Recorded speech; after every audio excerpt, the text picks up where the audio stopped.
发现丈夫给亲姐姐写的情书后，她带着满腔恨意外重生回到了2年前，面对渣男当众再次求婚。这一次她当场抽回手，狠狠打脸。每当夕阳西下，她总会想起那个男人，一个浑身褪了色，与漫天红霞格格不入的男人。他看起来太不真实，就像随时都会消失一样。如今他的世界里已经彻底没有了这个人，连他的名字也失去了意义。可即便如此，他还是忘不掉在那个黄昏的藏书馆里他们相遇的场景。一声呼唤把奇特拉回了现实。看着眼前关切自己的罗尼，她赶忙收起心思，假装只是打了个瞌睡，还像往常一样贴心的帮丈夫整理衣领。表面上夫妻俩相敬如宾，可就在指尖接触的瞬间，微妙的隔阂早已藏不住。罗尼只当他是没休息好，交代了几句便准备出门。奇特也依旧挂着温和的微笑，目送他离开。可当丈夫转身走远的那一刻，他脸上的笑容瞬间消失，一股难以忍受的反胃感铺天盖地席卷而来。事情到底是怎么变成这样的？现在的她光是看到丈夫那张脸就恶心得不行。罗尼这个名义上与他结为夫妻的男人，英俊又体贴，在名店里当裁缝，怎么看都是完美的结婚对象。可谁能想到，在这些温柔体贴的背后，竟然藏着一个荒谬至极的真相。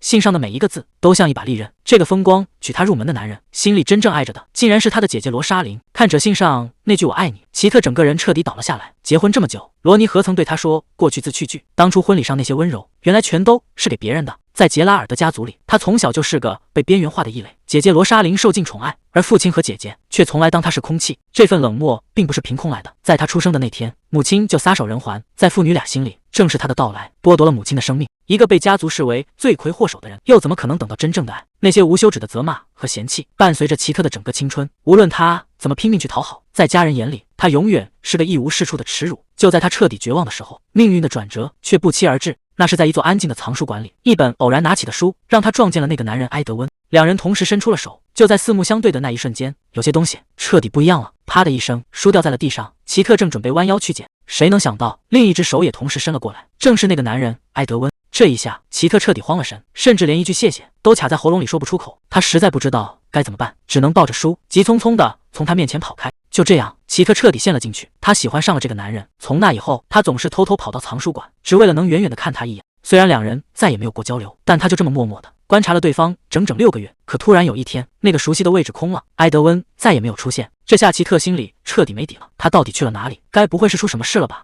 连着好几天，奇特都没在藏书馆看到他，直到他向别人打听，才等来了一个最坏的消息：那个银发男人已经不在人世了。埃德温·阿瑟·温莎。直到他死后，奇特才知道他的全名，原来他竟是前任国王的儿子，一位真正的王子。可命运就是这么残忍，在他回宫的路上，马车意外翻覆，一切戛然而止。堂堂一位王子，葬礼却办得格外冷清，来悼念的人屈指可数。他就这么安静地躺在那里，奇特甚至觉得这一切就像一场梦。他到底知不知道，曾有人在藏书馆里默默注视了他整整半年。263年10月5日，大雨倾盆而下，奇特撑着伞站在雨里，他的这段初恋就这么彻底画上了句号。埃德温走后，奇特做了一个改变一生的决定，他接受了一场原本打算拒绝的求婚。对方打着什么算盘，他心里一清二楚，无非是为了他家里的资金。可对奇特来说，只要能离开那个糟糕的家，这就够了。本以为即便没有爱情，也能平静静过上一辈子，可他怎么也没想到，这场婚姻带给他的只有彻头彻尾的背叛。自从奇特发现了他和罗莎琳暗中来往的书信，那个男人就彻底变了，对他的态度冷到了极点。每当在日子里快要窒息时，奇特只能靠回忆初恋撑下去。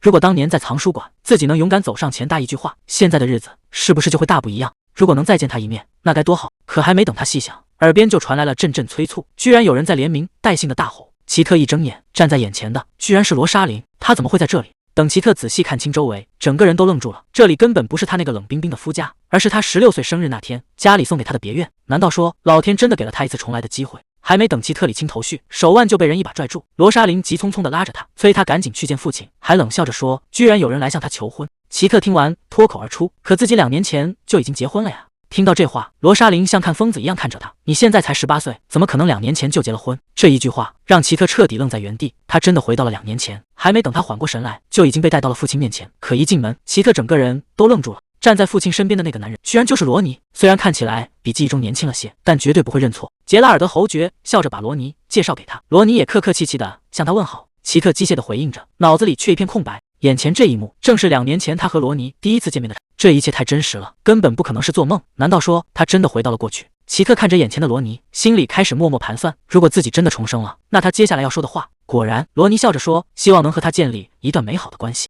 奇特心里一沉，因为他知道接下来就是那句台词了。只见罗尼轻轻执起他的手，说想娶她为妻。这和前世的场景一模一样。奇特这下彻底清醒了，这不是梦，他真的重生了。可一想到前世的种种，奇特就觉得后怕。罗尼写给罗莎琳的情书，还有婚后对他的冷暴力，那些指责和嫌弃的话语，至今还在耳边回响。这一世他绝对不要再重蹈覆辙。就在罗尼等着他像前世那样点头时，奇特一把抽出了自己的手。他没有丝毫犹豫，当着所有人的面斩钉截铁地拒绝了这场求婚。我不愿意嫁给你。这响亮的一声拒绝，直接把现场所有人都给整懵了。父亲和姐姐气得当场爆发，责怪他简直是疯了。反倒是求婚的男人先开口打了圆场，表示自己绝没有强迫他的意思。局势闹成这样，奇特也只能敷衍的道了个歉。可实际上，奇特的思绪早就不在这里了。老天让他重回2年前，难道仅仅是为了让他避开这场婚姻吗？直到那个银发男人的模样再次浮现在脑海里，奇特才猛然意识到一件最关键的事。既然时间倒退回了2年前，那岂不是意味着那个让他念念不忘的埃德温，现在还好好的活在这个世界上？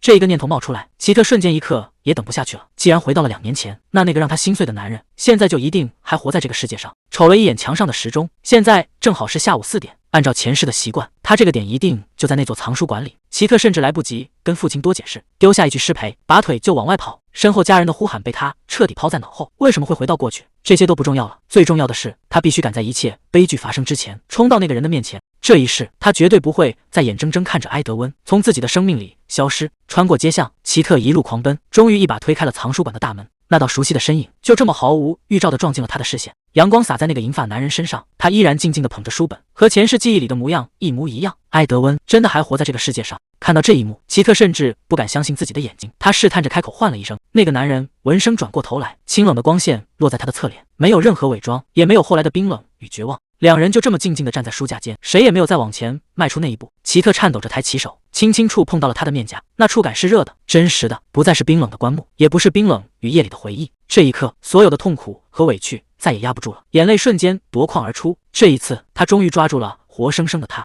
奇特还没从重逢的喜悦中缓过神来，冷冰冰的现实就给了他当头一棒。埃德温一把推开他的手，冷冷地问：“你在干什么？”这一声质问让奇特整个人都僵住了。眼前的男人满脸写着不耐烦，转身就要走。奇特急忙追上去，一把拽住他的衣袖，可还没等他开口解释，埃德温却冷冷地看着他：“你认识我吗？”这句话一出来，奇特彻底哑口无言。是啊，现在的埃德温根本就不认识他。埃德温甩开他的手，警告他别再纠缠，随后头也不回地朝门口走去。看着那道渐渐远去的背影，奇特站在原地，一时间不知道该如何是好。重来一次的命运，难道从一开始就要搞砸了吗？虽然心里早就料到了，但那个男人冷冰冰的态度还是让他心里凉了大半截。可仔细想想，要是一个陌生人突然冲过来，对着自己又是碰脸又是哭的，任谁都会觉得莫名其妙吧。不过这些都不重要了，最起码他现在能100%确定，埃德温还完完整整的活在这个世界上。既然命运真的给了他重新来过的机会，那是不是意味着前世所有的遗憾都有救了？这一次，他无论如何也要改写那个悲惨的。第二天醒来，时间是263年10月3日，奇特发现自己依然留在2年前，这让他彻底确信自己真的回到了埃德温还活着的时代。虽然昨天在藏书馆被他冷冰冰的拒绝了，但只要能让他活下去，态度冷淡根本不算什么。他绝对不能眼睁睁看着他走向死亡。现在可不是躺在床上发呆的时候，他必须立刻赶去藏书馆，去阻止埃德温登上那辆会要了他命的马车。当他再次来到藏书馆，埃德温依然静静地坐在窗边看书。奇特走上前，主动打了个招呼：“您好，殿下。”听到声音，埃德温只是轻轻翻过一页书，有些无奈地叹了口气。埃德温冷冷地看着他，问他到底想干什么。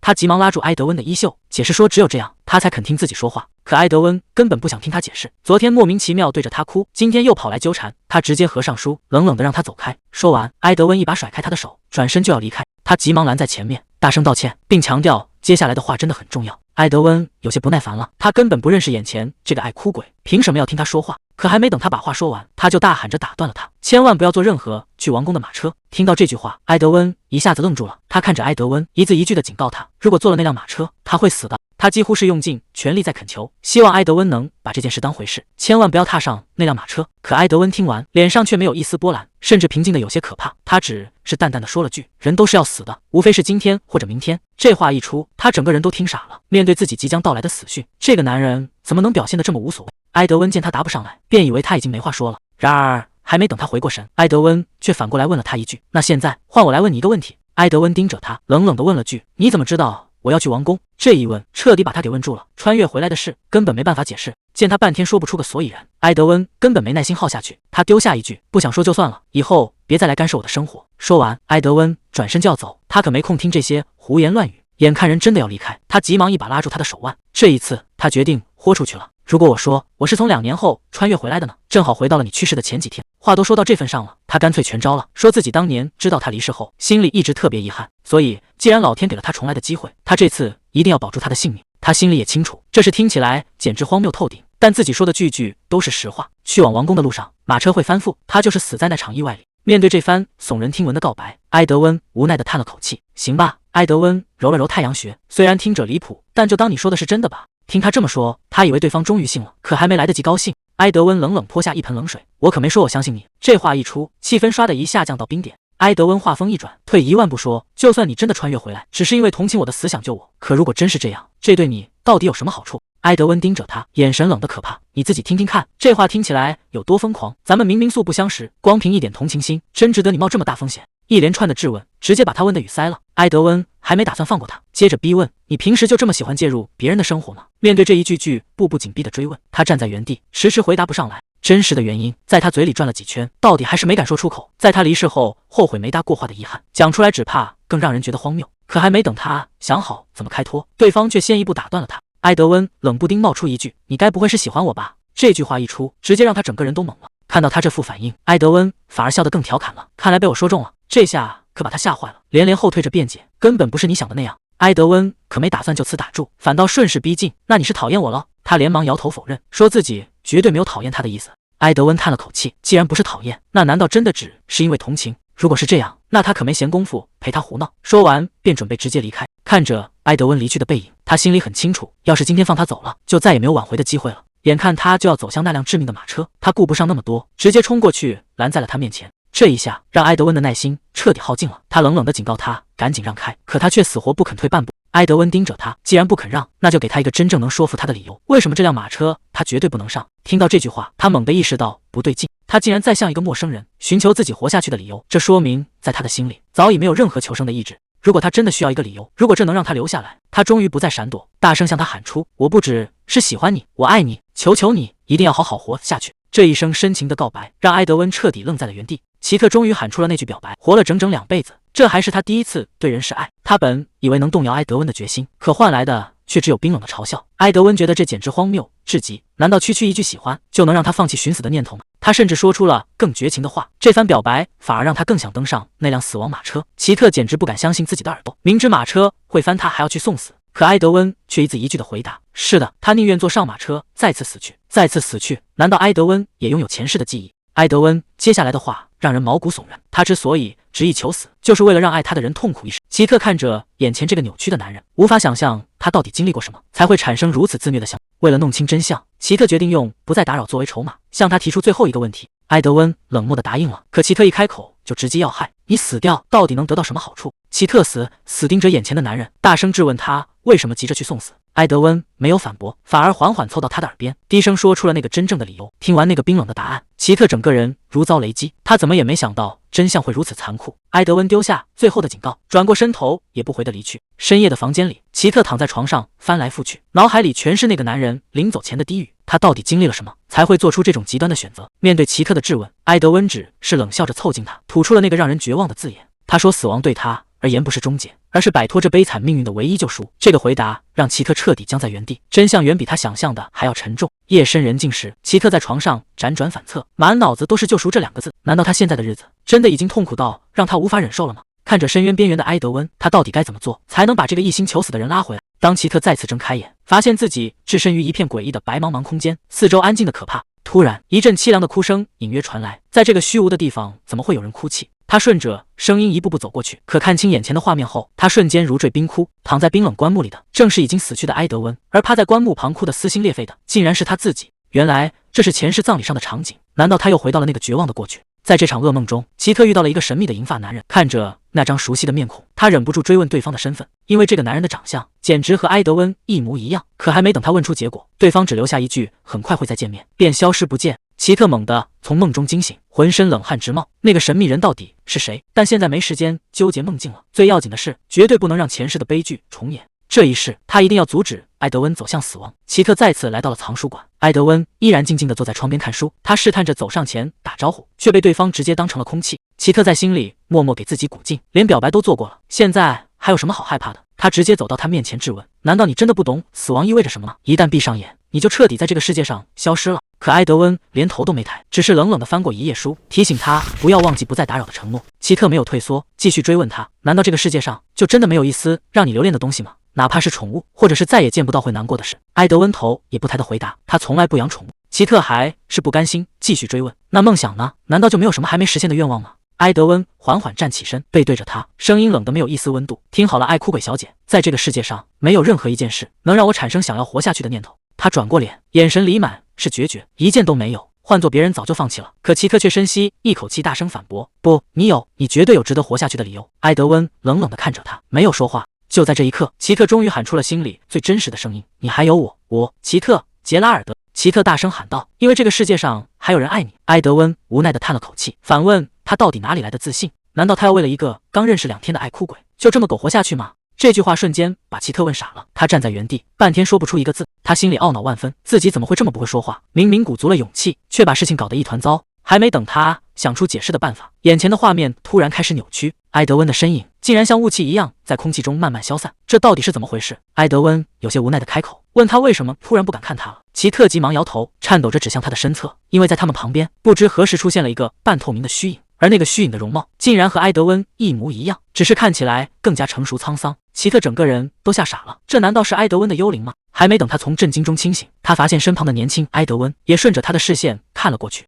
奇特简直不敢相信，试探着问道：殿下，难道您也能看见这个幽灵吗？如果连他也能看见，这到底意味着什么？埃德温突然一把抓住他的肩膀，神色是前所未有的严肃，逼问他是不是一直能看见这种东西。奇特慌忙摇头否认，解释说自己以前从未见过，除了在昨晚的梦里。听到这个回答，埃德温陷入了长久的沉默。还没等奇特反应过来，埃德温突然一把拉住他的手，拉着他快步往外走，说要带他去个地方，并解释一切。这突如其来的亲密接触让奇特的心跳瞬间漏了一拍，但他很快冷静下来，现在不是胡思乱想的事。在埃德温的催促下，奇特赶紧跟上他的脚步。看来这个神秘的幽灵隐藏着埃德温一直不肯说出口的秘密。埃德温终于停下脚步，再次严肃地盯着奇特，追问这到底是不是他第一次看到幽灵。被他一路死死拽着，奇特有些尴尬地挣扎了一下，小声商量能不能先松开手，不然自己根本没办法冷静说话。埃德温虽然有些无语，但还是顺从地放开了他，催促他赶紧回答。奇特这才松了口气，老老实实地承认自己确实是第一次见到这个虚影，直到现在他都觉得不可思议。看着奇特认真的神情，埃德温突然想起了什么，追问他刚才提到的梦境是怎么回事。奇特急忙摆手解释，说是因为那个虚影的长相和他昨晚梦里的人一模一样，但现实中他确实是第一次见到。埃德温听完若有所思，奇特看着他的反应，忍不住反问他：难道你以前经常能看到这种东西吗？埃德温冷冷地回了一句：如果不是因为自己见过，又怎么会特意跑来问他？这让奇特有些尴尬，看来对方早就对这种诡异现象习以为常了。看着那个在空气中渐渐消散的虚影，奇特还是忍不住问他：刚才那个到底是不是幽灵？埃德温却摇了摇头，说自己也无法确定那到底是什么。看着埃德温凝重的神情，奇特隐隐感觉到这个和埃德温一模一样的虚影背后绝对藏着一个惊天秘密。埃德温突然叫住了奇特，既然他觉得那是幽灵，那就姑且当他是幽灵吧，毕竟那东西确实不像个活人。接着埃德温追问奇特，那个幽灵到底长什么样，哪怕说不准也大概描述一下。奇特仔细回想了一下，那个虚影头发整齐的往后梳，看起来是个40多岁的男人，而且奇特盯着眼前的埃德温，一字一句地告诉他，那个幽灵长得简直和你一模一样。听到这句话，埃德温整个人都愣住了，他突然猛地凑上前，神色变得无比紧张，他急切地逼问奇特，是不是真的看清了那个幽灵的脸？奇特非常肯定地回答，自己确实看清了那个幽灵的脸。听到这个回答，埃德温整个人都傻了，他有些脱力地坐倒在长椅上，嘴里一直喃喃自语着这不可能。奇特有些担心他的状态，急忙上前询问他怎么了，到底什么事情是不可能的。埃德温痛苦地捂住额头，终于说出了那个惊人的真相。原来那个和埃德温长得一模一样的幽灵，竟然是他的父亲，也就是这个国家的先王。这个真相一出来，奇特彻底愣在了原地。奇特心里仍在纠结，梦里那个神秘男人可不仅仅是因为长得神似埃德温。看着眼前频频走神的奇特，埃德温一脸疑惑叫了他一声，还没等奇特开口回应，他的视线却越过埃德温身后，不远处的喷泉旁边竟凭空浮现出一道半透明的身影。更诡异的是，那道幽灵般的面孔竟然和埃德温一模一样。奇特凝视着半空中的幽灵，心里忍不住暗暗打鼓，前任国王究竟是从何时开始就一直默默守护在埃德温身边？还没等他理出头绪，那道半透明的身影竟然开口了，用极其微弱的声音念叨着：你一定要活下去。听到这句话，奇特再也无法平静，连忙告诉身旁一头雾水的埃德温，那个幽灵刚刚说话了。然而还没等两人反应过来，半空中的身影露出一丝微笑，唰的一声凭空消散在空气中，望着重归平静的空中。奇特转过头认真追问埃德温，他到底知不知道前任国王守护他的真正原因。奇特急忙叫住准备离开的埃德温，明确表示自己能够帮他。埃德温听后却冷笑一声，追问他打算怎么帮，又凭什么要插手自己的事？面对逼问，奇特毫无保留说出心里话，自己实在不忍心看着他一步步走向绝路。听到这番真情流露，埃德温沉默良久后竟态度放缓，他表示看在爱哭鬼小姐的面子上，自己可以妥协这一次，放弃登上那辆死亡马车。奇特本以为成功打动了对方，可还没等他松一口气，埃德温却突然话锋一转，抛出了一项致命的新条件。埃德温冷冷提出，两人不如来做个交易。转眼间，日历翻到了10月5号，这正是原定命运中埃德温走向死亡的忌日。那场车毁人亡的惨剧，曾是一切噩梦的开端。如今命运齿轮再次转到此刻，华丽的马车已在门外候命。埃德温竟然毫不犹豫，再次走向了那辆死亡马车。眼看悲剧即将重演，奇特拼尽全力向他飞奔而去。这次他究竟能否抢在死之前彻底逆转这个致命结局？奇特一路疾跑狂奔，终于在最后关头赶到现场。他死死抓住埃德温的衣袖，大声质问他：明明之前答应过绝不上车。埃德温却面无表情，反过来冷冷逼问他究竟是怎么一路找过来的。奇特此时根本顾不上解释，只想逼他履行承诺，离开死神。埃德温冷酷地甩开他的手，嘲讽他为何如此害怕自己死去。正当气氛僵持失控时，埃德温却突然打了个响指，冷笑着宣布算他运气好，自己许下的承诺向来算数。说完，他将信函递给车夫，自己竟真的停下了脚步。难道这场必死的命运真的被成功拦截了吗？车夫接妥信件之后，驾着马车呼啸离去。看着渐行渐远的马车，埃德温轻描淡写的表示自己压根就没打算坐上去。奇特悬在半空的心，此刻终于落回了原处。看来他真的避开了这场劫难。可没等他平复呼吸，埃德温又冷冷追问，质问他为何对自己缺乏信任，甚至起疑他究竟如何追到这里。然而话说至一半，埃德温却整个人愣住了。眼前这个拼尽全力奔赴而来的女人，非但没有辩解，反而露出了如释重负的笑容。难道漫长残酷的死亡魔咒真的在这一刻彻底破除了吗？奇特深深松了一口气，微笑着对他说，只要他能平安活下来，自己就彻底安心了。看着面前为自己落泪的女人，埃德温一时有些措手不及。他别扭地转过身去，冷冰冰宣告，既然约定已经履行，他现在随时可以离开。奇特没有过多纠缠，礼貌致谢后准备转身离去。望着他远去的背影，埃德温却突然再次开口喊住了他。还没等奇特回过神来，一件厚重的外套已罩在他头上。埃德温别扭地解释，自己只是不想看到他落泪的模样，拿外套遮挡一下罢了。这突如其来的温柔究竟意味着什么？奇特躲在外套下小声致谢。埃德温有些别扭地撇过头，叮嘱他别用那种眼神看着自己，随即催促他快些离开。望着埃德温远去的身姿，奇特脸上终于绽放出久违的笑容。画面切回黄昏时分，正是两人最初对峙的事。埃德温终于做出了妥协，表示可以不上马车，前提是必须进行一场交易。听到确切答复后，奇特简直不敢相信自己的耳朵，连忙再次向他确认。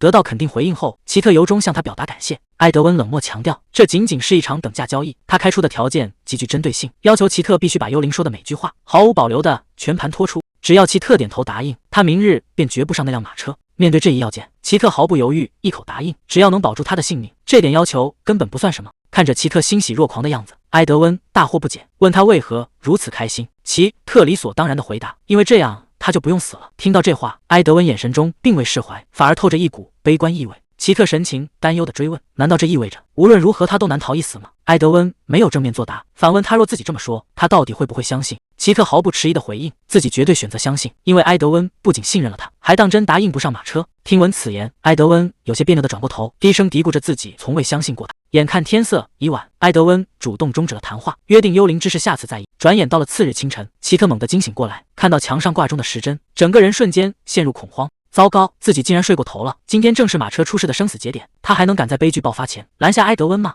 奇特急忙梳理着头发，暗暗在心中自我宽慰，或许是因为埃德温亲口答应不上车，自己积压的紧绷情绪才瞬间释放，昨夜才会沉沉睡去。好在局势正在向好的方向推进，至少他们已经迈出了破局的第一步，他必须抓紧收拾前往藏书馆，绝不能延误关键时机。可还没等他迈出房门，门外骤然响起了急促的敲门声。奇特满腹疑惑地拉开门，想看看究竟是谁登门。门扉大开的瞬间，赫然站在门外的竟然是罗尼。看到罗尼突兀现身，奇特当场愣住，完全没料到会有此变数。奇特有些局促地请他入座，直言没料到他会登门拜访。在这生死攸关的节骨眼上，罗尼的突然造访究竟抱有什么意图，又是否会打乱他前往藏书馆的救人计划？罗尼当即开门见山地解释，自己本次登门拜访全是受了侯爵大人的全权委托。原来奇特的19岁生日即将临近，侯爵特意吩咐他赶来，为其特定制一套隆重的生日礼服。听闻此言，奇特这才猛然回过神来，自己的生日确实近在眼前。尘封的记忆瞬间涌上心头。从小到大，那位名义上的父亲虽未曾给予过丝毫关爱陪伴，但在生日赠礼上倒也未曾有所亏欠。尽管那些昂贵礼物对他而言毫无意义，罗尼见他长久沉默失神，关切地询问是不是有什么不妥。罗尼有些抱歉地躬身致意，表示若是先前的提议冒犯了他，自己深感愧疚。奇特并未过多解释，他心中透亮，自己根本不是在为这件事烦忧。眼看分秒流逝，奇特果断打断话头，表示自己待会尚有要事处理，不如立刻开始测量尺寸。罗尼不再多言，迅速拿出测量工具着手准备。然而，随着尺寸一点点亮完，奇特的思绪早已飞到了藏书馆，留给他的筹码和时间所剩无几。看着站在眼前的罗尼，奇特忍不住想起了往事。他心里比谁都清楚，这个男人当年娶她，纯粹是为了拓展家族生意。虽然自己早已对他没了感情，可那段失败的过去依然像根刺一样卡在心头。就在他暗自失神的时候，罗尼突然笑着打断了他，问他是不是自己脸上落了东西。还没等奇特反应过来，罗尼已经顺势帮他理了理发丝，提醒他头发散开了。罗尼客气的道别，约好2天后该是穿的礼服过来。送走罗尼之后，奇特终于长长松了一口气，但眼下最紧要的事情还是得赶紧赶去藏书馆找埃德温。望着罗尼远去的背影，奇特在心中默默祝愿，希望彼此以后都能各自安好。毕竟属于他们的过去早就画上了句号。等他回过神看向挂钟，才惊觉时间早已不早，他必须立刻出发。奇特心里有些忐忑不安，在这个时间点，埃德温还会继续在藏书馆等他吗？然而他并不知道，刚刚走出大门的罗尼却突然停下脚步，转过身来，嘴角挂着一抹耐人寻味的微笑。当奇特气喘吁吁赶到藏书馆时，空荡荡的房间里早已没有半个人影，看来他终究还是迟了一步。就在他失落准备离开之际，桌上一本厚重的红色古书瞬间吸引了他的注意，这正是埃德温平时不离手的书籍，难道是他故意留在这里的线索？出于好奇，奇特轻轻翻开了书页，上面竟然记载着一段凄惨的爱情故事。男主角在意外中不幸丧生，心碎的女主决动了殉情的念头。可就在女主角走投无路时，虚空中突然传来一道虚弱的声音，劝她无论如何一定要坚强地活下去。看到这行文字，奇特整个人瞬间如遭雷击，因为这句一定要活下去竟然与那天出现的神秘幽灵如出一辙。奇特怀着不安的心情继续向下翻阅，书里赫然写着男主角死后化作幽灵，重新回到了女主角的身旁。合上书本，他越想越觉得心惊肉跳。小说里失去挚爱、一心求死的女主角，简直与现实中把死亡当作解脱的埃德温一模一样。还有那个声嘶力竭喊着一定要活下去的幽灵，完全对上了所有细节。如果他们所遭遇的一切真的只是被提前写好的剧本，那在这场注定的悲剧里，自己是不是自始至终都只是个毫无存在感的局外人？奇特怀着忐忑的心情走上前，声音局促地提起昨天发生的事。可还没等他把话说完，埃德温便语气冰冷地打断了他，直接叫他立刻离开，声称自己绝不会跟不守信用的人多废话。听到这番诛心的话，奇特整个人愣在原地，自己究竟什么时候背弃诺言了？埃德温重合上手中的古书，眼神冷酷地提醒他，自己此前明明强调过关于幽灵的事留到下次再。可如今距离马车出事那天已经整整过去了2天，奇特却一直没有主动出现。看着眼前神色愤懑的埃德温，奇特突然意识到一个惊人的事实：难道这个性格孤傲的男人竟然一直留在这里苦苦等待自己？奇特带着一丝试探，小心翼翼地问：昨天你难道一直在等我吗？听到这个提问，埃德温仿佛听到了荒谬至极的笑话，极其烦躁地出声反驳：自己怎么可能会白白等他？他只是单纯厌恶失信之人罢了。奇特赶忙诚恳道歉，解释自己当时并不知道那算是一场约定。埃德温有些别扭地别过头去，冷冷表示这次就暂且原谅他。眼看紧张的气氛有所缓和，奇特趁机将话题引向那本红色的书籍。他试探着开口询问，自己发现埃德温与书中的主角高度相似，他反复研读这本书，是不是藏着什么不可告人的特别原因？埃德温沉默了许久，有些无可奈何地叹了口气，冷冷吐出一句：他的问题实在太多了。埃德温注视着桌上的古书，语气平静地透露，这是他父亲生前最喜欢阅读的书。奇特有些不敢置信，试探着再次向他确认。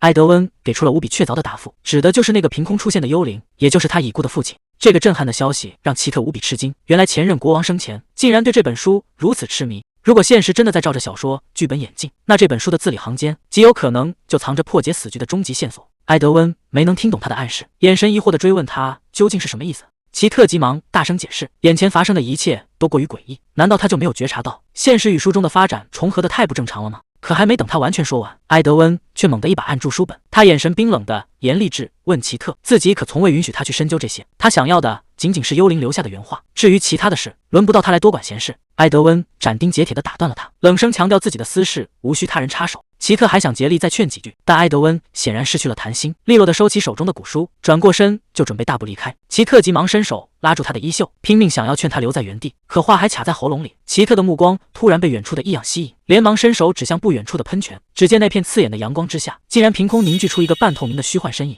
这突如其来的诡异景象让埃德温瞬间彻底僵在原地，顺着他手指的方向望去，那个一直在远处盘旋的神秘身影竟然真的再次显现出了形体。悬浮在半空中的幽灵用极其微弱飘渺的声音吐出了断断续续的古怪字句：还没等齐克彻底听清内容，那个半透明的身影便唰的一下瞬间凭空散去。埃德温死死盯着那片恢复平静的空地，急切追问幽灵刚才究竟说了什么。不等齐克给出回应，埃德温已然猛地冲上前来，双手死死铁钳般抓住了他的双臂。他情绪极度失控的大声质问：“那个幽灵刚才到底说了什么话？”齐克被他反常的举动彻底震慑住了，在他过往的记忆里，埃德温从来没有如此失态过，眼看根本无法避开。齐克赶忙出言安抚，表示自己这就把听到的全盘托出。齐克主动提议，在今天太阳落山之前，两人一起研究手里的那本书。可这话刚一说出口，齐克心里立刻就后悔了，这听起来怎么那么像是在约会？更让人尴尬的是，旁边那个半透明的幽灵竟然还没走，就这么静静地端详着他们。齐克恨不得立刻找个地缝钻进去，这下连他父亲的幽灵都听得清清楚楚了。埃德温却冷冷地看着他，质问他是不是想拿幽灵的话来威胁自己。齐克自知理亏，只能低下头小声向他道歉。齐克赶忙开口解释，自己只是想着两个人合作，没准能更快解决眼前的难题。埃德温无奈地叹了口气，冷冷丢下一句跟上，转身就往前走。齐克以为是自己的请求太冒失，心里正暗自后悔，没想到走在前面的埃德温突然停下脚步问他接下来到底要去什么地方。齐克一下子愣在了原地，埃德温有些不自然地别过脸，表示自己今天正好没事，干脆就先跟着他好了。埃德温不仅当场答应，还主动提到附近就能查到线索。齐克顿时喜出望外，赶紧小跑着跟上了他的脚步。接下来的大半天时间里，两人又是翻找资料，又是四处向旁人打听，好不容易把能查的线索都查了一遍。齐克顺势提议，不如找个咖啡馆坐下慢慢聊。埃德温难得没有拒绝，非常爽快地答应了下来。随着热茶的香气升起，齐克终于准备开门见山，把掌握的线索全盘托出。齐克坦言，自己真没想到他会答应这个提议。埃德温却冷冰冰地表示，这根本就不是什么提议，分明就是赤裸裸的威胁。自己之所以会跟过来，只是为了弄清楚父亲的幽灵说了什么，让其特别在这里自作多情。就在这时，埃德温突然话锋一转，质问齐克知不知道他的权。齐克不假思索地报出了他的名字。埃德温有些别扭地转过头，表示自己可是当朝皇子，他知道名字再正常不过了。埃德温紧接着补充道，在这个王国里，根本就没有人不知道他的。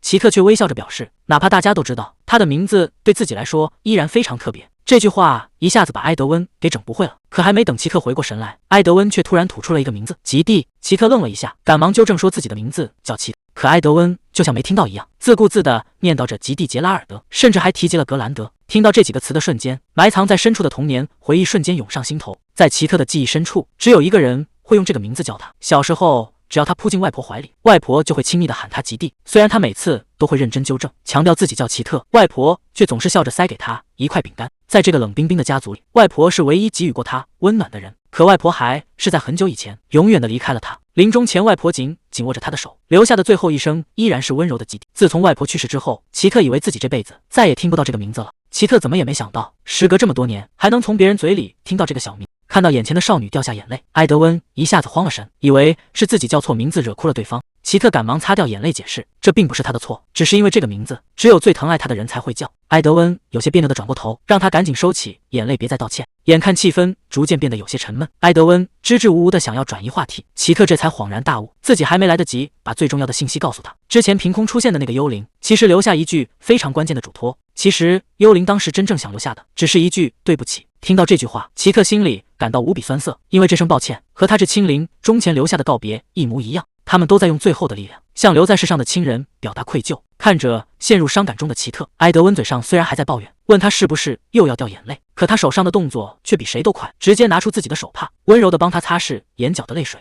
把手帕塞进齐特手里后，埃德温有些别扭地转过身去，他最受不了别人在他面前流，特别是眼前的这个人。接过手帕，齐特极为诚恳地道了一声谢。埃德温有些别扭地别过头，表示自己可不是为了听他道谢。眼看窗外太阳落山，今天的事情也算告一段落，埃德温起身准备离开，顺便提醒齐特该回去了。见他转身要走，齐特赶忙伸手叫住他，想问这块手帕洗干净之后什么时候能还给他。埃德温却连头都没回，只是随手挥了挥，让齐特直接把手帕扔掉。对他来说，送出去的东西就再也没有收回来的必要，只留下齐特独自站在房间里，看着他远去的背影，久久回不过神来。齐特最近总是重复做着同一个梦，画面一遍又一遍，根本停不下来。他本以为这只是胡思乱想，可梦境却真实的可怕。梦里他以旁观者的视角看着年幼的埃德温拉着他的手，笑得无比灿烂。就在这时，身后突然响起熟悉又陌生的声音，男人满怀愧疚的低语：如今自己唯一能做的就是向那个孩子道歉。这句对不起瞬间勾起埋藏深处的记忆，就像当年病榻前那个含泪告别的身影。男人深深凝视着齐特，轻声道出他像极了那个人。话音刚落，男人便化作一阵疾风消散。齐特还没来得及定神，周围的场景瞬间巨变，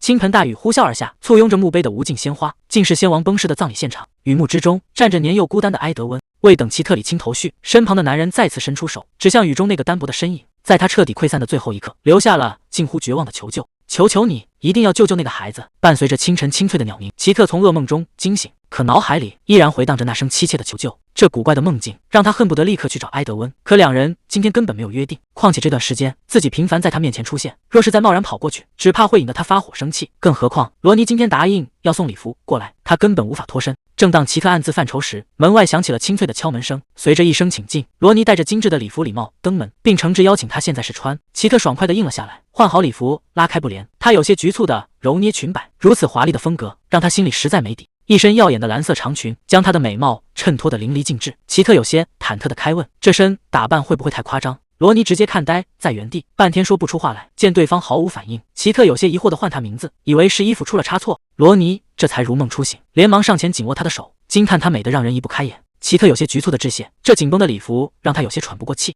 正当他准备开口送客，罗尼突然抱起，一把死死扣住了他的手腕，原本的平静瞬间被彻底粉碎。突如其来的变故让齐特瞬间愣在原地，他压低声音质问对方究竟想要做什么。罗尼如梦初醒般松开手，慌忙连声道歉，解释说只是看到袖口有根线头，一时失态冒犯。他紧接着提出希望能现场将线头处理妥当，绝不耽误太多时间。齐特虽然觉得有些古怪，但见对方态度诚恳，便点头答应下来。罗尼道谢后，顺手掏出随身携带的针线工具，看着他熟练的手法，齐特心里不由得暗自嘀咕：虽说他做事向来一丝不苟，可刚才那突兀的举动实在让人感到蹊跷。在齐特的记忆深处，前世的罗尼也是这般脾气，只要衣服稍有瑕疵，非要当场修好不可。偏偏这家伙有时笨手笨脚，缝补时竟直接扎破了自己的手指。万万没想到，眼前的一幕与记忆重合，罗尼真的一针扎在了指尖。齐特脱口而出：“早跟你说过，干活要戴指套。”这话一出，罗尼整个人彻底愣在当场。齐特猛然回过神来，发现自己竟将前世记忆说漏了嘴，他赶忙开口掩饰解释，说只是见他扎了手一时口快。好在罗尼没有多想，连忙表示自己并未介怀。齐特这才长舒了一口气，可心中的疑虑却始终挥之不去。罗尼温和地笑着回应，直言他担心自己的模样格外可爱。这话一出，齐特整个人瞬间懵住。在他的记忆深处，以前只要自己流露关切，对方总是冷冰冰的反问，是不是觉得自己比他更懂？如今这温和的态度，为何发生了天翻地覆的变化？正当齐特心乱如麻时，罗尼已将线头缝补完毕。他一边收起工具，一边轻声提出邀请，希望能参加接下来的生日舞会，亲眼见证他穿这身礼服翩翩起舞。面对这突如其来的请求，齐特深陷犹豫，一想到前世发生的种种过往，他的内心便混乱不堪。这份邀请到底该不该接下？齐特在心中暗自叹息，虽然极其渴望直接拒绝罗尼，但在这一世，他根本找不到合理的借口。也许这一世的罗尼真的与记忆中截然不同，可前世的伤害如鲠在喉，让他根本无法像以前那样坦然靠近。最终齐特还是违心的应承下来。罗尼闻言露出了灿烂的笑容，凝视着他的笑颜。齐特只觉得一阵头疼，发现自己越来越看不透眼前的男人。察觉到他的异样，罗尼关切询问是否身体不适，或是自己做错了什么。齐特摇了摇头，表示无碍，只说是有些头晕，坐下休息即可。罗尼极为识趣的道别离开，好让他能安静休养。独自靠在沙发上的齐特只觉今日波澜起伏，脑海中乱作一团。齐特轻揉着太阳穴，总觉得记忆深处遗漏了至关重要的细节。噩梦中大雨滂沱的画面交替闪现，被死死护在怀里的幼童，还有雨幕中与自己对视的男人，究竟隐藏着怎样的秘密？齐特灵光一闪，连忙叫住准备离去的罗尼，打听埃德温皇子的下落。罗尼停下脚步，格外纳闷，诧异地反问皇子的事情，随后若有所思地补充道：“难道他说的是那个早就被皇室彻底废除气质的弃子皇？”齐特满脸不敢置信地重复着这个词，被废弃的皇子。罗尼有些意外地看着他，解释说这件事当年闹得满城风雨，几乎无人不知。难道他以前真的从未听说过？齐特整个人直接愣在原地，在他的记忆深处根本没有任何关于这些传闻的印象。他急切地向罗尼追问，埃德温当年究竟为什么会被废弃，还有先王究竟是怎么突然离世的。见齐特情绪如此激动，罗尼轻轻按住他的手，安抚他先冷静下来，表示自己会将知道的一切全都告诉他。齐特这才反应过来自己有些失态，在遇到埃德温之前，他一直被关在家里，身边根本没人会跟他提起这种皇室秘闻。甚至在后来得知埃德温的皇族身份时，他也从未想过深挖对方的过去。毕竟他真正爱上的只是那个在图书馆相遇的普通男人埃德温，而不是什么身份尊贵的皇子。在齐特心里，对方只是那个安静看书的埃德温。可既然现在决定要帮他，有些隐秘就必须彻底查个清楚。为什么作为先王的长子，埃德温当年没能顺理成章继承王位？罗尼叹了口气，缓缓开口：当年先王突然离世，整个王国瞬间乱成了一团。就在大局即将失控的危急时刻，有一个人站了出来，以雷霆手段彻底稳住了局势。那个人正是本森，也就是现任的国王，先王的亲弟弟。听到这里，齐特忍不住追问，可这根本说不通啊！第一顺位的王位继承人明明应该是埃德温才对。罗尼无奈地摇了摇头，直言自己其实也不清楚具体细节，但他猜测，或许是因为埃德温当年那糟糕透顶的性格，那时候凡是和他接触过的人，没有一个不摇头叹息，连最初坚定支持他的势力，最后也都纷纷选择离他而去。奇特这才恍然大悟，原来那家伙冷若冰霜的态度，并不是专门针对自己一个人。但罗尼紧接着表示，性格问题恐怕只是其中一个原因，更关键的是，现任国王在政治上的手段极其高明，新王继位后推行的各项政策，赢得了王国上下广泛的赞扬。这就让奇特心里更加困惑，既然政权已经彻底稳固，为什么还要把亲侄子远调到边缘小城，而不是留在王宫里严密监控？罗尼随后透露了一个更惊人的秘密，在本森加冕称王的大典当天，先王后，也就是埃德温的亲生母亲，居然主动向新王求婚，并且当场成为了新王后。奇特听到这个消息彻底惊呆，埃德温的亲生母亲竟然改嫁给了他的亲叔叔。罗尼面色凝重地表示，当年先王尸骨未寒，王后就迫不及待地改嫁新王，这件事在当时轰动了整个王国，背地里无数人都在指指点点。也正是因为这场婚礼，埃德温当场被赶出了王宫，这才有了被废弃的皇子这个称号。残忍的真相让奇特心里一阵绞痛，他完全没想到埃德温当年居然背负了如此沉重的痛苦。察觉到气氛不对，罗尼顺口问了一句，怎么突然对这些陈年往事感兴趣了？奇特赶忙摆手掩饰，解释说自己只是在图书馆偶然见过他，一时好奇才顺嘴问问。罗尼点了点头，看了看时间，表示天色已经不早，自己就不再继续打扰了。奇特礼貌道谢，目送着罗尼转身离开。房间里重新恢复了死一般的安静，奇特疲惫地靠在椅子上，长长的叹出了一口气。被废弃的皇子埃德温，奇特心里满是深深的自责，以前自己怎么就没想到多了解他一点。在惨遭背叛又失去父亲之后，他就这样孤零零一个人面对所有风雨，那种无依无靠的孤独与绝望，这些年来究竟该有多么难熬？这下他彻底想通了，难怪梦里先王会面带愧疚向自己道歉。可还没等他继续深想，门外突然传来了沉闷的敲门声，侍从把洗好的衣物恭敬地送了进来。奇特赶忙收回思绪，道过谢后将物品接了过来。在桌上静静躺着的正是那块洗得干干净净的手帕，当初埃德温明明亲口交代过，让他找机会直接扔掉，可他哪里舍得丢掉？脑海里瞬间浮现出当年对方亲手帮自己擦拭泪痕的画面，越想越觉得心跳加速。奇特一把将手帕死死捂在脸颊上，整个人害羞得快要彻底炸。奇特刚准备将手帕小心收好，却突然发现布料角落里竟然精细地绣着一个亲昵的小名。看来这块手帕对他而言有着极其特殊的意义。为了将重要之物亲手交还，奇特立刻来到了图书馆。刚进门就看到埃德温正靠在桌前安静看书，他扬起笑容，主动上前打了个招呼，可埃德温连头都没有抬一下，冷冰冰地吐出一句：“别来烦我，赶紧出去。”换做别人恐怕早就尴尬万分，可奇特早已习惯了他的冷淡。埃德温感到有些纳闷，冷冷地问他，听到这种狠话怎么还能笑得出来？奇特没有继续废话，直接将洗净的手帕轻轻推到了他的面前，表示自己今天特意过来，只是为了把重要的东西还给他。埃德温死死盯着手帕，整个人半天没有说话。紧接着他面无表情地重申，自己早就明确说过把这东西扔掉，他可没兴趣一遍遍重复。奇特却完全没有退缩，反而直视他的眼睛反问，这块手帕难道对他而言不是很重要吗？埃德温冷笑了一声，反问他凭什么得出这种结论。奇特伸手指向手帕的角落，直接点出上面绣着的那个名字埃迪。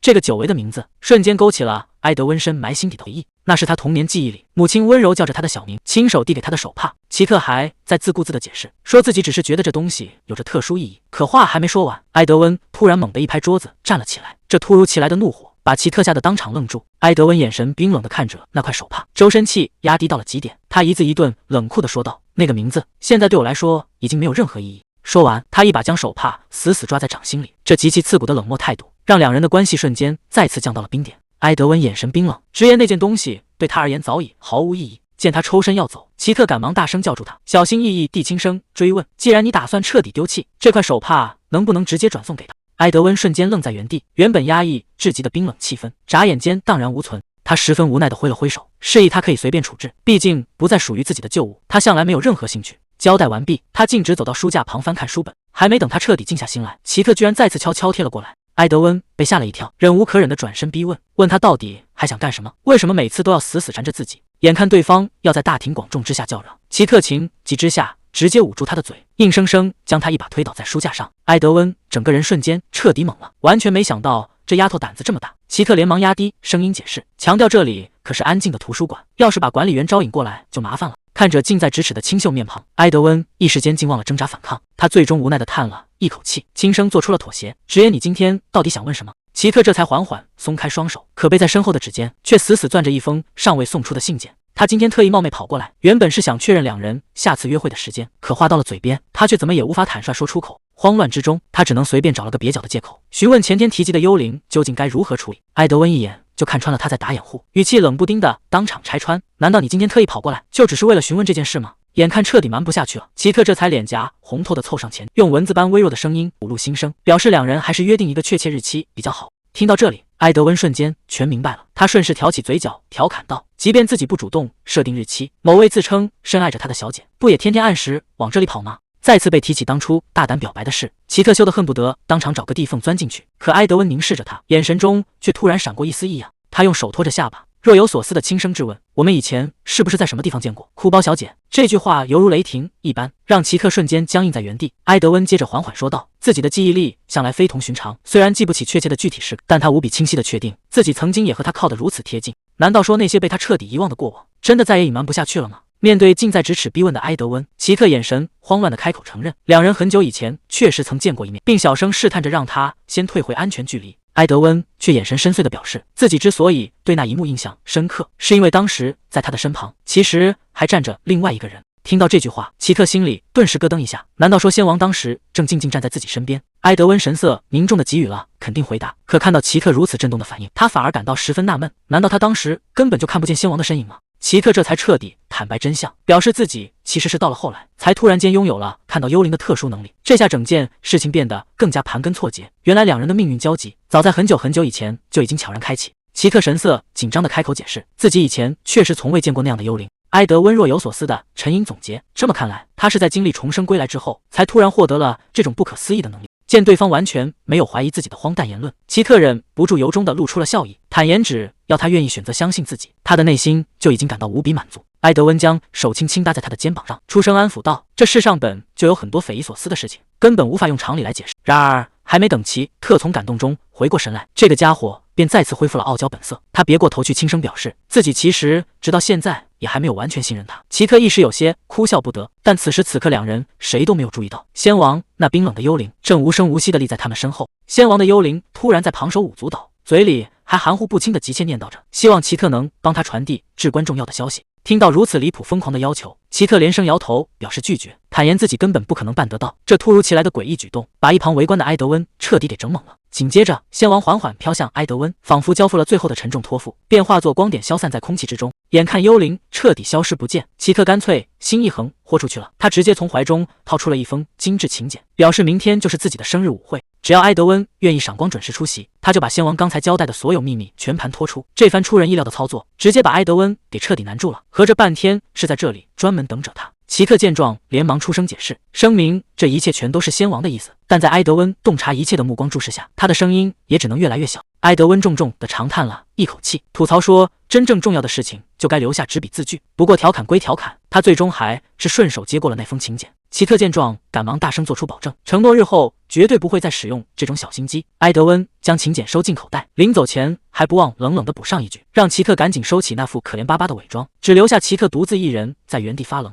时间飞逝，转眼便到了舞会举办的日子。奢华的宴会厅内灯火通明，优雅的乐曲在空气中缓缓流淌，各路名门贵族纷纷登场赴约，整座宏伟的府邸显得空前热闹。而这场盛大舞会的绝对主角，也终于在这个关键时刻隆重登场。舞会现场的气氛热闹非凡，罗莎琳在璀璨舞池中玩得最为畅快，仿佛今天正是她自己的生日一般。与之形成鲜明对比的是，奇特整个人显得有些心不在焉，他甚至隐隐开始后悔举办这场舞会。凝视着手中摇曳的酒杯，他的心里只牵挂着那封送出的请柬，不知道那个性格冷淡的家伙今晚究竟会不会大驾光临。随着宴会厅内的欢闹，音乐声越来越响，感到无比闷热的奇特索性独自一人躲到了安静的阳台吹风。正当他陷入沉思，轻轻叹气时，身后突然传来了一道熟悉的声音，打趣说他此刻看起来似乎非常疲惫。奇特独自站在阳台吹着晚风，听见身后传来轻微的脚步声，他以为是埃德温终于赶来，急忙转过身去，可看清来人的瞬间，他整个人愣在原地，站在面前的竟然是罗尼。罗尼带着温和的笑容打招呼，关切地询问他为何独自在这，是不是身子有什么不适。看着眼前体贴的罗尼，奇特心里却涌起阵阵失落，看来那个冷冰冰的家伙今晚注定是不会出现了。他只能极力掩饰失落的情绪，借口说自己只是有些累了。罗尼递上一个精致的礼盒，笑着祝贺奇特19岁生日快乐。他解释自己之所以来晚，就是为了能赶制并亲手送出礼物。奇特客气地伸手接过礼物，微笑着向他道谢。可话还没说完，罗尼就忍不住剧烈咳嗽起来。奇特一时心急，脱口而出，问他平时最怕冷，怎么不多穿件外衣？可这句话一出口，奇特就暗叫不好。在罗尼眼里，两人根本没有亲密到这种地步。果不其然，罗尼眼神里满是诧异，问他怎么会知道自己的习惯。奇特吓得连忙打哈哈遮掩，硬着头皮说是听他以前提过。罗尼直勾勾地盯着他，缓缓叫了他的名字。罗尼一步步缓缓逼近，轻声感慨奇特是个温柔的女孩，正准备向他吐露藏在心中的话。就在气氛暧昧到极点的关键时刻，埃德温带着满腔怒火冲了过来，强行横在两人中间，一把抓过奇特拽到身后，连罗尼手中的礼盒都被硬生生撞落。奇特彻底被这突如其来的变故整懵。埃德温脸色阴沉的冷声质问：今天明明是你的生日舞会，不去楼下招待来宾，跑来这跟别的男人待在一起干嘛？话说到一半，他又生硬地别过头去，抱怨奇特明明发了请柬，害他在楼下找了半天。奇特有些不好意思的低头致歉，坦言自己确实没想到他今晚真的会来。埃德温嘴硬的移开目光，表示自己可不是为了他才来的，只是想知道仙王到底交代了什么。看着他口是心非的模样，奇特原本紧绷的心情终于稍稍放松，可这副神情却让埃德温有些不自在，没好气的警告他别用那种眼神看他。这时一旁的罗尼主动开口，礼貌地向埃德温打招呼，表示没想到能在这里遇见殿下。罗尼弯腰拾起地上的礼盒，解释自己此前曾为殿下做过衣服，随即又有些好奇地看向奇特，问他们二位是如何相识的。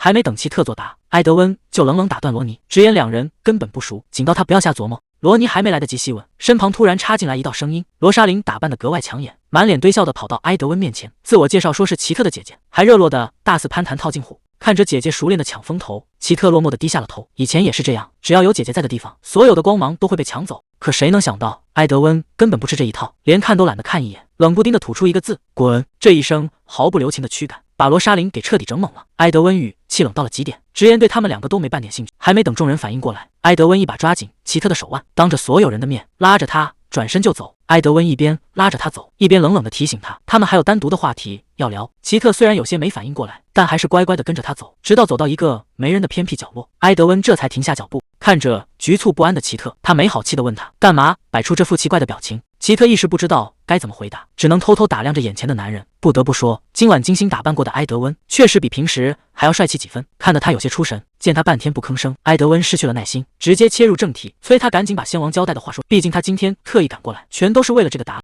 奇特深吸了一口气，终于说出了真相。仙王最后留下的那句话其实是原谅我。听到这个答案，埃德温整个人都愣住了，他怎么也没想到对方留给自己的敬会是这句话。还没等奇特把话说完，埃德温整个人彻底失控，一拳重重地砸在墙上，积压了多年的怨恨瞬间炸裂。埃德温大声质问他凭什么在这个时候求自己原谅。他对着虚空大声咆哮，当年那场血腥的惨剧早就成了他一辈子的噩梦，从那天开始，他没有哪一刻能真正放下。埃德温痛苦地控诉自己从来没有过一天安稳日子，这一切的罪魁祸首就是仙王。埃德温看着手里的那本书，愤怒地质问，正是仙王把他困在了这个无休止的死亡循环里。听到这个秘密，一旁的奇特整个人都懵了，原来这一切的背后竟然隐藏着如此残酷的秘密。埃德温的情绪彻底崩溃，他无力地跪倒在地上，大声质问仙王为什么还要缠着，既然特意让奇特来阻止他坐上那辆马车，想要救他的命，那当初第一次的时候为什么不直接让他死掉？反正不管怎么挣扎，他都注定会一次又一次的死在这个循环里。埃德温背对着他，语气里满是绝望，他说自己注定会一次又一次的死掉。听到这个秘密，奇特整个人都懵了，急忙追问到底是什么意思。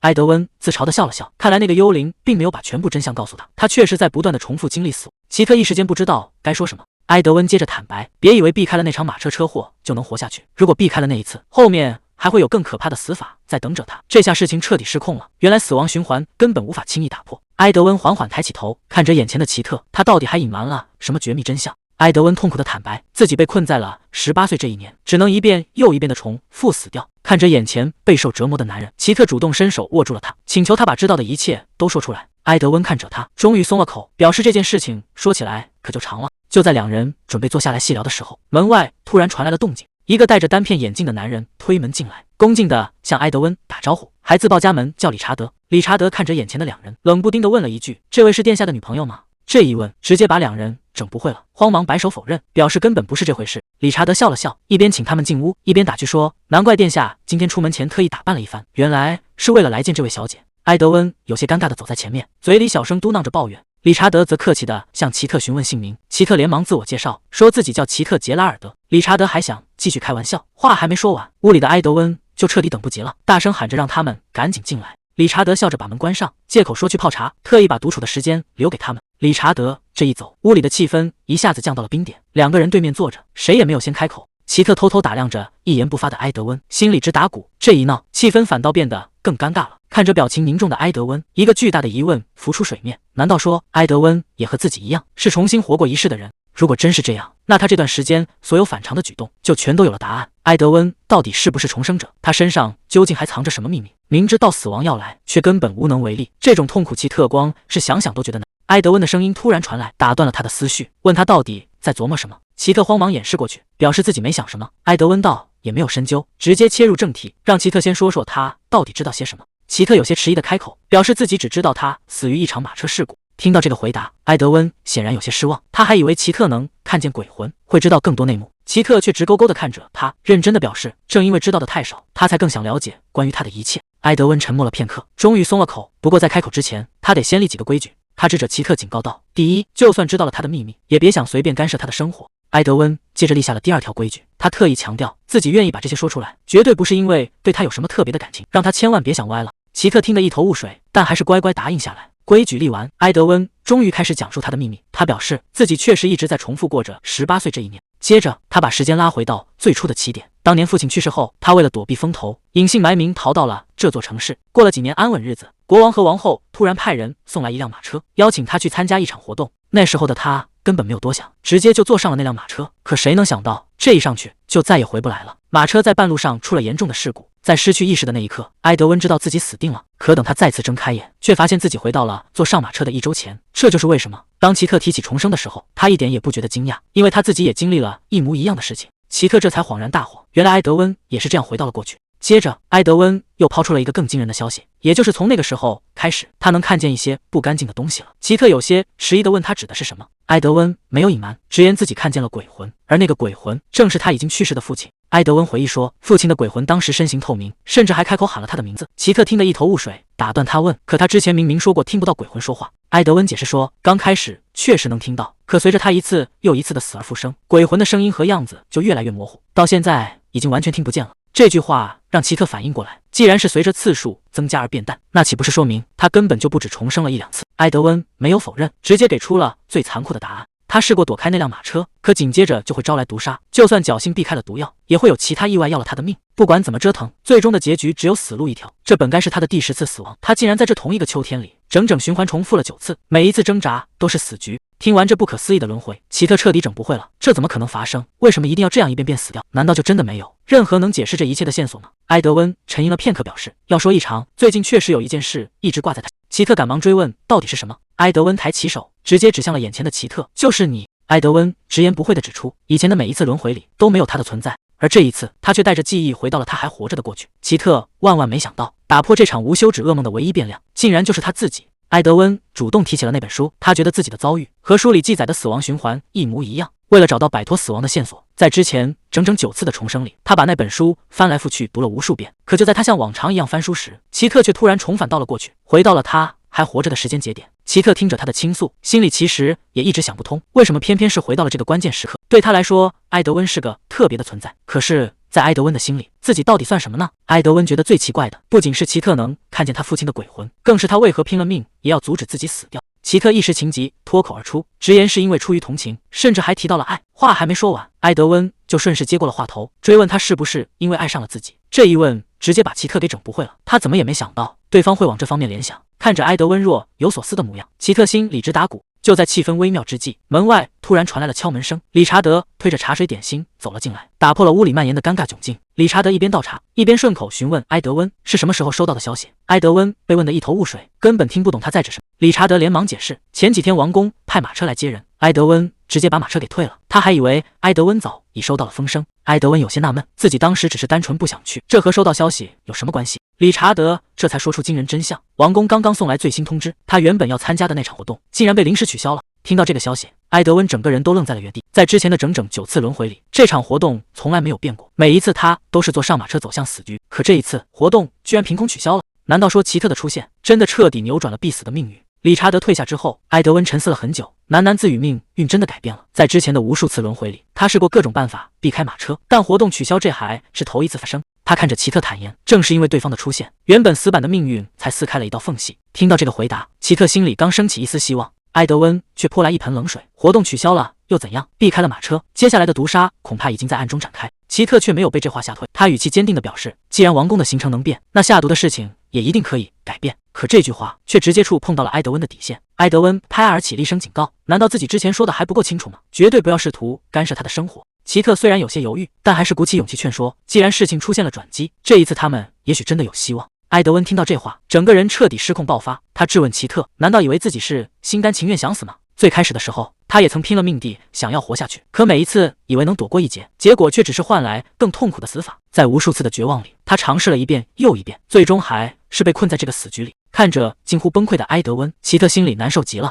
他坦言，当初在绝境里，只要想到埃德温，自己就能生出前所未有的勇气，去尝试那些不敢想的事。这一次，他也绝对不会放弃。说罢，奇特毫不犹豫地伸手，紧紧握住了埃德温冰冷的手掌。奇特注视着眼前的男人，认真地表示自己想成为那个给他力量的人。这一次，他们要一起面对。听到这话，埃德温一下子愣住了，他显然没想到奇特会这么坚持。奇特继续劝他，反正世事又不会少块肉，万一真的能改变命运呢？埃德温虽然嘴硬说这太荒谬，但态度明显软化了下来。在奇特的软磨硬泡下，埃德温终于松了口，答应让他留下来帮忙，甚至还主动握住了他的手。这下可把奇特乐坏了，他立刻顺杆爬，追问明天能不能再来，还想多打听一些关于毒药的线索。看着干劲满满的奇特，埃德温有些无奈地笑了笑，叮嘱他事情得一件一件来。虽然暂时达成了合作，但接下来的路依然充满未知危机。为了查清毒药的线索，奇特可以说是拼尽了全力，直接熬了个通宵去啃那些厚厚的读物书籍。这一查才发现，天底下的毒药千奇百怪，他忍不住自嘲，这些人还真是热衷于互相算计。不知不觉天都亮了，奇特伸了个懒腰，再不准备出门，恐怕就要迟到了。正当他准备收拾出发时，桌上的一个精美礼盒吸引了他的注意，这正是此前送给他的生日礼物。奇特犹豫了一下，想着出门前干脆把它给拆了。拆开礼盒的瞬间，一件极其精美的连衣裙映入眼帘，奇特这才恍然大悟，难怪那天罗尼会迟到，原来他是在为自己熬夜赶制礼服。手中的衣料触感极其柔软，选材和做工都极其讲究，字里行间全是送礼者的细腻心思。然而看着这份重礼，奇特心里却泛起了嘀咕：罗尼真的喜欢自己吗？即便他眼里的温柔货真价实，那份心意也没有半点掺假，但名门背后的复杂恩怨，绝没有表面上看起来那么简单。奇特思前想后，最终还是痛下决心，一把重重扣上了盒盖。次日清晨，奇特按照约定赶到了府邸。刚踏进大门，管家理查德就热心地迎上前来，甚至还开玩笑说她是未来的女主人，弄得奇特一阵不好意思。客套过后，两人迅速切入正题，想要彻底阻止下毒，就必须先查出幕后凶手。根据埃德温的回忆，之前的下毒手段令人防不胜防，有时候是日常的食物，有时候甚至只是微小的擦伤，甚至有好几次他还没察觉到半点异常，人就已经彻底失去了意识。看着埃德温正要端起茶杯，奇特心里直打鼓，这杯热茶到底能不能喝？既然每次下毒都毫无征兆，凶手极有可能是身边的熟人。最开始的时候，埃德温第一个怀疑的就是管家理查德，毕竟理查德贴身伺候多年，想要下手可以说是易如反掌。不过仔细一想，如果幕后黑手真是理查德，埃德温恐怕早就命丧黄泉了。理查德的嫌疑很快被排除。奇特一边整理思绪，一边敲响了书房大门。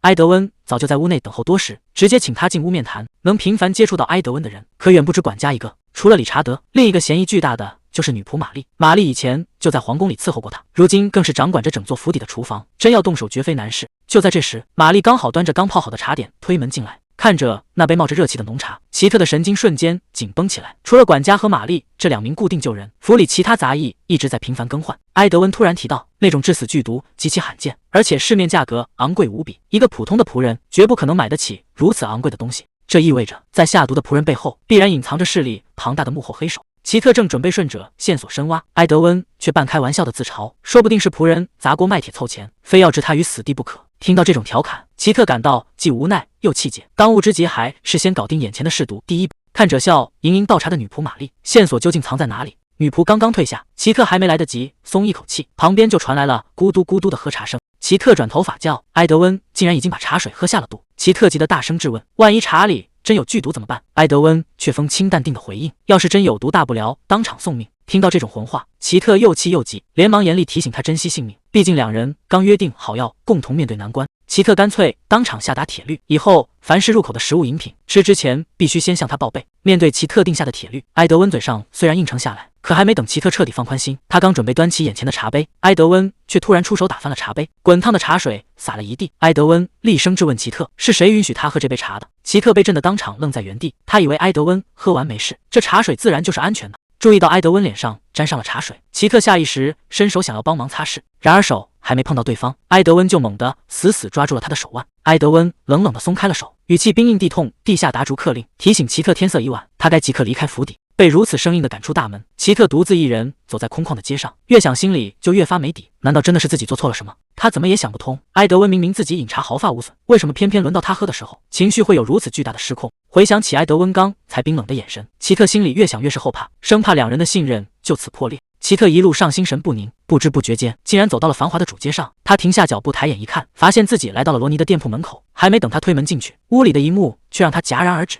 店铺里除了罗尼以外，竟然还有一个极其熟悉的身影，那正是埃德温身边的贴身管家理查德。理查德怎么会出现在这里？还没等奇特从震惊中缓过神来，店门突然被一把拉开，里面的罗尼一眼就注意到了他，还热情地跟他打起招呼，问他怎么在这个时候过来了。奇特有些慌乱地找了个借口，说上次离开的太仓促，一直想找机会好好打个招呼。罗尼倒是一点没有怀疑，顺势邀请他进屋喝杯茶。奇特连忙摆手拒绝，提醒他店里明明还有其他客人，理查德怎么会和罗尼私下见面？这两人之间到底藏着什么秘密？理查德不仅没有觉得尴尬，反而隔着窗户大方地跟他举杯致意，这态度倒让奇特有些意外。罗尼在一旁笑着打圆场，说理查德看起来完全不介意。接着罗尼顺势再次发出邀请，甚至还半开玩笑地抱怨起来，说那天晚上被奇特丢下，他心里其实挺难受的。话都说到这个份上了，奇特实在不好意思再拒绝，只能硬着头皮答应下来。进屋坐下之后，罗尼贴心地询问他想喝点什么，奇特随口要了一杯红茶，罗尼便转身去准备了。进屋之后，理查德客气地跟奇特打起招呼，说没想到两人这么快又见面了。奇特刚准备回应，注意力却一下子被理查德身旁的皮箱吸引。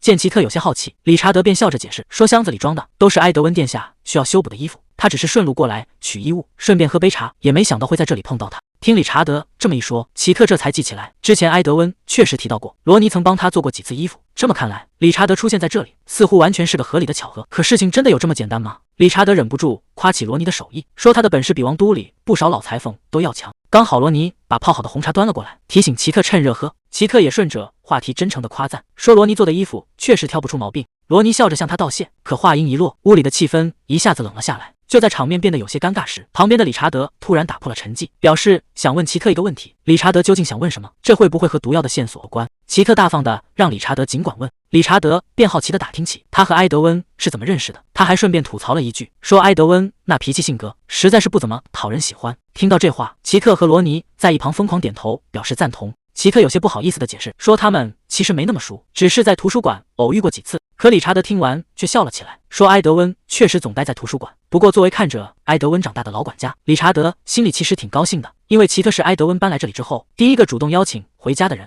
听到这个消息，奇特整个人都愣住了，原来自己在埃德温心里竟然有着如此特殊的地位吗？那之前埃德温的失控到底是因为什么？聊得差不多了，奇特放下茶杯，准备起身告辞，说自己突然想起还有些事情要处理。可刚走到门口，罗尼突然叫住了他，希望能答应他最后一个请求。奇特停下脚步，问他是什么事。罗尼拿出一枚弗兰花形状的胸针，递到了奇特面前。罗尼说，只要他方便的时候，希望他能戴上这枚胸针，穿着那套衣服去他的店里坐，他真的很想亲眼看一看。罗尼递过来一个盒子，说这东西和那件衣服很配，还表示自己会一直等着他。奇特收下礼物便转身离开。可到了晚上，他躺在床上翻来覆去，怎么也睡不着，一闭上眼，脑子里全是昨天理查德那反常的举动。他越想越觉得不对劲，后悔当时没能多套出点话来。这种整天疑神疑鬼的日子实在太让人心累了。而此时此刻，他最想见到的其实是埃德温。虽然心里一直惦记着埃德温，但奇特还是有些犹豫，觉得今天可能不该主动去找他。可习惯这东西真是改不掉。不知不觉中，他又漫无目的地走到了图书馆门口，看着这熟悉的地方，奇特忍不住自嘲，这感觉简直就像是情景重现。他带着罗尼送的那枚胸针，在书架间转了一圈，却并没有看到埃德温的身影。看来他今天确实不在这里。奇特暗自松了一口气，既然人都已经来了，他便打算随便找本书时间。可就在他伸手去拿书的那一刻，动作却突然僵住了。奇特把那本书从书架上抽了出来，翻开一看，发现里面有一页被人特意加了书签。他顺着书签翻开那一页，发现这是一本讲述灵魂告别的小说。书里的男主角阿瑟正向爱人做最后的告别，说自己其实早就已经死了，现在是时候该彻底消失了。看着书里女主角痛苦哭喊的画面，奇特心里莫名有些发慌，尤其是看到男主角的名字叫阿瑟。要知道，埃德温的中间名正好就叫阿瑟，这难道只是一个巧合吗？还是说这是有人故意留给他的某种暗示？看着书中那句“没有你我永远无法幸福”，奇特心里感触极深。要是埃德温再次遭遇不幸，他简直不敢想象那会是什么后果。一想到埃德温到在血泊中的可怕场景。奇特忍不住轻声念出了他的名字，可就在这时，身后突然有人叫了他一声，奇特连忙转过身去，万万没想到，埃德温居然就这样悄无声息地出现在了他身后。埃德温看着眼前的奇特，语气里带着几分无奈，说他还真的是从来都不听劝啊。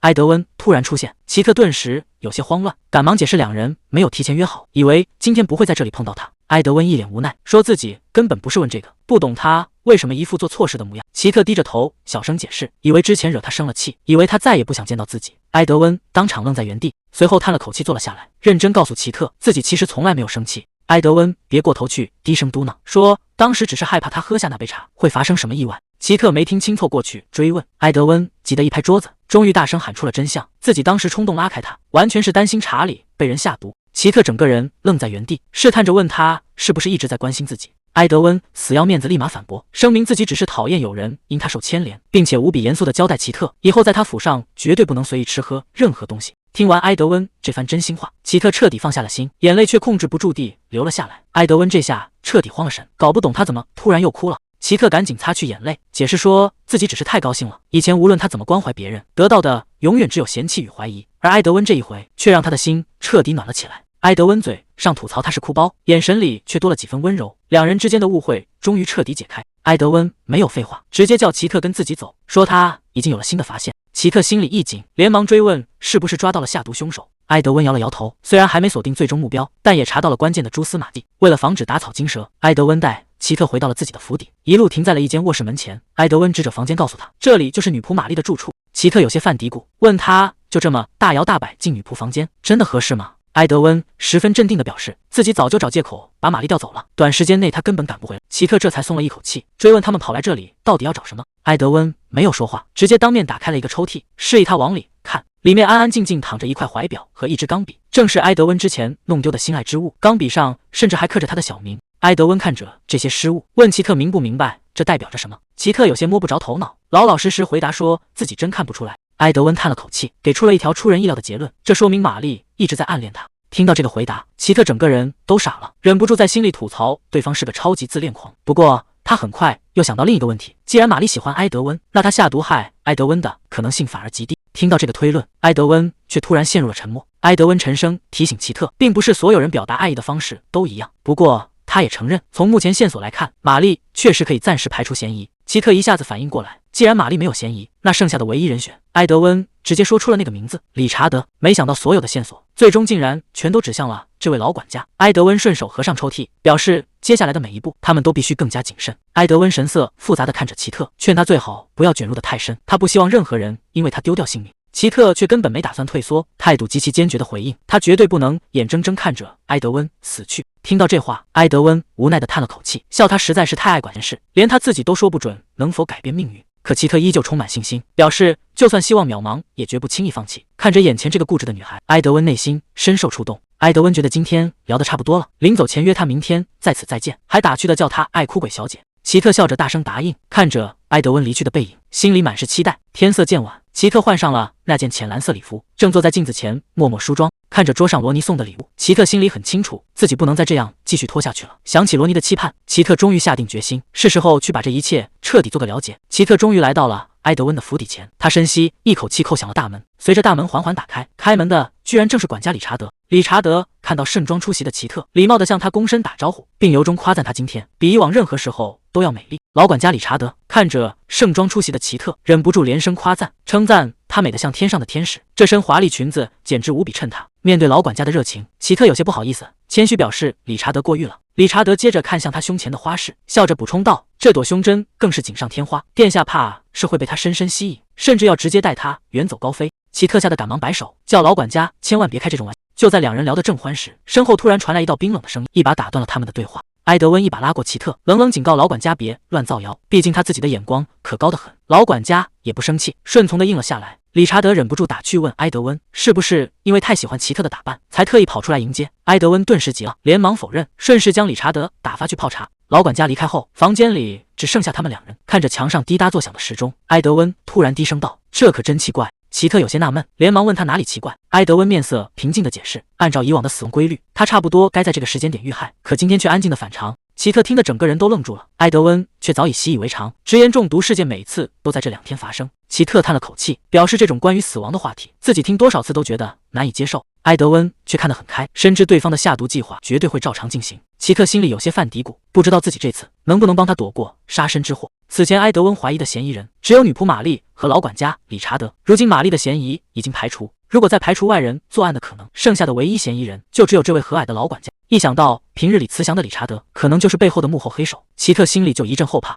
这时埃德温轻轻敲了敲桌子，打断了他的思绪。他指着桌子直言，待会儿理查德送来的茶水绝对会被暗中下毒，所以现在的策略很简单，只要死死盯紧那杯茶水即可。齐特立刻打起精神，表示自己绝对会严防死守。为了帮埃德温避开死局，齐特试探着提出建议，问要不要把理查德派往远方，或者干脆让埃德温去他家暂住。这话刚出口，他自己倒先红了脸。埃德温坐在沙发上没太听清，顺手让他再重复一遍，顿时让齐特有些尴尬。就在他不知如何接话时，门外突然响起了敲门声。齐特仿佛抓住了救命稻草，以为是理查德送茶过来，连忙跑去开门借机脱身。可房门一打开，门外站着的竟然是裁缝罗尼。罗尼看到齐特出现在这里，整个人瞬间愣在原地，完全没想到他会和埃德温在一起。更要紧的是，罗尼一眼认出了他身上的天蓝色礼服。齐特心里顿时慌乱不已，他原本打算处理完这边的事，再去向罗尼解释误会，没料到对方会直接登门。罗尼看到齐特穿上自己送的裙子，心里感动不已，忍不住大声夸赞他今日的美貌。然而话还没说完，房间里的气氛就骤然降至冰点。后面的埃德温面色阴沉如铁，埃德温毫不客气地厉声质问，问罗尼是来送公文的，还是专门跑来调戏女人？罗尼直接被训得慌了神，连忙低头赔礼道歉，解释自己是受老管家所托，前来交付改好的衣服。埃德温连眼皮都懒得抬，冷冷命令他放下东西，赶紧离开。看到那件精美的成品，齐特这才恍然大悟，原来罗尼登门纯粹是为了公事。罗尼恭敬地向埃德温展示了另一件样式独特的尊贵礼服。埃德温对此反应冷淡，似乎完全不感兴趣。一旁观望的齐特却被衣服吸引，主动凑上前想细细端详。埃德温道也没有阻止，顺口应允了他的请求。齐特仔细观察着礼服，不论布料还是细节做工，都称得上当世顶尖。他在心里暗暗揣摩，这般高贵的颜色若穿在埃德温身，必定非凡脱俗。可当他伸手触摸领口那朵蓝色胸花时，意外骤然爆发，胸花内部居然藏着锋利硬物，瞬间刺破了他的手指。鲜血流出的刹那，原本冷静的两人彻底大惊失色。看到齐特手指流血，罗尼慌忙上前道歉，解释可能是胸针没有固定妥当。他急忙伸手想去检查伤口，可还没碰到齐特，埃德温就以迅雷般出手。埃德温一把将齐特拽到身后，强行将罗尼隔开。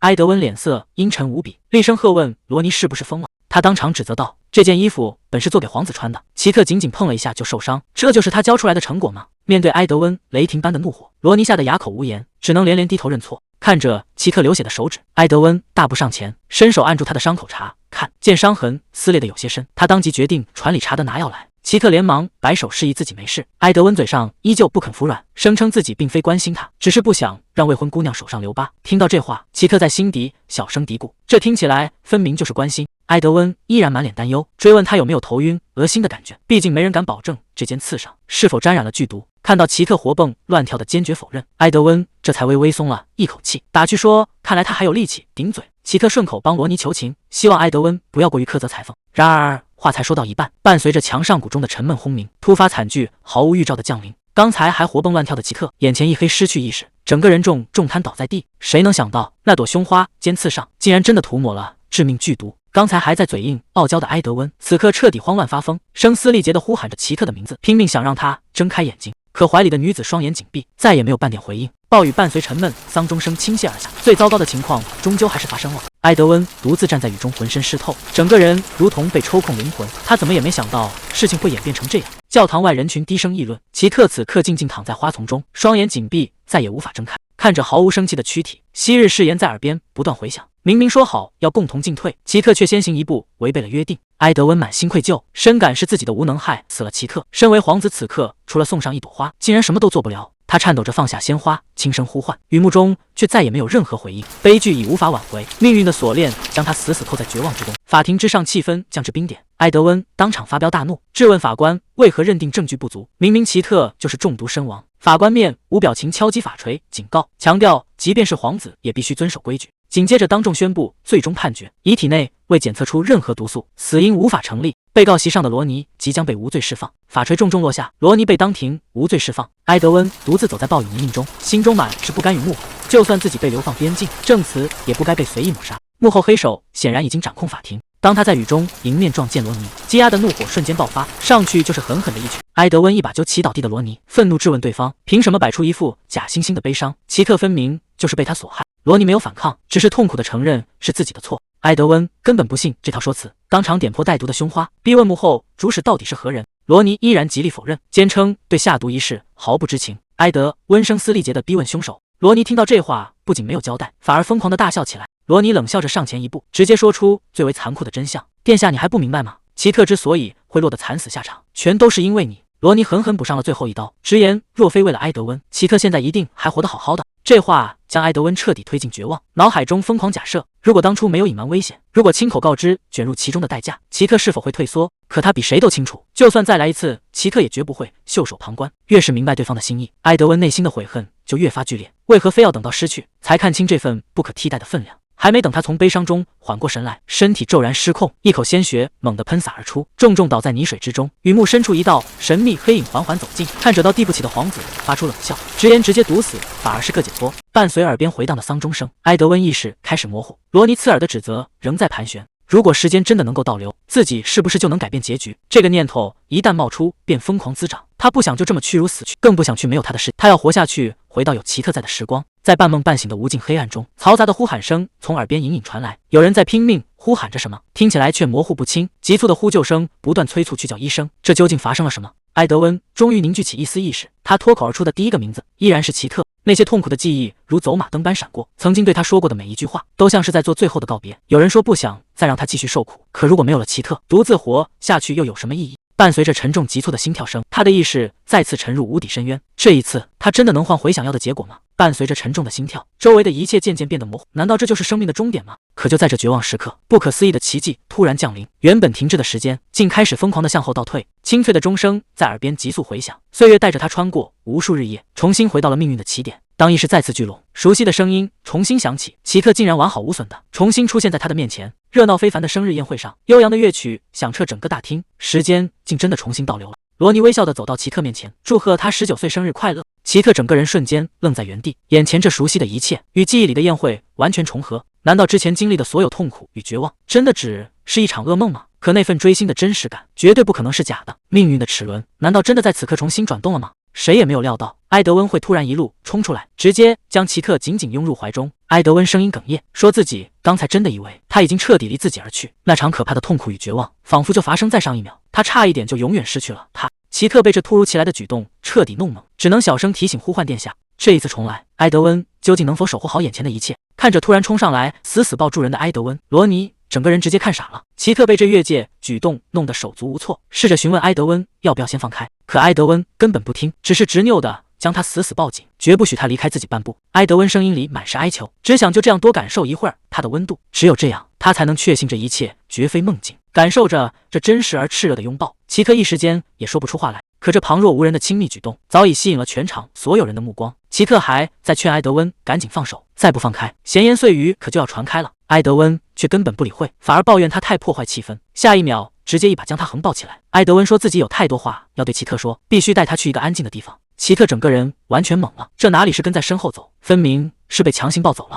埃德温一路抱着他走到花园树荫下，找了个无人打扰的角落才停下来。被强行带到安静的花园后，奇特手足无措的小声抱怨，自己还从没被人这样抱过，连双手该往哪里放都不清楚。埃德温轻叹了一口气，打算先把关键事情确认清楚。他直截了当地询问奇特，他现在脑海里保留的到底是死前还是死后的记忆？奇特脱口而出，难道自己真的死过一次？这一句反问让埃德温心里立刻有了确定答案。奇特满脑子都是疑问，既然自己已经死过一次，为什么又会重新回到生日舞会这天？但最让他震撼的是，埃德温究竟是怎么知道自己死过的事？埃德温没有丝毫隐瞒，直接坦白了背后的真相。就在奇特死后的那几天里，时间再次发生了逆转倒流，确认了彼此的记忆后，奇特终于坐实了残忍的真相，承认自己确实已经死过一次。他以为两人都是死于剧毒，可埃德温却摇了摇头，中毒的只有奇特一个人，而他自己则是迎来了第10次死亡，被暗杀者当场要了性命。埃德温本想解释自己当时本可以避开，奇特却气得直接打断了他。明明有机会躲开，为什么非要硬生生挨下那一刀？身体被利刃刺穿的剧痛，难道不比中毒还要难受吗？面对奇特愤怒的质问，埃德温却表现得格外平静。他说其实并没有那么痛，毕竟这种剧痛他早就体验过很多次了。埃德温神色复杂地看着奇特，说出了最关键的核心原因。奇特有些困惑，不知道他指的是什么。埃德温有些别扭地低声解释，因为当时奇特已经不在了，看着奇特没有听清的模样，埃德温终于忍不住大声喊了出来。他坦白承认，在没有奇特的世界里，他根本不知道该怎么独自面对这一切。听到这番近乎深情表白的话，奇特整个人彻底愣在原地。埃德温有些不好意思地遮住脸，承认自己正是因为奇特才做出了逆转时间的决定。他只是想回到奇特还活着的时候，因为他根本无法忘记他，更无法释怀他因自己而死的真相。埃德温死前脑海里只有一个执念，他不想就这么彻底死去。强烈的心愿让他触发了第10次重生，但这次睁开眼，他却惊恐发现，重生节点竟然直接变到了今天，也就是舞会的现场。奇特听完满脸不可置信，以往每一次死后不都是回到马车出事之前吗？这次前所未有的节点改变，到底意味着什么样的一变？奇特急切地追问埃德温有没有发现什么异常的线索。埃德温脑中闪过死前拼命求救的画面，但他还是隐瞒了下来，只是摇了摇头表示不知情。奇特没有半点怀疑，反而提出要和他一起调查。随后他问出了最关键的问题，自己前世究竟是怎么死的？埃德温看着他低声吐露真相，是中了一种无色无味的绝命剧毒，起因可能只是身上一个微小的窗口。正当二人沉思时，花园里突然传来罗尼的呼喊声，他正四处搜寻着奇特的下落。奇特有些慌乱，提议先回舞会大厅避嫌，可埃德温一听到那个声音，眼神里立刻写满了厌恶。他一把拽住奇特，直接闪身躲进了树荫最深处。他明确表示绝不回去，更不想碰到罗尼。埃德温转头看向奇特，问他是不是真的想回那个沉闷的舞会。奇特坦言，比起热闹的大厅，他更喜欢两个人单独待着。得到肯定的回答，埃德温嘴角微扬，决定带他去一个特别的地方。深夜的城堡安静的可怕，埃德温提着微弱的油灯，带着他偷偷溜进了竞技图书馆。奇特有些担忧规矩，埃德温却一脸无所谓。奇特心中暗自吐露，也只有这位皇子才敢如此肆无忌惮。走进漆黑的图书馆，奇特忍不住再次发问，为什么非要深夜选在这里？埃德温理直气壮的回答，不是你刚才说想要绝对安稳的二人世界吗？一句话让奇特哑口无言。随后埃德温收敛了笑意，问出了压在心里很久的疑问，面对死而复生这种荒诞绝伦的事，你为什么能表现得如此从容？奇特停下脚步，眼神沉了下来，眼睁睁看着一时消散的绝望与恐惧，这辈子他都无法忘怀。比起肉体上的剧痛，更让人绝望的是面对死亡时的无能为力，那绝不是轻描淡写就能抹去的阴影。况且这样的惨剧随时可能再次降临。埃德温一步步走上前，注视着他的眼睛，说出最后的退路。如果现在选择退出，就再也不用卷入这场死亡轮回。面对埃德温给出的退路，奇特没有丝毫犹豫，他要夺回的可不只是自己的时间，而是他们两个人共同的命运。一路踩着绝望走来，如果真要放弃，他早就倒在轮回里了。埃德温眼神变得无比严肃，再次告诫他，下一次迎接死亡可能会是难以承受的剧痛。奇特眼神坚定，毫无动摇。埃德温看着他的倔强，忍不住轻笑起来。气氛刚有所缓和，奇特突然想到了什么，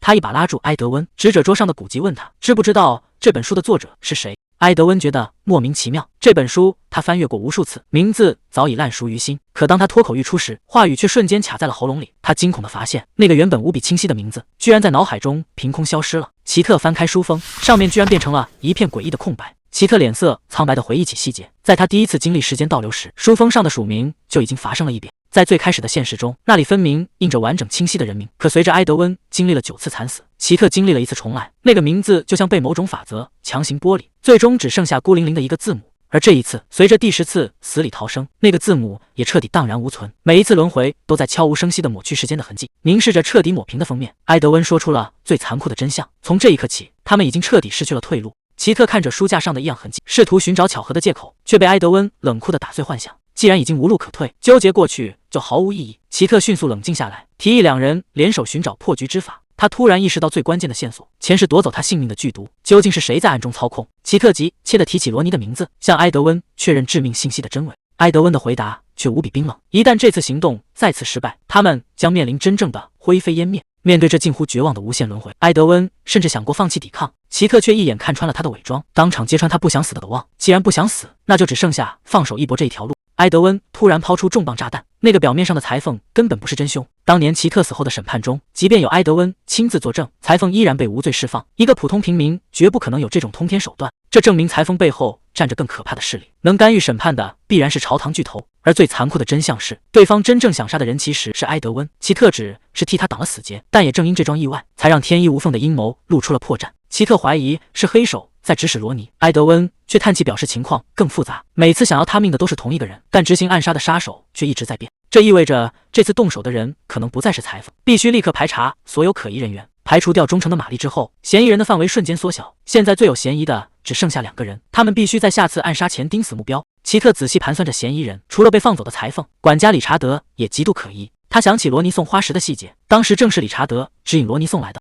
奇特疑惑地看向埃德温，质问他为何断定动手的是罗尼？埃德温之推说罗尼阴险狡诈，这回避的态度让奇特起疑，他步步紧逼，追问埃德温是否隐瞒了其他秘密。在奇特的追问下，埃德温终于吐露了实情。他曾暗中调查过所有人，其中也包括管家理查德。理查德从小将埃德温抚养长大，陪伴的时间比亲生父母还要多。在奇特惨死，埃德温彻底崩溃的绝望时刻，也是理查德守在身边给予安慰。这份深厚的情感让埃德温本能的抗拒去怀疑他。回忆起当年的温情，埃德温实在无法怀疑这位老管家。奇特温柔地握住他的手，给予安慰。埃德温迅速收起情绪，继续解释。在排查了所有嫌疑人后，所有线索都指向了同一个人，那就是裁缝罗尼。得知真凶线索，奇特急切地提议去跟踪罗尼，埃德温却连忙按住他，示意他先保持冷静。奇特还在追问无法重来的含义，埃德温却打断他，指出当务之急是找到突破口，光抓外围棋子没用，必须揪出幕后黑手。还没等两人商量出人选，图书馆内的空气瞬间冻结。埃德温毫无征兆地转过身，声音颤抖地问奇特能不能看到角落里站着的人。埃德温惊恐地指着那片空地，奇特顺着看去却一无所获。这诡异的一幕让空气凝固，那道凭空出现的虚影竟然只有埃德温一个人能看见。跌坐在地上的埃德温冷汗直流，彻底确认了这个恐怖的事实。埃德温满脸不敢置信，急忙向奇特确认：“你真的看不见他吗？他就站在你身后。”奇特顺着指引看去，身后却空无一物。埃德温突然苦笑起来，笑声里充满无奈与绝望，这分明是在提醒他，这是最后的机会。看着情绪失控的埃德温，奇特一时不知该如何安慰。就在此时，虚影化作一缕青烟，彻底消散。但在彻底消失的前一秒，他似乎留下了两个字。埃德温猛地抬起头，声音带着颤抖向奇特确认：“他刚才是不是说了回来？”奇特有些发懵，只能呆呆地点头回应：“对，他消失前确实说了这两个。”虚影留下的那句回来，让埃德温越想越心惊。难道神秘对手从一开始就掌控了全部真相？埃德温拔腿就往外走，奇特赶忙一把拉住他，急切地追问他到底要回哪去。埃德温冷冷吐出两个字：“王宫。”那个地方他必须亲自回一趟。见埃德温要独自深入险境，奇特毫不犹豫追了上去，质问他是不是打算独自冒险。埃德温回头看着他，可这一趟重返王宫，等待他们的究竟是真相，还是早已设好的致命陷阱？埃德温直接抛出了第一个嫌疑人，当今国王本森。作为埃德温的叔叔兼养父，本森有着绝对的动手动机，只要彻底除掉埃德温，他的王位才能真正坐稳。奇特听得暗暗吃惊，他之前听罗尼提起过，才大致了解一点王室恩怨。其实从第一次重生开始，埃德温就已经锁定本森了，换做任何人都会把矛头指向这位至高无上的国王。可既然早就心知肚明，埃德温为何一直按兵不动？他心里到底在顾忌什么？埃德温终于吐露了内心的秘密。当年他没有选择查下去，并不是因为缺乏证据，而是他根本不敢面对真相。对埃德温来说，本森不仅仅是高高在上的叔叔，在他年幼最无助的时候，是本森给了他超越亲生的关怀，那份陪伴长大的抚养之恩，成了他心中最难跨越的深渊。所以他宁愿自欺欺人，也不愿亲手撕开这残忍的真相。甚至到了现在，哪怕已经重来了一次，埃德温心里依然留着最后的奢望，希望那个要他命的人千万不要是本森。埃德温自嘲地叹了口气，以他现在的微末实力去查国王，无异于以卵击石。奇特的眼神却无比坚定，既然本森对埃德温很重要，那对自己也同样重要。看着对自己毫无保留的奇特，埃德温有些自嘲，不知道为什么会把这些软肋说出来。奇特笑着轻声安慰，两人如今是共享生死的同盟，连重生和幽灵这种意识都一起经历了。他顺口开起了玩笑，问埃德温是不是还像初见时那样把她当成一个疯女人。话音刚落，气氛突然变得有些微妙。注意到埃德温自责的神情，奇特赶忙慌乱地解释自己真的只是随口开个玩笑。埃德温却认真地回想起来，以奇特当时反常的举动，自己的戒备完全合情合理。奇特只能尴尬地承认自己当时的失控举动确实有些吓人。奇特为自己当初的失控辩解，直言那时候的一切就像做梦一样。埃德温顺势调侃起来，问他是不是在梦里也经常去摸别人的脸。奇特瞬间红了脸，小声嘀咕着自己才不会对谁都这样，只是因为对方是埃德温。听到这个回答，埃德温嘴角忍不住微微上扬，这温柔的笑容让奇特有些猝不及防，整个人瞬间有些不知所措。不过埃德温很快收敛了笑意，把话题拉回了正轨，准备揭晓第二个嫌疑人。他指着资料上的核心名字，向奇特郑重开口，另一个人就是阿温公爵。这个名字让奇特大吃一惊。作为地位仅次于国王的顶层权臣，阿温公爵不仅是王位第3顺位继承人，更是当年亲手把埃德温送来这里的人。奇特瞬间恍然大悟，最有嫌疑的这2位顶层权臣，居然全都高居于皇宫之中。埃德温的眼神无比坚毅，这就是他必须重返皇宫的理由。奇特没有丝毫犹豫，再次坚定地表明态度，不管前方是何等龙潭虎穴，他都必须一路相随。埃德温感到有些难以置信，他原本以为奇特只是不知危险才会盲目跟随，可如今真相大白，他居然依然没有半点退缩。奇特目光清澈而斩钉截铁，他从不会轻易许下承诺，既已是同舟共济的盟友，就绝不可能临阵脱逃。面对奇特的决绝，埃德温给出了最后的严厉警告，这一步只要踏出去，短时间内就再也没有回头路，甚至极其可能就再也回不来了。埃德温死死盯着他，问出了最残酷的问题：这一去很可能万劫不复，难道你真的不会后悔？奇特没有半点犹豫，回答的斩钉截铁：如果让你一个人去送死，我才会后悔一辈子。看着如此坚决的奇特，埃德温无奈地叹了口气，看来连死亡威胁也动摇不了他的决心，他只能选择妥协，约定让奇特2天后去他府邸，到时候2人一同出发。听到这个决定，奇特脸上不仅没有惧色，反而隐隐有些兴奋，这让埃德温哭笑不得。明知要闯入皇宫死局，这女人竟然还能高兴得起来。埃德温无奈地再次提醒，这一趟可绝对不是去度假。奇特只是灿烂一笑，显然早已做好了万全准备。与此同时，奇特也开始收拾行囊，准备远行。看着眼前空荡荡的信纸，他发现自己其实无话可写，终究是要和这个家彻底道别了。他把写好的告别信留在桌上，只要女仆看到，自然明白他的去向。收拾好简陋的行李，奇特孤身一人提着皮箱走上街头，凝望着眼前熟悉的街道，他心里无比清楚，这大概是他最后一次看到这里原本安详的模样。等他下一次再踏足此地，恐怕早已是物是人非。奇特在人潮喧闹的街头匆忙赶路，心里止不住地泛着嘀咕，如果再不加快脚步，恐怕又要迟到受罚了。可就在他心急火燎往前赶时，却在拥挤的人群中与一名男子擦肩而过。还没等他走远，身后突然响起一道清脆的声音，直接叫出了他的名字。奇特诧异的猛然停下脚步，有些不敢置信的回头望去。罗尼在街上叫住了奇特，他显然没想到会在这里遇见他。他笑着上前打招呼，表达着再次相遇的喜悦。奇特只是礼貌地应了一声。罗尼注意到他手里的行李箱，询问他是不是要去远行度假。奇特感到气氛有些尴尬，但还是实话实说，自己准备前往王都。听到王都这2个字，罗尼的脸色瞬间变了，他急切地向奇特确认刚才说的是不是王都。得知奇特要去王都，罗尼不仅没有觉得不妥，反而显得更加兴奋。他拿出一份邀请函，告诉奇特自己也要去王都。原来他收到了王宫的邀请，要去那里担任学徒。奇特有些不敢置信地看着他，罗尼笑着感叹自己的幸运，本以为分别后很难再见，没想到还能在王都重逢。奇特心里十分惊讶，没想到他居然能进入王宫。罗尼顺势提出请求，希望到了王都之后能继续为奇特制作衣服。看着眼前伸来的那只手，痛苦的过往瞬间涌上心头，那些伤害至今难以抹去。奇特实在想不通，为什么罗尼还要不断接近他。他冷冷地质问对方，自己明明已经当众拒绝了求婚，他为什么还要缠着不放？面对奇特的质问，罗尼显得异常平静，声称只是想重新搞好关系。奇特心里充满了怀疑，一再讨好一个拒绝过自己的人，罗尼背后到底隐藏着什么目的？罗尼对奇特敞开了心扉，坦言在向他求婚之前，自己就一直在默默关注他。奇特听后十分吃惊，没想到他竟然关注了自己这么久。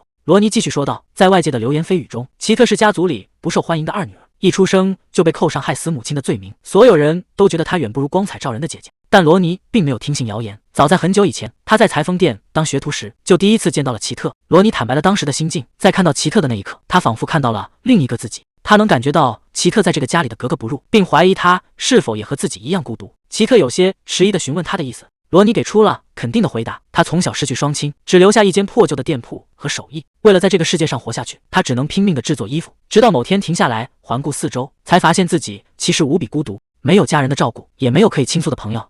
罗尼继续敞开心扉，坦言当年所有人都在指责奇特，但在他眼里奇特完全不同，因为在奇特身上看到了自己的影子。他不忍心看着他继续孤单下去。罗尼顺势拉起奇特的手，说出了求婚的真正原因。他早就看穿了奇特内心的孤独，哪怕习惯了与周围格格不入，也不代表愿意永远孤单。他只想借着这个机会，好好去了解真实的奇特。这番真诚的告白直击奇特心底，让他的内心再也无法平静。罗尼表示自己也要进宫一趟，如果到时候在宫里碰面，至少还能互相打个招呼。奇特点头示意，两人简短道别后各奔东西，为了各自的目标开始行动。提着行李踏上街头的奇特，终于彻底告别了过去。阳光洒在他的身上，他心里比任何时候都要轻松，因为现在的他很清楚，自己再也不是孤身一人了。奇特紧赶慢赶来到约定地点，一见面，埃德温就抱怨他来得太晚，奇特只能老老实实的道歉。埃德温总觉得奇特有些不对劲，但此时也顾不上多想，催促着奇特赶紧上车。理查德走来，主动向奇特打招呼。奇特一听，下意识喊出了对方的名字。话一出口，奇特整个人都懵了。他突然反应过来，在这个时间线里，自己还没见过理查德。这下他该怎么解释自己知道管家的名字？好在奇特反应迅速，赶紧顺着话头自我介绍，把这尴尬的一幕圆了过去。理查德客气地接过行李，表示能护送两位去王宫是他的荣。可话刚说到一半，理查德突然话锋一转，冷不丁地询问奇特是不是埃德温的女朋友。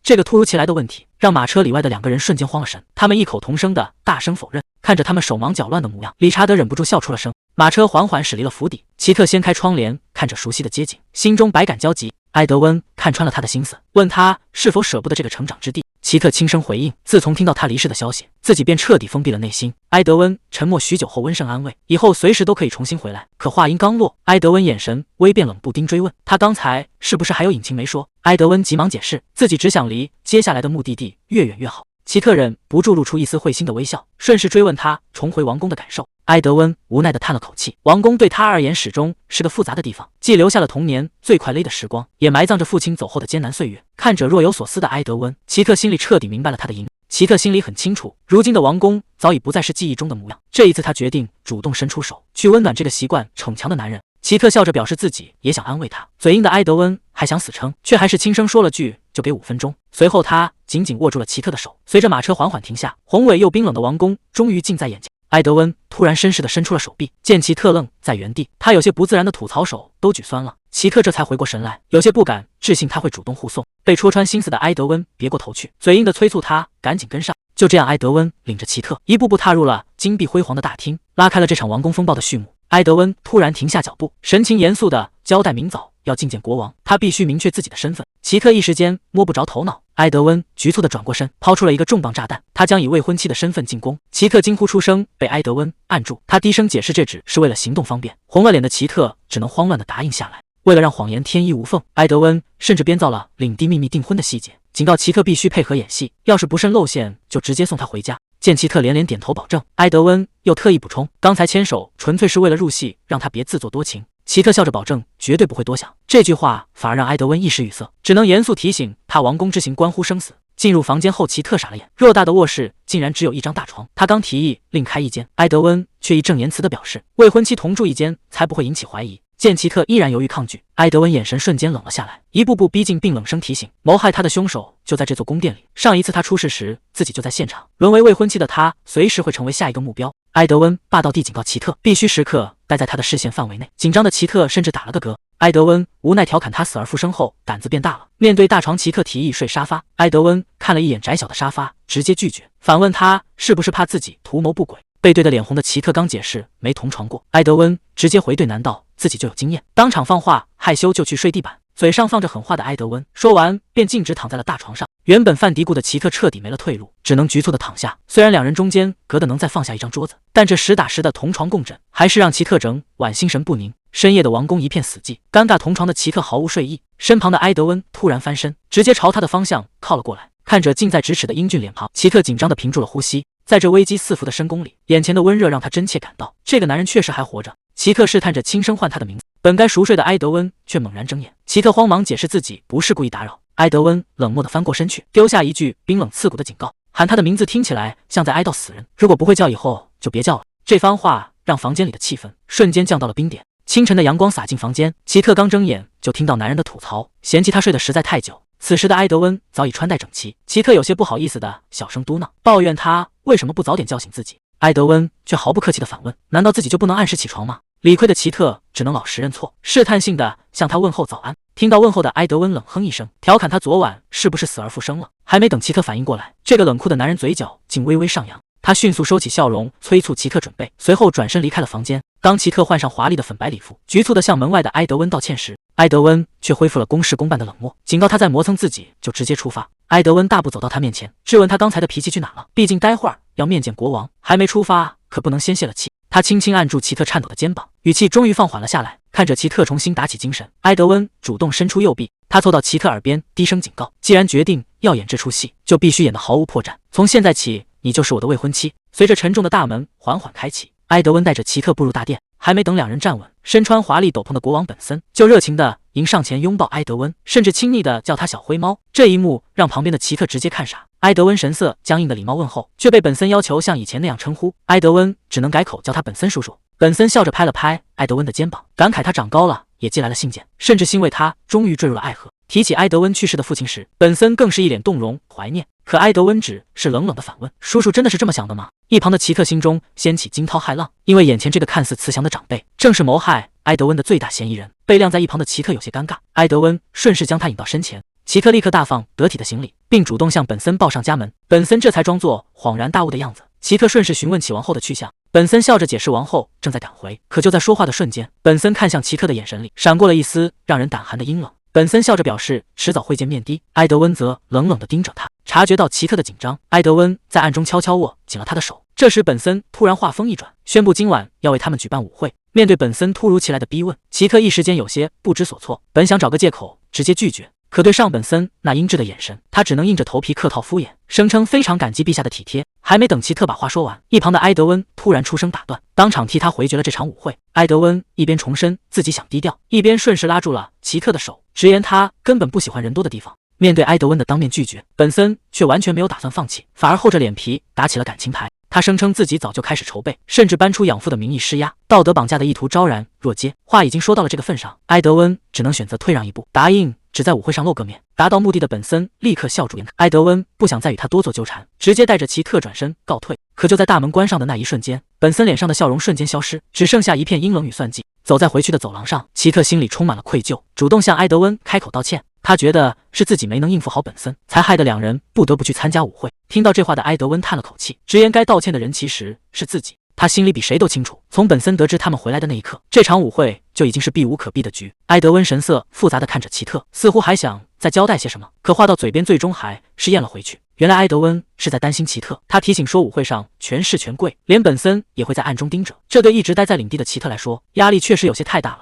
而且埃德温也是第一次应付，就怕到时候分身乏术顾不上他。可奇特却反过来安慰他，觉得反正只是去走个过场，绝对不会出什么乱子。看着这个乐观过头的姑娘，埃德温无奈地叹了口气，随后主动朝她伸出了手。他笑着提醒奇特别忘了他们现在的未婚夫妻身份。奇特顺从地把手搭了上去，嘴上却不服输地调侃起来，觉得本森叫他小灰猫挺贴切的，他确实很像一只可爱的猫咪。听到这话的埃德温有些羞恼，冷着脸警告奇特不许再提，否则自己真的要翻脸了。就在两人打闹的时候，房门突然被人推开，理查德推着行李走了进来。看到理查德突然出现，奇特显得有些意外。埃德温在一旁解释道，自己既然回了王都，理查德自然也要跟过来，而且还顺便带了一些额外的行李。理查德一进门就委屈巴巴地质问起两人，怪他们之前明明极力否认，结果转头就为了爱情私奔。他一边用手帕擦着眼泪，一边抱怨自己作为贴身管家，居然是从别人口中才得知他们订婚的消息，这简直让他太伤心了。奇特见状赶紧想要解释，可理查德根本不给他机会，反而贴心的安慰他不用害羞，直言自己伺候殿下10多年，早就盼着这一天了。看着理查德在一旁自顾自感动，奇特一时间哭笑不得，根本不知道该怎么接话了。理查德突然一把抓住奇特的手，眼含热泪地叮嘱他以后一定要好好照顾殿下。看着这个自顾自感动的管家，奇特一时间有些不知所措，甚至开始反思自己之前是不是太疑神疑鬼了。理查德越说越激动，直言自己现在死而无憾了。一旁的埃德温实在看不下去，冷着脸出声制止他继续演戏。理查德这才收敛了一些，调侃自己打扰了他们的2人世界，随后便识趣地转身离开。看着理查德终于退了出去，埃德温无奈地叹了口气，只觉得头疼不已，而旁边的奇特也只能尴尬地陪笑。奇特发现自己根本没法专心，因为他的心思全在旁边的埃德温身上。虽然这个男人看起来还是老样子，但两人之间的气氛确实和以前不一样了。正当他看得入神时，却被埃德温当场抓包，问他是不是打算在内战上一整天。这下奇特尴尬的只想找个地缝钻进去。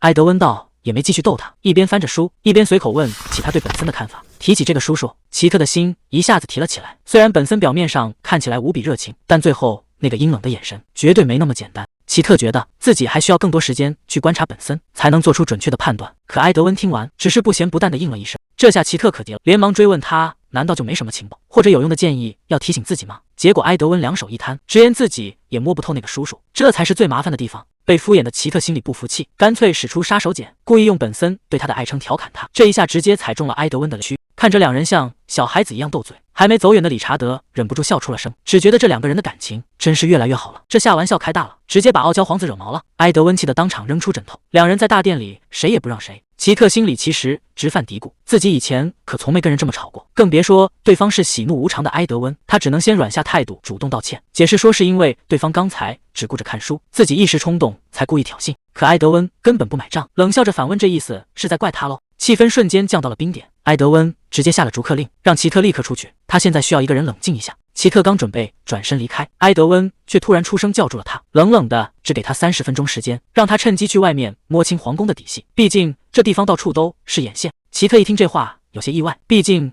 这可是戒备森严的皇宫，但埃德温的眼神却无比笃定，直言他们接下来要在这里住很久。虽然局势还没到最坏的一步，对方暂时也不会对奇特痛下杀手。但皇宫里到处都是看不见的陷阱，所以他才规定必须在半小时内回来。听到这番话，奇特忍不住打趣问他是不是在担心自己。结果埃德温立刻傲娇起来，嘴硬说自己还在生气，要不是情况不允许，他恨不得把奇特送得越远越好。话还没说完，埃德温就直接把人给轰了出去。随着大门砰的一声关上，奇特就这么被无情的拒之门外。看着紧闭的房门，奇特无奈的叹了口气，看来这30分钟的侦查任务他是必须得去完成了。奇特一边走一边忍不住笑出声，觉得埃德温刚才那副傲娇的样子简直就像一只口是心非的小猫咪。不过既然已经出来了，他也得开始考虑接下来的去向，毕竟主殿那种核心区域肯定是去不了的。就在他漫无目的的在走廊里闲逛时，旁边的一扇门引起了他的。奇特试着推开门走了进去，结果眼前的景象让他彻底惊呆了，这居然是一个大的超乎想象的皇家图书馆。就在他四处打量的时候，突然注意到角落里有一堆乱七八糟的书。奇特好奇的走过去查看，却意外在书堆后面发现了一头金发。这书堆里居然还藏着一个人。被奇特拉出来的金发青年叫阿温，他不好意思的笑着解释，自己刚才只是想把书堆起来看，结果一不小心把书堆倒塌，直接把自己给活埋了。要不是奇特路过帮忙，他今天怕是的一直被压在下面。看着眼前这一大堆书，奇特忍不住有些好奇，问他是不是真的要把这些书全读完，毕竟这工作量可不是一般的大。一提到书，阿温整个人一下子就兴奋了起来，他激动地告诉奇特，书里不仅有这世上所有的智慧，还能带人去往不同的世界，体验完全不一样的人生。看着阿温这副狂热的样子，奇特觉得这个青年虽然有点古怪，但心思却非常单纯。他笑着感慨道，如果自己是作者，知道有阿温这样热爱阅读的读者，一定会觉得非常幸福。听到这话的阿温愣了一下，似乎有些意外奇特会这么说。听到奇特的话，阿温有些不好意思的挠了挠头，随后主动问起奇特平时喜欢看什么书。奇特倒也没隐瞒，直言自己比起那些枯燥的纪实文献，更喜欢看小说，尤其是那种热血的史诗、冒险故事。这回答让阿温有些意外，忍不住笑出声来。奇特接着补充道，其实自己也很喜欢童话故事，因为小时候经常听人读起。阿温听完非常赞同，地点了点头，直言童话虽然是写给小孩子的，但很多故事连大人看了也会深有感触。阿温指了指奇特手里拿着的那本书，笑着推荐说这是管理心境的童话，也是他个人非常喜欢的一本。奇特有些好奇的把书翻了过来，可当他看清封面上的书名时，整个人直接愣住了，这上面居然写着猫咪埃迪的故事。翻开书页，故事从一片森林开始，森林之王狮子生了个儿子，可奇怪的是，这个儿子居然是一只银色的小猫，名字叫埃迪。作为森林之王，狮子对这个儿子寄予厚望，他把猎物扔到埃迪面前，要求他必须变得比谁都强大，因为以后这片森林要交给他来统治。看着威风凛凛的父亲，埃迪心里只剩下了无力感，他觉得自己根本不可能像父亲那样强壮。可谁能想到，就在狮子准备给儿子做示范，一口咬下猎物的时候，意外发生了，那块肉直接卡在了狮子的喉咙里。这位威风一世的森林之王居然就这么憋屈的死掉了，留下弱小的埃迪独自面对未知的命运。这下森林里的动物们可都坐不住了。狮子一死，森林里的动物们立刻变了脸，谁也不服那只弱小的银色小猫，甚至觉得连兔子都比它强。无依无靠的埃迪只能独自流浪，一路上不停的摔倒受挫，好不容易走到河边想喝口水，却被一只心怀怨恨的狐狸给盯上了，这一口直接咬在了致命的脖子。在极度的痛苦中，埃迪只能绝望的等待死亡降临。看到这个结局，奇特整个人都愣住了，这故事里的每一个细节都让他联想到了现实中的某些人。一旁的阿温凑过来问他的看法，解释说这是王东木偶戏里演过的故事，而他之所以喜欢，是因为这故事写透了生命的徒劳。看着奇特读完故事，一旁的阿温笑着凑了过来，主动问起他对这个故事的看法。奇特一时间有些回不过神来，因为这故事里的主角实在太像现实中的埃德温了。看着有些发愣的奇特，阿温神秘的笑了笑，随后凑到他耳边低声透露，原来这个故事是阿温特意找人授权，才好不容易做成书册出版的。听到对方说亲手把故事做成书，奇特一时不知该如何回应。还没等他继续细问，余光突然扫到了旁边的钟表，糟糕，30分钟的约定时间到了，再不赶紧回去，埃德温怕是真的要发飙了。奇特顾不上多问，把书往对方怀里一塞，转身就往外冲，只留下还没反应过来的阿温。留在原地的阿温这才想起连对方名字都没问，而一路跑回走廊的奇特脑子里全在琢磨刚才那个故事，故事里的森林之王和狐狸怎么看都像是在映射这里的局势。他看着远处的埃德温，心里猛地一沉，那故事里独自受苦的小猫不就是眼前的他吗？奇特刚走到埃德温跟前，一个蓝色的身影突然冲了过来，越过埃德温一把抱住奇特，兴奋地确认他的身份。得知眼前的人就是和哥哥订婚的奇特，女孩开心不已。看着眼前这个可爱的女孩，奇特有些疑惑地询问，女孩笑着自我介绍，说自己叫尤里安，是埃德温唯一的妹妹。尤里安指着后面脸色难看的埃德温，毫不留情地吐槽，说自己以前一直觉得像哥哥这种脾气差劲的人，这辈子都别想找到对象。看着性格活泼的小公主，奇特一时有些哭笑不得。尤里安紧紧握住奇特的手，大夸他能忍受自己哥哥，简直就是降临人间的天使。眼看妹妹缠着奇特不放，埃德温走上前想要把人赶走，可尤里安根本不听，硬要留在奇特身边做朋友。兄妹俩当场吵了起来，看到这热闹的场面，奇特知道现在不是谈正事的时候，刚才在图书馆听到的秘密，只能等会儿单独时再说了。被吵得头疼的埃德温按着妹妹的头让她闭嘴，可刚想转头跟奇特说话，尤里安直接一把将他推开，拉着奇特就往旁边跑，还大声指责他对待女士太粗鲁。尤里安继续数落埃德温，问他平时是不是也这么粗鲁。埃德温毫不客气的反击，说他只是个连成年礼都没办的小屁孩。夹在中间的奇特只觉得自己像只无辜受累的小虾米。紧接着，尤里安热情地邀请奇特去参加他即将举办的成年礼。面对小公主的盛情邀请，奇特笑着答应了，两人还拉钩做好了约定。为了表示感谢，尤里安凑到奇特耳边，小声透露哥哥出门时脸上写满了担心。话还没说完，埃德温突然冲了出来，一把捂住妹妹的嘴。被戳穿心事的埃德温气急败坏，立刻拉上奇特准备离开。埃德温让奇特先回房间，说自己要和妹妹单独聊聊。看着埃德温脸上可怕的笑容，尤里安吓得连忙向奇特求救，奇特也无能为力，只能默默替小公主捏一把汗。等埃德温回到房间后，奇特有些担心的打听情况。埃德温嘴上说着不会对妹妹怎么样，但那副记仇的模样显然把尤里安收拾得不轻。紧接着埃德温坐了起来，一眼看穿奇特有话想说。既然只剩他们两个人，奇特深吸了一口气，准备把在图书馆发现的秘密全盘托出。奇特把在图书馆的奇遇一五一十的告诉了埃德温。听完关于童话书的事情，埃德温也陷入了沉思，问他知不知道那个人的身份。奇特摇了摇头，只记得对方戴着眼镜，留着一头暗金色的头发。听到这些线索，埃德温表示自己心里有个怀疑对象，但光凭这些还不能完全确定。他告诉奇特不用焦急，因为在接下来的舞会上，他很快就能见到这个人。奇特刚一回到房间，埃德温就有些不满的抱怨，说他整整迟到了2分钟，警告他下次别再让他干等。听到这番话，奇特突然想起了尤里安透露的秘密，原来这家伙其实一直在担心自己。奇特忍不住笑了起来，若是换作过去，他肯定只会一味的感到愧疚，但现在他已经学会去感受埃德温那份藏在毒舌底下的关心。看着奇特莫名笑出声，埃德温别扭的转过头去，奇特笑着向他保证以后绝对不迟到。两人的心在这一刻悄然拉近。奇特笑着向埃德温保证，以后绝对不会再迟到了。埃德温虽然嘴上没有多说，但还是傲娇的表示自己记下了，随后便转身准备去换衣服，毕竟接下来的盛大舞会才是重头戏。看着埃德温离去的背影，奇特却因为舞会这2个字瞬间勾起了藏在深处的痛苦回忆。在他以往的记忆里，舞会从来都不是什么好地方，甚至连他自己的生日宴会也总是充满了冷落与孤立。在奇特的记忆里，所有的光芒和焦点永远只属于他美丽的姐姐罗莎琳，而他自己只能像个局外人一样，默默缩在无人注意的阴暗角落。就在他沉浸在低落情绪，突然注意到了眼前的一本书，这竟是他之前向父亲提起过的编年史。没想到父亲不仅记住了，还特意派人送到了他的手。这份突如其来的关心，瞬间温暖了他冰冷的心房，让他意识到自己并没有被所有人遗忘。奇特刚拿起书，正犹豫要不要去向父亲道谢，突发意外就打断了他。一个冒失的男孩直冲过来，撞翻花瓶，泼湿了他刚收到的书。奇特还没来得及询问对方，撞人的男孩却直接恶人先告状，大声把所有责任都推到他身上。周围刺耳的议论声铺天盖地而来，众人都在私下嘀咕，说他就是那个出生就害死母亲的灾星。原本收到礼物的欢喜荡然无存，在他本该快乐的生日宴会上，迎接他的依然只有冷眼与恶意。在众人的恶言恶语中，奇特才沉痛的明白，自己的生日其实也是母亲的忌日。这场宴会不过是一场公开的惩罚。他无数次在心里深深自责，要是自己能像姐姐罗莎琳那样漂亮讨喜，是不是一切就会截然不同？这份从小伴随的自卑一直缠绕着他，甚至开始害怕自己这个无能的未婚妻会让埃德温也跟着受人嘲笑。就在他越想越绝望时，埃德温关切的声音突然在耳边响起。看着奇特失神落魄的样子，埃德温快步凑上前，焦急地询问他遇到了什么麻烦。看着眼前无比关心自己的埃德温，奇特在心里纠结许久，终于鼓起勇气说出了藏在深处的顾虑。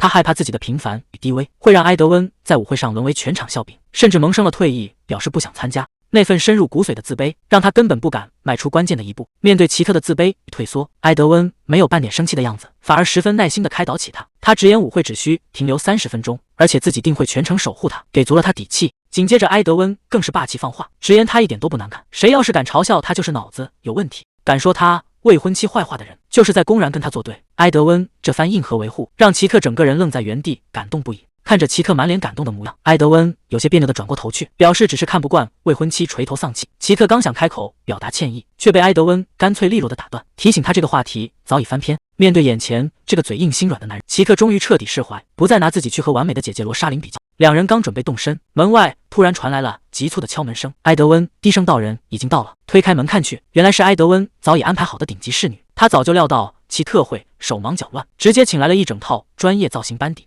埃德温当场保证，有他们在，定能让奇特成为全场焦点，再也不用在意任何人的眼光。感受着埃德温无微不至的细心，奇特心里涌起无限暖意，极尽真诚地向他道谢。随后的时间里，侍女们开始精心打造发型、选配首饰。很快，焕然一新的奇特从房间缓缓走出来，看着镜子里盛装打扮的自己，奇特几乎不敢相信眼前绝美的新形象。曾经那个自卑怯懦的少女早已蜕变。此时，埃德温推门而入，注视着眼前光彩照人的奇特，虽然嘴上依旧傲娇地表示还算不赖，但眼神里的震撼已无法掩饰。埃德温正准备开口夸赞，奇特却先被他的帅气晃神。看着眼前俊美非凡的皇子，奇特心里忍不住有些自卑，觉得自己就算打扮得再好看，也根本不会有人注意到他。察觉到身旁少女的局促，埃德温故意自恋地调侃起来，让他别盯着自己看太久。接着他温柔地牵起奇特的手，轻声询问他是不是还在紧张。奇特老老实实地承认自己害怕面对外面的那些人，但埃德温只是温柔地安慰他，不用去在意任何人的眼光。随着大门缓缓推开，两人并肩走进了舞会大厅。埃德温微微侧过头，轻声提醒奇特只要看着他就好。随着大门彻底敞开，舞会大厅的喧嚣声扑面而来。看着眼前这宏大的场面，奇特心里还是忍不住有些紧张，可既然已经走到了这一步，就再也没有退缩的余地了。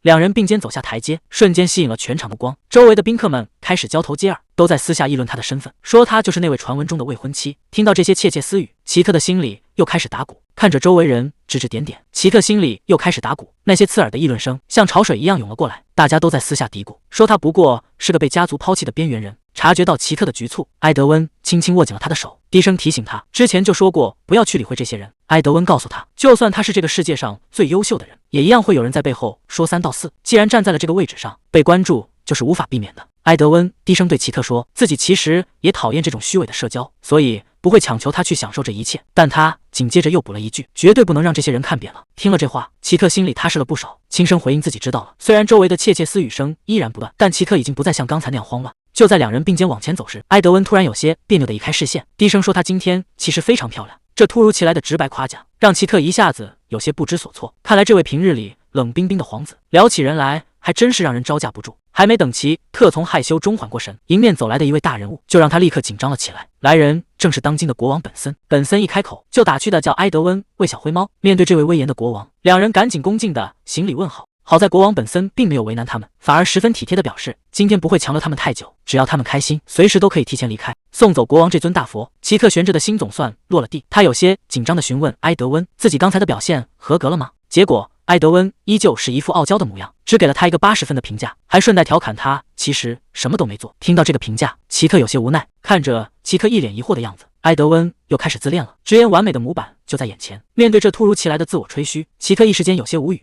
还没等两人继续斗嘴，身后突然传来一声呼喊，直接打断了他们的对话。来人是埃德温的熟人乔治，一见面就热情地迎了上来，显然对埃德温的回归感到非常意外。乔治的注意力很快转移，他直接看向了一旁的奇特，有些好奇地询问埃德温，这位是不是就是传闻中的未婚妻？面对询问，埃德温道是回答的十分干脆，直接承认了奇特的身份。可听到这个肯定的回答，乔治却突然意味深长地笑了起来。乔治大言不惭地开起了玩笑，指责埃德温的眼光越来越奇怪，暗指奇特根本配不上他。这话里的嘲弄与轻视，让现场的气氛降到了冰点。还没等乔治继续得寸进尺，埃德温直接打断了他，冷冷地叫他闭嘴。埃德温当场毫不留情地回怼，指责他缺乏教养，更没有资格对自己的选择指手画脚。眼看讨了个没趣，乔治试图打哈哈把事情敷衍过去，强调自己不过是在开玩笑。可埃德温根本不吃这一套，直接反唇相讥，只要当事人觉得不好笑，那就绝不是玩笑。说完，埃德温不再理会对方，径直走回奇特身边，轻轻牵住了他的手。这霸气的护短一出，彻底堵住了周围那些看热闹的嘴。埃德温毫不客气下达了逐客令，直言再也不想听到这种无理的玩笑。把乔治打发走之后，周围终于安静了下来。奇特有些犹豫地开口询问，刚才那位难道不是他的朋友吗？埃德温回答得非常干脆，直接表示自己可没有这种朋友，不过是在学院见过几次罢了。奇特回想着埃德温刚才护着自己的模样，试探着问他，刚才发那么大火，难道是因为担心自己受到伤害吗？这句话一下子说中了埃德温的心思，他立刻有些急切的辩解，强调自己只是单纯看不惯对方没礼貌，叫奇特千万别多想。看着埃德温这副急于解释的模样，奇特忍不住笑出声来，调侃他其实就是担心自己被戳中心思的埃德温有些气急败坏，连忙嘴硬的解释自己只是单纯讨厌话多的人。还没等两人继续斗嘴，身后突然传来了一声热情的呼喊。奇特转过头去，只见阿温正微笑着朝他们走来。看着眼前这张有些熟悉的脸，奇特一下子愣住了，这不就是之前在图书馆见过的那个男人吗？谁能想到男子的身份竟然如此不简单，他不仅是宫廷里的贵客，更是拥有王位继承权的阿温。奇特一眼就认出了对方，这不就是之前在图书馆遇到的神秘人？一旁的埃德温反应更快，拉着奇特就想赶紧离开是非之地，只可惜他们还是慢了一步。阿温直接扑了上来，对着埃德温就是一通热情过头的抱怨，怪他来了也不提前打个招呼。面对这位公爵的纠缠，埃德温是一点脾气都没有，只能连声答应，下次一定提前汇报。可就在这时，阿温突然停下了动作，他死死盯着埃德温的脸，甚至直接伸手去捏。这反常的举动让埃德温整个人都僵住了。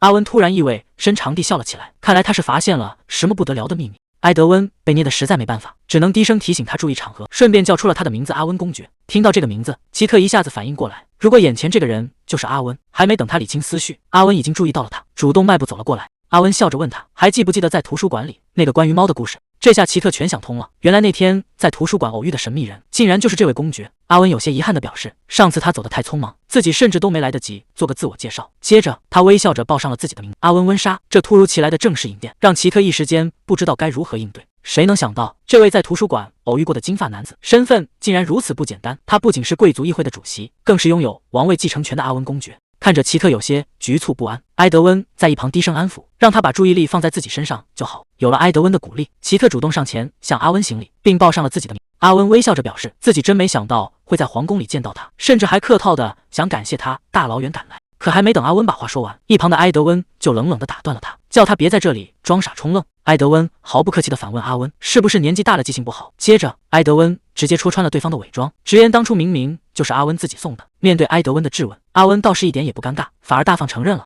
他解释说，当时看埃德温太累了，所以才自作主张把他送去疗养。阿温还一脸欣慰地表示，现在看来这个决定简直太正确了，谁能想到他会在那里找到真爱。接着阿温又开始八卦起来，说自己和皇后其实一直很担心，他们甚至怀疑过埃德温是不是根本就不喜欢女人。阿温越说越起劲，表示不管埃德温喜欢男的还是女的，他们都会全力支持。眼看阿温越说越离谱，马上就要说出更劲爆的话来，就在这时，埃德温的手突然伸了过来，直接物理闭嘴。这下看他还能怎么胡说八道。埃德温终于看不下去，冷冷的出声制止了阿温。被戳中痛处的埃德温彻底炸毛，当场大吼着让阿温赶紧滚蛋。可阿温根本不在乎，被拖走时还大喊着自己小时候给埃德温换过尿布，气得埃德温直跳脚。看着这似曾相识的闹剧，奇特忍不住在心里吐槽，这场景简直就是历史重演。唯一不同的是，埃德温根本就拿阿温没办法。就在奇特看着他们打闹时，身后突然有人叫了他的名字。奇特疑惑地转过头，发现来人竟然是尤里安公主。尤里安一看到奇特就兴奋不已，两人为这次重逢感到无比高兴。寒暄过后，尤里安有些好奇地询问，怎么没看到自己的哥哥埃德温？奇特一时间不知道该怎么回答，只能尴尬地看向一旁。而此时的埃德温正一脸生无可恋地站在不远处，显然刚才为了摆脱阿温的纠缠，已经耗尽了他所有的力气。尤里安和阿温在一旁打闹，奇特和埃德温看着这温馨的一幕，也只是无奈地笑了笑。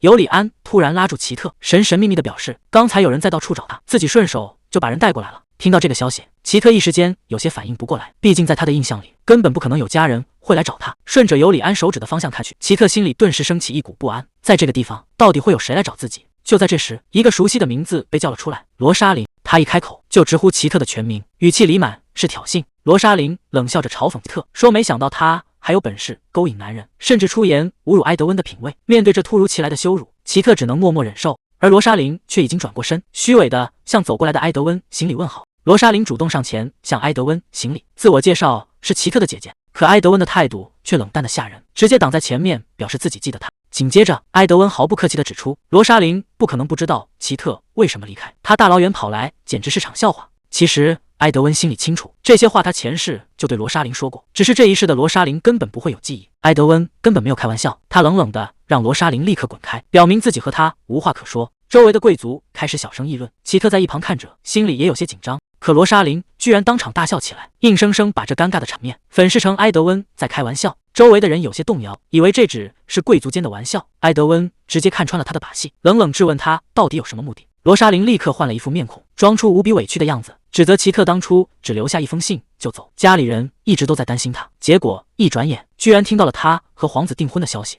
接着罗莎琳以家人的名义提出想要和奇特单独谈谈。罗莎琳甚至还没等埃德温发话，就急不可耐地一把拽住奇特，笑着询问能不能把人借给他一会儿。这突如其来的身体接触让奇特心里感到一阵恶心。埃德温没有直接替他做决定，而是把选择权交给了奇特，询问他自己心里是怎么想的。奇特真的很想当场拒绝，他心里比谁都清楚，只要自己轻轻摇头，埃德温绝对会立刻把罗莎琳赶走。可如果这次又退缩了，自己就永远只能躲在别人身后。这一次，奇特决定不再逃避，他大声给出了自己的答案，他要亲自去会一会这个姐姐。听到奇特答应单独谈谈，罗莎琳心里别提有多得意，立刻拉着奇特向埃德温告退。看着两人离开的背影，埃德温心里有些担忧，不知道奇特到底在打什么算盘。一进房间关上门，罗莎琳立刻撕下了伪装，冷笑着嘲讽奇特：“真没想到你还能当上皇子的未婚妻，日子过得挺滋润啊。”奇特根本不想跟他废话，直接警告他有话直说，不要在这里耽误时间，毕竟埃德温还在外面等着。听到殿下还在外面等着，罗莎琳一下子愣在原地。奇特这强硬的态度彻底打乱了他的计划。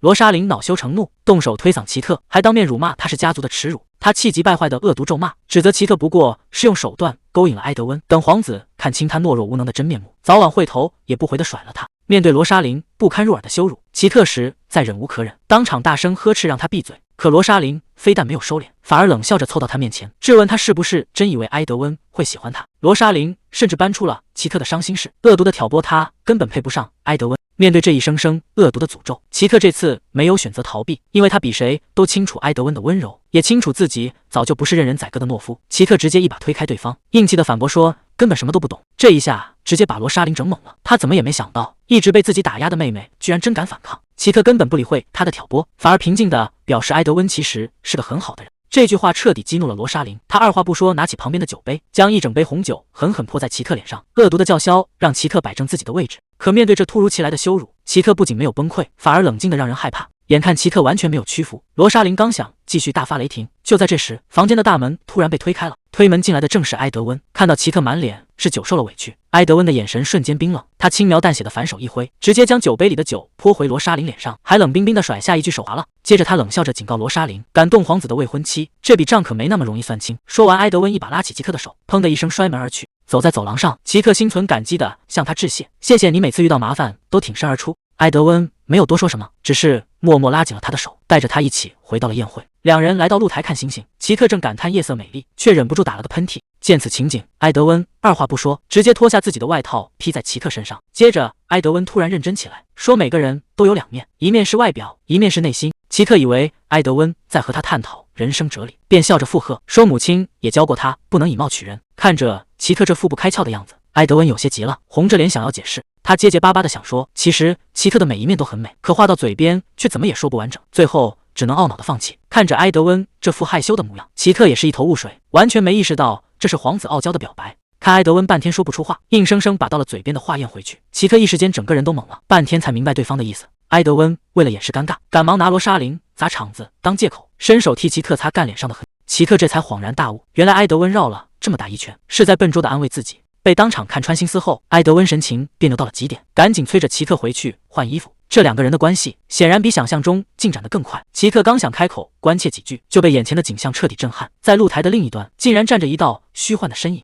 他试探着询问埃德温，是不是也看见了先王？顺着奇特的目光望去，远处站着的正是早已离世的先王。埃德温直接跨步上前，对着虚影大声质问，问对方特意现身究竟想说什么。可那道虚影只是冷冷扫了他一眼，随后便缓缓转过了身。奇特赶忙追问，先王刚才究竟说了什么？埃德温却摇了摇头，表示先王其实一言未发，只是默默抬手指着露台另一侧的寝宫。顺着先王指的方向看过去，埃德温整个人彻底愣住。那个方向正是他母亲莉亚王后的寝宫。这位莉亚王后的身份极为特殊，既是先王的妻子，又是现任国王的王后。死去的先王深夜现身，偏偏死死盯着前妻现在的房间。街头巷尾早已传得沸沸扬扬，大家私底下都在议论莉亚王后，指责她为了争权夺利，不仅抛弃了亲生儿子埃德温，甚至改嫁给前夫的亲兄弟。众人都在为埃德温鸣不平，认为莉亚王后极其贪婪狡猾。奇特虽然明白耳听为虚，可看到埃德温从小背负的痛苦，心里依然无比沉重。就在全城人心思变之际，城堡外突然响起了阵阵欢呼，无数旗帜在风中飘扬，一场盛典终于拉开帷幕。随着华丽的马车缓缓停下，今天的主角终于登场。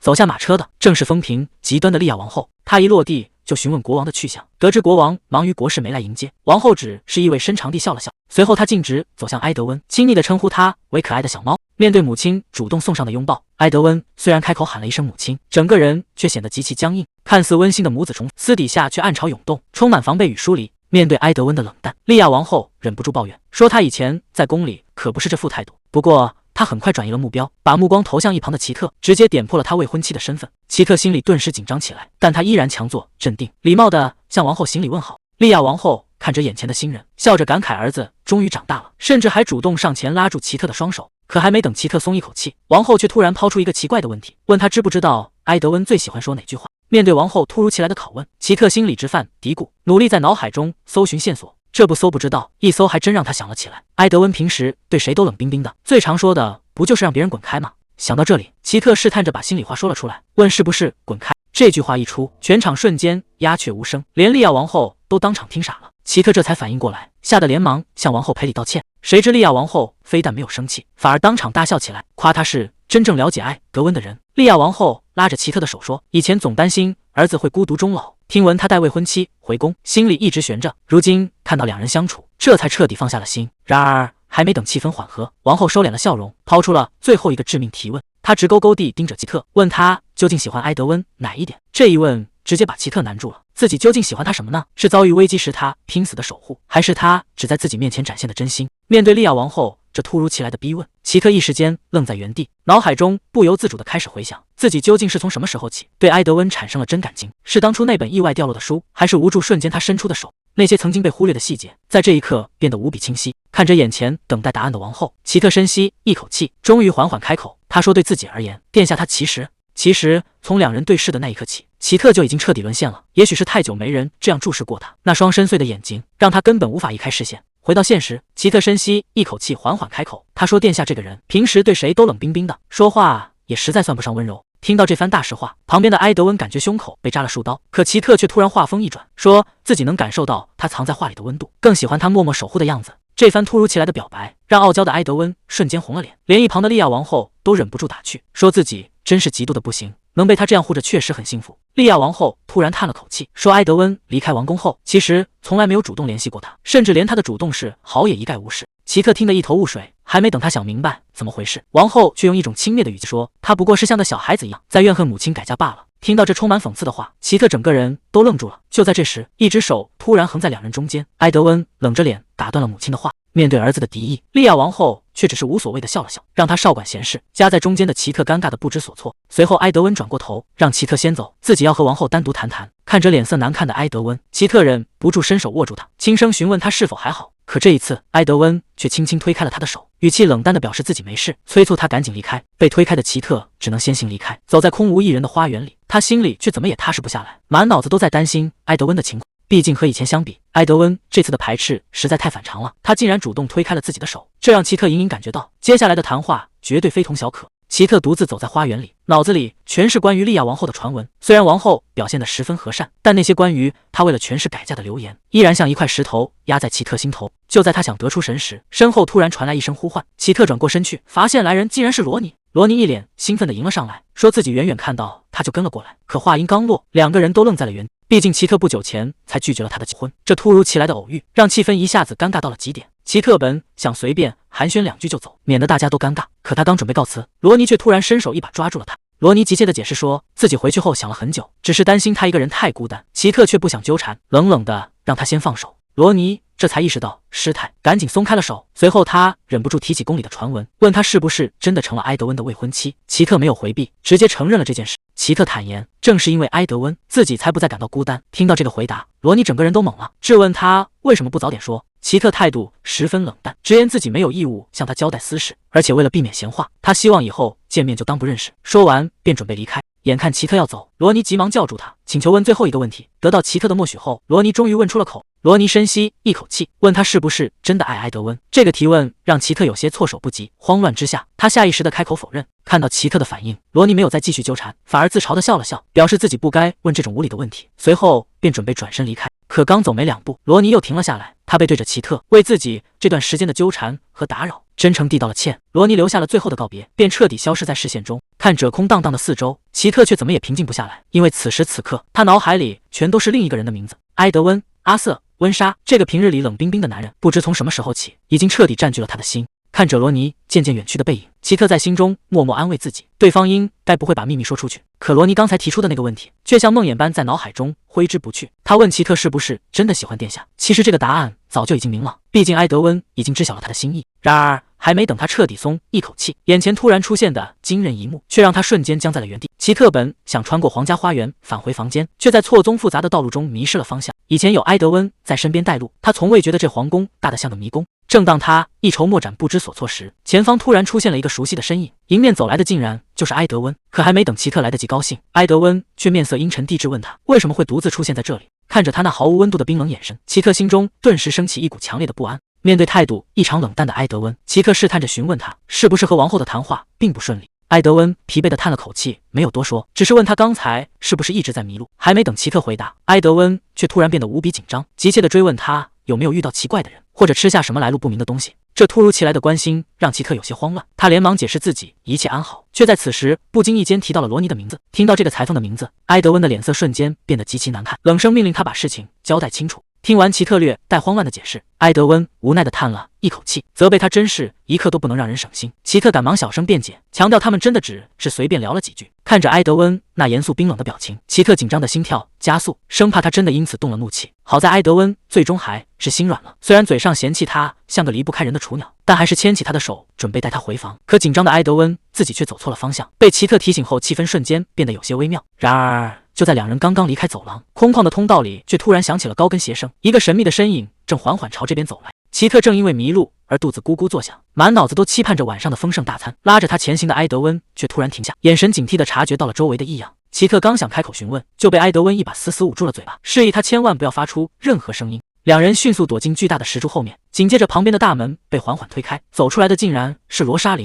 看到姐姐突然出现在这里，奇特震惊的整个人都愣住了。而此时走廊深处又传来了新的脚步声，盯着不远处神色可疑的罗莎琳，埃德温压低声音警惕地询问奇特为什么他的姐姐会出现在这里。随后埃德温透露了一个惊天秘密，那个想要他性命的幕后黑手此时此刻就隐藏在这座宫殿之中，而罗莎琳现在的反常举动绝对隐藏着不可告人的阴谋。听到这里的奇特心中愈发不安，甚至开始自责是不是因为自己才给埃德温招来了更多的危险。察觉到怀中少女的颤抖，埃德温温柔地安慰她冷静下来，随后眼神一凛，直接推开了面前的大门。为了查清罗莎琳到底隐藏了什么，两人在空无一人的房间里展开搜寻。时间一分一秒的流逝，他们几乎翻遍了房间的每一个角落，却依然没有找到任何有用的线索。奇特有些泄气地瘫坐在地上，甚至开始怀疑是不是自己多心了。可就在他准备放弃的瞬间，视线却扫到了柜子最下方的隐秘夹缝，那里竟然藏着一封泛黄的信件。听到动静的埃德温立刻围了过来，而奇特看着信封上的名字，这封信的主人竟然写着罗莎琳。看着信封上罗莎琳的名字，埃德温的眼神瞬间变得无比锐利，他低声质问：难道有人在私下联系他？这封信成了揭开阴谋的唯一线索。但埃德温十分纳闷，自己刚刚明明仔细搜查过那个地方，奇特究竟是怎么找到的？奇特有些无奈地耸了耸肩，解释说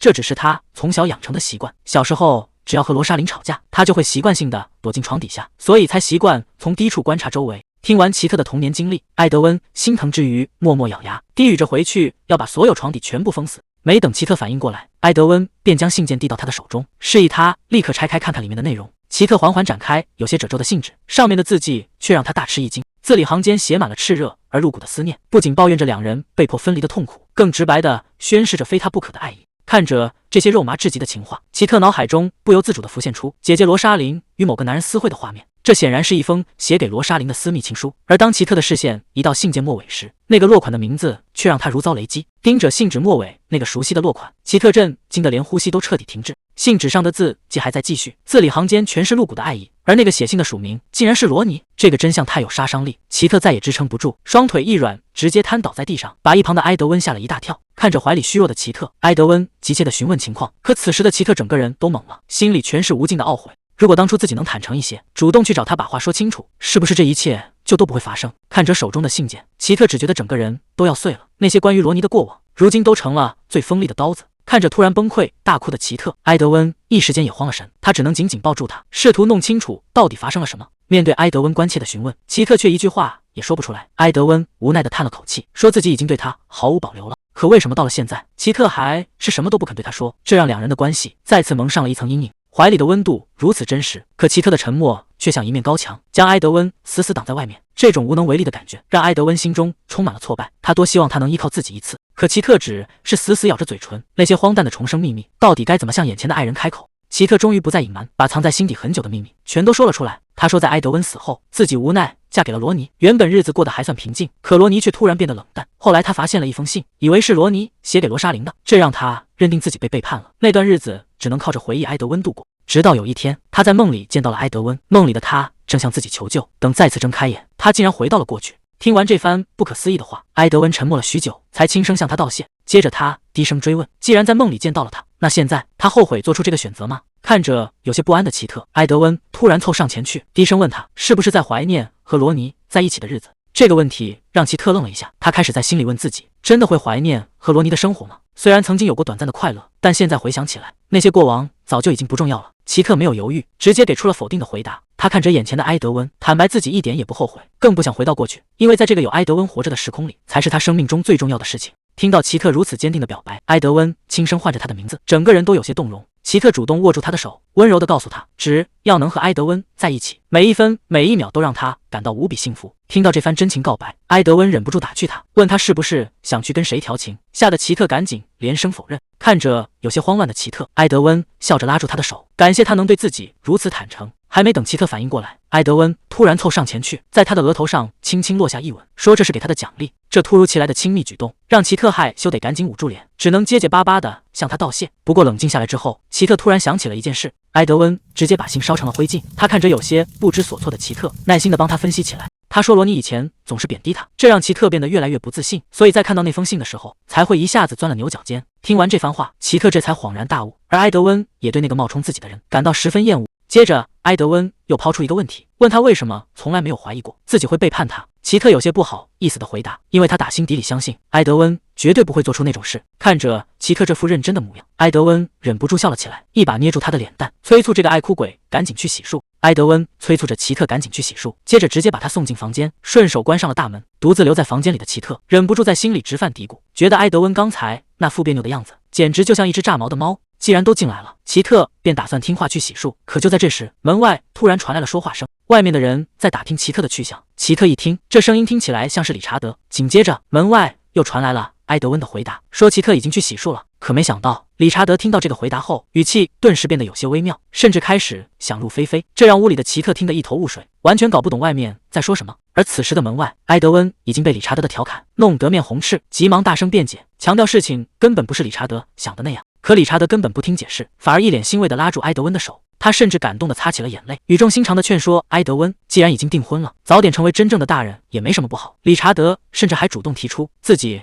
这就去让侍从们做好准备。理查德离开之后，两人关起门聊到深夜，他们谈妥了罗尼的事，也提到了奇特母亲走后家里那些糟心的变故，但最关键的还是如何处置罗莎琳。埃德温越说越气愤，他控诉罗莎琳故意留下信件，就是想制造虚假假象，让人误以为他喜欢的是罗莎琳，这手段实在太阴险。奇特在一旁连连点头，为埃德温的鸣不平感到欣慰。可埃德温却突然凑近，冷不丁抛出一个问题：难道你就不想报复回去吗？虽然信件已经被烧毁，但留下的信封依然是铁证。埃德温提议，罗莎琳现在还在皇宫里，只要奇特愿意点头，明天就能以侮辱皇室的罪名让那个女人付出代价。看着眼前的信封，奇特脑海中闪过罗莎琳的恶行，那些痛苦的过往确实让他恨不得立刻报仇。可出人意料的是，奇特最后却摇了摇头，拒绝了报复的提议，因为在他心里，比起去惩罚罗莎琳，眼下更重要的是守住与埃德温的现在，以及解决共同面对的危机。听完奇特的决定，埃德温无奈地叹了口气，他觉得奇特有些太天真了，但既然奇特坚持，他也只能选择妥协，反正证据还在手里，以后多的是机会收拾罗莎琳。深夜降临，两人躺在同一张床上，奇特觉得今晚的埃德温显得格外温柔，他刚想开口多聊几句，埃德温却突然转过身去，背对着他不再说话。虽然只是个小插曲，但奇特心里很清楚，他们之间的关系已经悄悄发生了变化。转眼到了午后，阳光明媚的花园里，奇特正和尤里安喝着下午茶。奇特整个人都在发呆，心思早就飞到了九霄云外。尤里安连着喊了好几声，甚至气得拍了桌子。奇特这才猛地回过神来，看到奇特魂不守舍的样子，尤里安委屈坏了，当场抱怨奇特根本没用心听他说话，被尤里安当场抓包。奇特赶紧笑着求原谅，好说歹说才让尤里安消了气。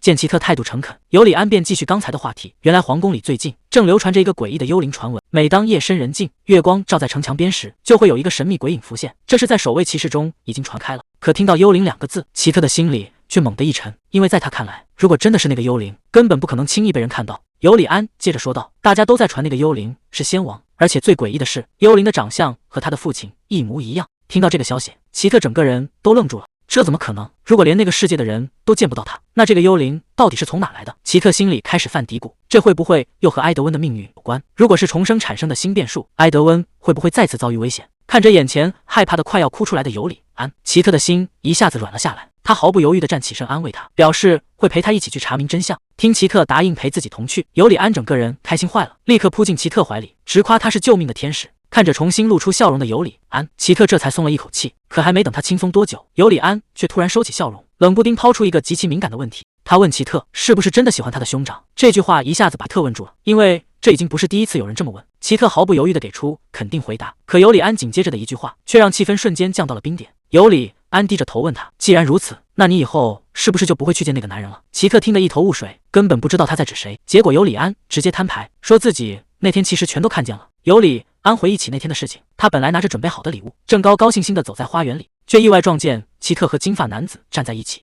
原本尤里安不想偷听，准备悄悄离开，可罗尼却突然朝他走来。更要命的是，对方脸上的阴狠表情让尤里安至今都心有余悸。听完尤里安的描述，奇特这才恍然大悟，原来尤里安看到的金发男人正是罗尼。明白了一切的奇特赶忙抱住尤里安，轻声安慰，保证自己绝不会再去见罗尼。可即便奇特再三保证，尤里安依然满脸担忧，提醒他一定要多加小心。虽然奇特嘴上答应着，但看着身边极其不安的尤里安，他心里也很清楚，潜伏在暗处的危险恐怕远没有结束。尤里安靠在奇特怀里，依然有些后怕，提醒他那些心怀不轨的人，什么手段都使得出来。看着如此依赖自己的尤里安，奇特心里满是心疼。他温柔地安抚着他，并再次郑重做出承诺。在奇特看来，经历了这么多磨难的尤里安，以后一定会成长为优秀的人。不知不觉时间到了深夜，奇特从梦中醒来，猛然想起白天与别人的约定，对方约他午夜见面。他看了看表，距离约定时间只剩20分钟。看着身旁熟睡疲惫的埃德温，奇特实在不忍心打扰他，决定独自前去赴约。他披上外套，点亮了烛台，悄悄走出了房间。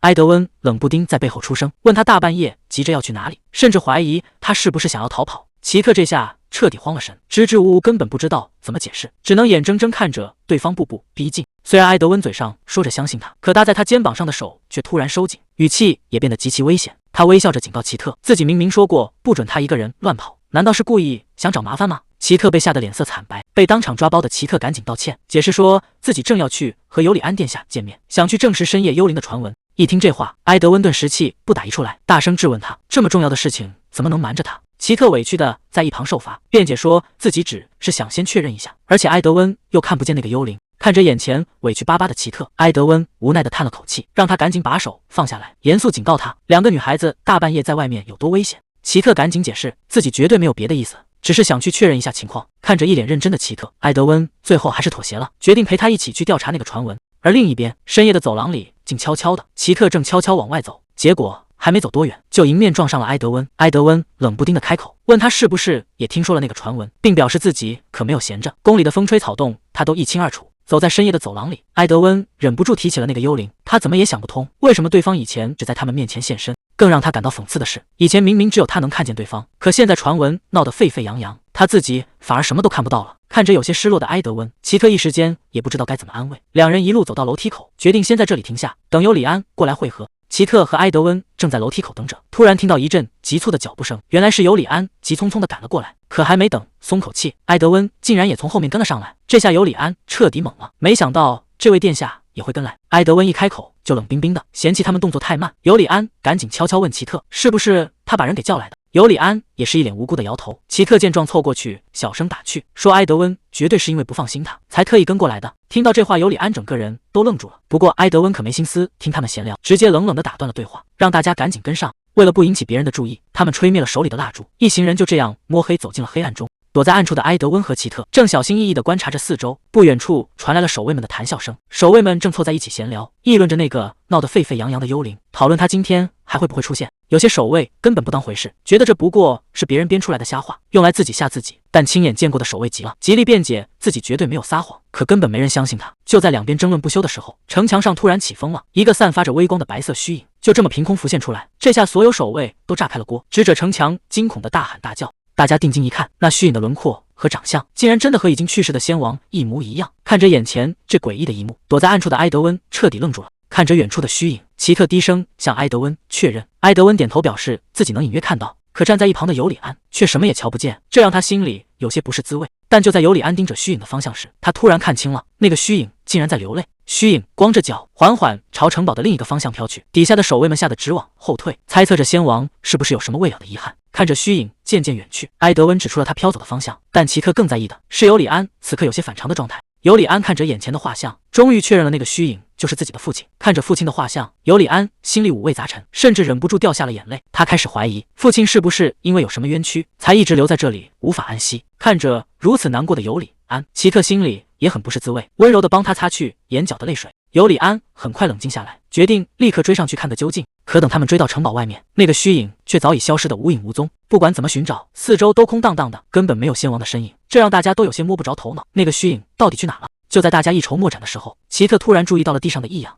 他低头仔细一瞧，草丛里竟然有一滩暗红色的液体。守卫森严的皇宫内院竟然凭空出现了大片血迹。奇特心中警铃大作，顺着血迹一步步搜寻过去，脑海中突然闪过一个预言，那是关于狐狸与狮子的故事。狐狸为了得到狮子吃剩的肉，究竟会做出怎样残忍的勾当？奇特缓拨开眼前的树丛，看清画面的瞬间，他整个人直接僵在了原草丛深处。一只死猫被利剑死死刺穿，还没等奇特仔细查看，远处突然传来一阵剧烈的异动。听到动静的埃德温瞬间警觉，那个方向正是奇特离开的方向。担心奇特遭遇不测，埃德温拔腿就往林子深处冲去。尤里安急忙想要拉住他，埃德温却只能咬牙提醒他别看地上的惨状。这血腥的画面让所有人心中发凉。究竟是谁会对一只猫下此毒手？而奇特现在又是否安全？为了不打草惊蛇，埃德温提议先将血迹清理干净。众人心事重重地回到屋内。深夜时分，紧闭的房门被轻轻推开，埃德温急忙上前打听奇特的情况。奇特表示自己已经和他谈过了，对方似乎察觉到了异样，并没有再继续多问。这时埃德温主动提起之前的话题，询问奇特为什么先王的幽灵会突然现身。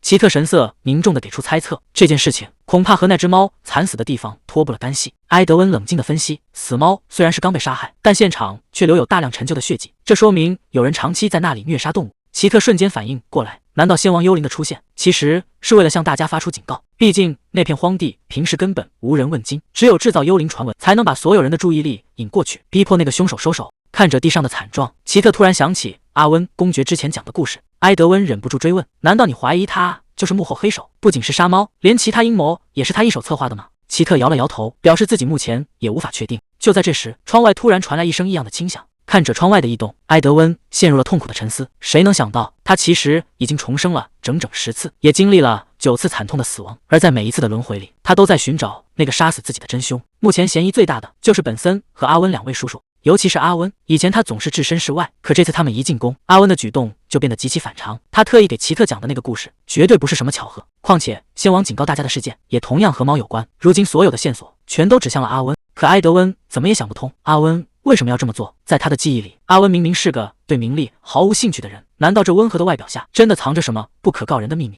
相比于深不可测的阿温，本森的野心则完全写在脸上，他的贪婪和欲望几乎从不掩饰。埃德温至今都记得自己曾亲眼看到本森撕毁父亲的画像，他一直很清楚本森想要夺走父亲的一切。可即便如此，当年的埃德温却选择保沉默，倒不是因为他害怕，而是每当本森伸手摸他的头时，那种虚假的温暖总能铺平他失去父亲的悲伤，甚至连质问对方是不是凶手的勇气也都在这温柔中消失得无影无踪。如今想来，埃德温心中只剩下了无尽的后悔。如果当年自己没有犹豫，如果能把看到的一切都说出来，是不是所有人的命运都会变得不一样？但现在让他痛苦的根本不是当年的软弱，而是他觉得自己太蠢了。他明明知道，像他这样一无所有的落魄王子，根本不会有人真心帮他。可即便现在2个人的性命都危在旦夕，他心里居然还存着一丝幻想。他恨自己到了这个时候，还在期盼着那个凶手不是自己的叔叔。看着陷入痛苦挣扎的埃德温，一旁的奇特缓缓开口，他轻声安慰道：“没必要为这种事感到自责。”面对奇特的温柔安慰，埃德温眼中的痛苦却并未消散。9次惨死的记忆如影随形，每一次的背叛都像一把利刃，狠狠扎在他的心口。他看着自己的双手，自嘲地笑了笑。在这个充满阴谋的皇宫里，信任才是最奢侈的毒药。奇特静静地看着他，他知道这个年轻的王子背负了太多不属于这个年纪的重担。他走上前，用坚定的目光看着埃德温，告诉他这一次他绝对不会再孤军奋战。看着眼前的奇特，埃德温冰冷的心终于泛起了一丝涟漪。经历了一连串的变故之后，埃德温和奇特行事愈发谨慎。如今他们只在封闭的房间里用餐。用餐时，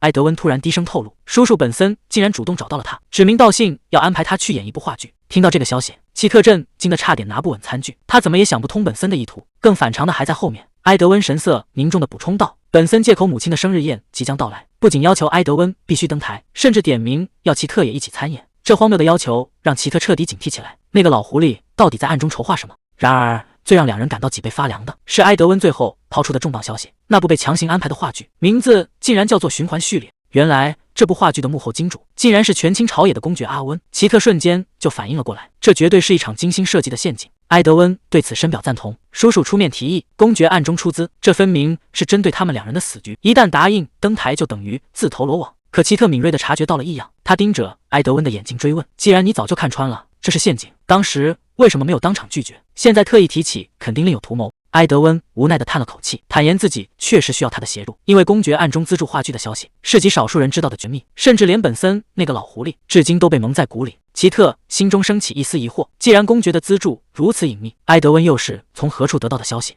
埃德温低声解释道，自己这段时间一直在暗中布局，不仅建立了自己的情报网络，甚至派人深挖了那个关于猫的传闻。他本想借此抓住公爵的致命把柄，可对方的防线实在无懈可击，派出去的人根本查不到任何线索。既然暗中调查已经走进了死痛，手里又没有任何实质性的证据，埃德温索性决定改变策略，他要利用这次被迫参演的话剧，主动出击，逼迫对手露出破绽。奇特有些担忧地看着他，询问他是否要主动去招惹那些恶狼。埃德温的眼神无比坚定，他直言这就是最有效的打草惊蛇。既然公爵阿温在幕后出资，本森又在台前极力推波助澜，那么到了正式演出的那天，这两个幕后黑手绝对会亲自到场。他的计划非常大胆，准备在话剧表演中动些手脚，将只有他们几人知道的秘密融入戏中。只要台下的人心里有鬼，就绝对无法保持冷静。奇特瞬间心领神会，询问是否需要暗中修改剧本。埃德温却微微摇头否定，表示不需要做得如此明显。舞台上的台词道具，甚至是演员一个细微的眼神动作，都能传递出致命的信息。那两个老狐狸都是戏中高手，只要戏台上演出来，他们绝对能瞬间心知肚明。听完这环环相扣的计划，奇特对埃德温佩服不已，当即表态愿意全力配合他的行动。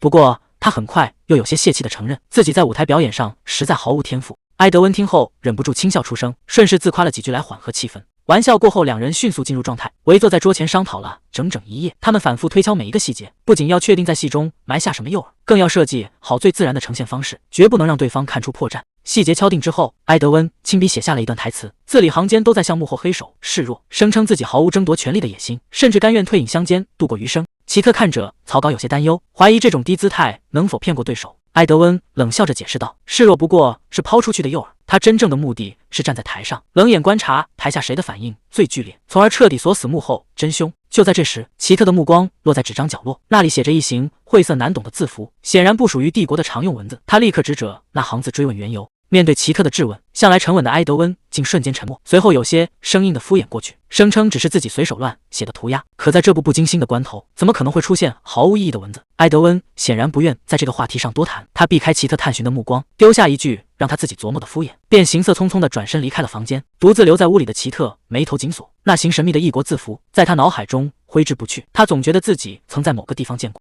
为了解开这个谜团，奇特一身前往皇家图书馆，在堆积如山的古籍中疯狂翻找。经过几个小时的搜寻，他终于在一本陈旧的文献中找到了那行暗号的真正出处。那居然是邻国一部著名小说的结语，而那部小说正是他们即将参演的话剧人。看清那行字翻译出来的含义后，奇特的心跳瞬间漏了一拍。那句被埃德温写在角落的暗号，竟然是男主角在神明见证下向一生挚爱许下的求婚誓言。虽然埃德温临走前特意警告过，让他不要过度解读，可面对如此炽热的誓言，他又怎么可能做到心如止水？奇特失魂落魄地往回走，一路上不断在心中告诫自己，对方是身份尊贵的皇子殿下，写下这句话不过是为了计划需要。可他脑海中又闪过埃德温刚才的话，他说想远离帝都的纷争，去乡下隐居。如果那句退隐的承诺也是真的，那是不是意味着埃德温真正渴望的未来里一直都有他的存在？这个念头如同一道惊雷，让奇特猛地停下了脚步，因为一路上心乱如麻，奇特差点在错综复杂的走廊里迷路。他深吸一口气，强迫自己冷静下来，眼下绝不能因为儿女情长耽误正事。他快步走到埃德温的房门前，一边推开房门一边开口说道，自己想来商量一下话剧道具的细节。然而当大门缓缓敞开，眼前的画面却让他瞬间僵在原地。房间里站着的并不是埃德温，而是阿温与罗尼两个人，他们正神色微妙的低声交谈。奇特的突然闯入，让屋内的两人脸色骤变，气氛瞬间降到了冰点。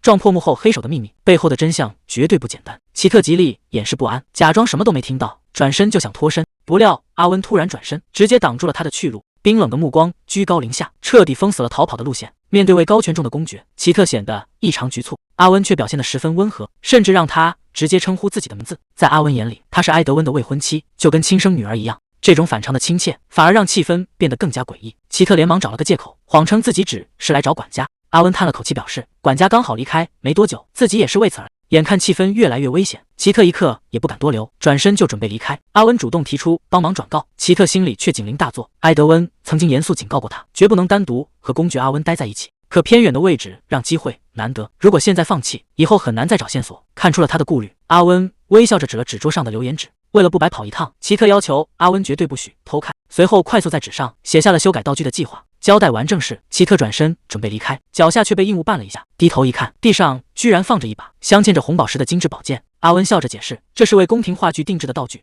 奇特听完，心里瞬间一凉，这把宝剑分明就是话剧循环序列里最核心的关键道具，本该在剧组的要害物品，为何会出现在公爵的房间？埃德温一秒入戏，对奇特深情念出台词，随后直接倒在地上。逼真的表演把奇特吓得当场愣住。下一秒，埃德温淡定地擦掉嘴边的石榴汁，问他是不是忘了台词。奇特这才反应过来，刚才只是一场排练。悬着的心终于落了地。一旁的理查德哭得稀里哗啦，直呼殿下的演技堪称神级。埃德温却十分淡定，叫他收敛一点。奇特也在心里嘀咕，刚才那一幕自己差一点就当真了。这段时间，他一边苦练台词，一边暗中搜集嫌疑人的线索。话剧里的男主角开头就意外离世，化作幽灵守护在女主身边，这种悲剧设定隐隐散发着危险的气息。轮到奇特时，肉麻的台词让他尴尬卡壳。理查德忍不住吐槽，演得毫无感情。埃德温冷不丁插了一句，演不好很正常，毕竟不是谁都有演戏天赋。理查德还以为殿下在安慰人，结果埃德温紧接着表示，天赋这东西，普通人练再久也比不上。理查德当场无语。奇特却觉得这种嘴硬心软的反应格外有趣。奇特集中精神，总算是顺畅地念完了台词。极其挑剔的埃德温这次也挑不出毛病，理查德更是夸赞连连。奇特没有停下，翻开了剧本的最后一页。然而刚看到尾声的设定，他的表情瞬间凝固。最后一幕的剧情透着说不出的诡异。剧本里的角色丹尼尔一直深爱着女主角，无数次求婚都被拒绝。更可怕的是，他竟然能看到男主死后的幽灵，嫉妒与执念让他丧失理智，对幽灵产生极大的敌意。丹尼尔拔出利刃质问对方，如果不是死人流连人间，女主角早就是他的妻子。看着剧本上的台词，奇特脑海中浮现出因嫉妒而拔刀相向的血腥画面。就在他想得出神时，阿温的声音突然把他拉回现实。奇特有些心不在焉，根本没听清对方刚才说了什么。结果阿温误以为两人达成共识，突然兴奋地冲过来，一把抓住了奇特的手。阿温激动地表示，两人简直是知音，接着便开始疯狂赞美埃德温。在阿温眼里，哪怕是再朴素的衣服，也掩盖不住埃德温那闪耀的美貌。看着旁边一脸无奈的埃德温，再看看陷入狂热状态的公爵，奇特整个人都傻了。阿温还在滔滔不绝地夸赞埃德温的美貌，觉得他穿什么都像珠宝一样闪耀。奇特只能在一旁附和着点头。看来这位公爵确实非常了解埃德温。阿温越说越起劲，甚至觉得埃德温平时不爱打扮，实在是太可惜了。不过聊着聊着，阿温的话题突然转了方向。他问奇特是不是觉得埃德温更适合演别的角色。还没等奇特反应过来，阿温突然拔出了那把道具剑。他笑着提议，也许埃德温更适合演丹尼尔，因为他很想看看埃德温为了某个人彻底疯狂和执着的样子。这句看似玩笑的话，却透着一丝危险的信号。奇特看着眼前的道具剑，想起了剧本里的设定。在故事里，丹尼尔因为嫉妒，听信了占卜师的谗言，准备用沾满兽血的剑刺向幽灵，好让对方彻底消失。奇特回过神来，看着一旁的阿温。阿温为了证明安全，笑着当面按压剑刃，表示这只是个没开刃的假道具，让他不用害怕。奇特顺着话题试探，说公爵对这部剧的细节了解得真清楚，看来是非常感兴趣，毕竟阿温是这部剧的赞助人。奇特很想知道他会怎么回答。阿温倒是一脸轻松，笑着表示自己好歹也是个公爵，宫廷里大大小小的传闻自然都逃不过他的耳朵。阿温继续和奇特聊着这部话剧，他透露这部剧改编的原著小说其实是他最喜欢的人最爱的一本书。听到这话，奇特心里直犯嘀咕，公爵最喜欢的人到底是谁？阿温接着提到，听说奇特要出演女主角贝拉。他站起身，把道具剑放回了书架，微笑着拜托他一定要把这部剧演好。奇特虽然心里疑惑，但也没多说什么，随后便告辞离开了房间。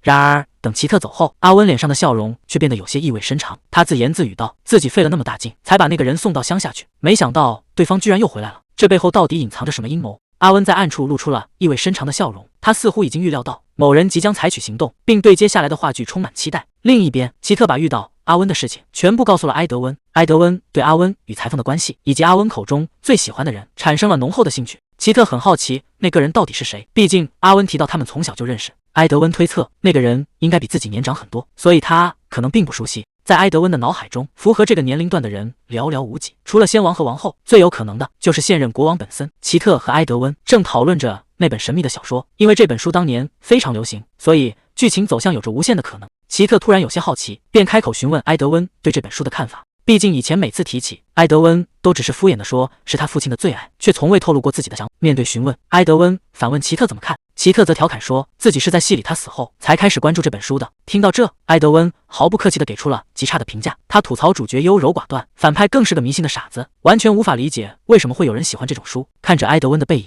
奇特却陷入了沉思。脑海中隐约浮现出小时候的一些零碎记忆。埃德温突然主动坦白，其实在他父亲还在世的时候，他曾经非常喜欢那本书。奇特显然没想到他会主动分享自己的真实想法，可还没等奇特反应过来，埃德温就因为不好意思，猛地一拍桌子，强行终止了话题。随后他冷静下来分析局势，虽然公爵和裁缝的关系让人起疑，但只要等到话剧上演那天，一切真相都会水落石出。为了确保计划万无一失，埃德温向奇特伸出手，提议两人联手抓住这次机会。奇特毫不犹豫地握住了他的手，然而还没等奇特高兴太久，埃德温就宣布了一个决定，这里暂时要变成演技特训营，而且奇特以后绝对不能再单独行动。这下奇特直接傻眼了。奇特在心里暗暗吐槽，埃德温把他留在这里根本不是为了训练演技，纯粹是想限制他的自由。高强度的特训直接让奇特累得快要散架，瘫在沙发上求放过。埃德温却像个冷酷的监工，只答应让他休息5分钟，随后就要继续排练。就在这时，门外突然传来了敲门声，来人恭敬地表示有随从特意赶来，要为奇特测量尺寸。听到这个消息，两人的神情一下子严肃起来，奇特心里更是警铃大作，难道是那个计划要开始了？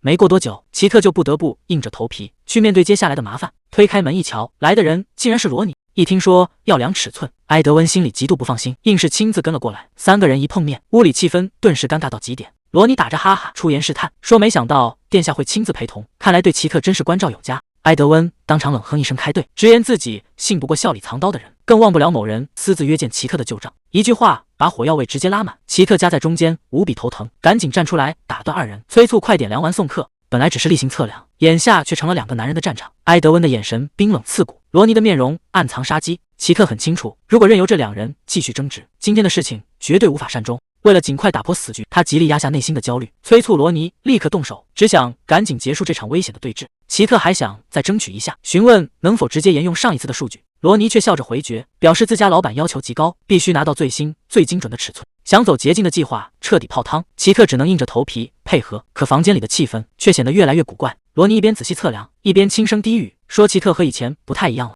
这句话看似轻飘飘，却让奇特心里猛地一沉。罗尼到底是发现了什么破绽？意识到自己有些失言，罗尼立刻打了个哈哈掩饰过去，改口称尺寸其实和以前一样合适。奇特没有接话，但这番试探却勾起了他深处的回忆。他想起此前与埃德温的对话，那时埃德温向他坦诚致歉，而他也直言经历了种种变故，自己很难再轻易给出信任。回到眼前的现实，罗尼看着面前的奇特，心中同样五味杂陈。他一边继续动作，一边在心里暗自感叹，如果能保留最初的安心该有多好。可有些羁绊终究再也回不去了。罗尼试探着开口，问奇特是不是快要难过的哭出来。奇特的回答却异常干脆，直言过去的一切对现在的他而言毫无意义。见他如此决绝，罗尼不再深究，迅速量完尺寸，示意他可以离开。奇特这才发现，原本守在身旁的埃德温不知何时已经先行离去。罗尼随口提醒他赶快追上去。就在奇特准备抬脚离去时，背后的罗尼突然再次叫住了他，极其冷不丁地抛出一句致命质问：刚才那句致歉，你到底是对殿下说的，还是对某个你深知底细的熟人说的？面对这个极度危险的试探，奇特没有半点回避，反而落落大方的回应：那不仅是对别人，也是对我自己说的。听到这个出乎意料的答案，罗尼收起了所有试探，微笑着侧身放行，提示他现在可以去找殿下。奇特推门离去，屋内只剩罗尼一人。看着空荡荡的房间，他忍不住低声喃喃自语：眼前这个人真的和从前完全不一样了。另一边，奇特刚走出大门，就看到埃德温正冷冰冰地走在前面，他不敢耽搁，连忙喊着殿下，小跑追了上去。奇特好不容易追上了埃德温，急着解释刚才屋里的误会，可埃德温的态度冰冷至极，完全不给任何解释的机会，甚至毫不留情地甩开了他的手。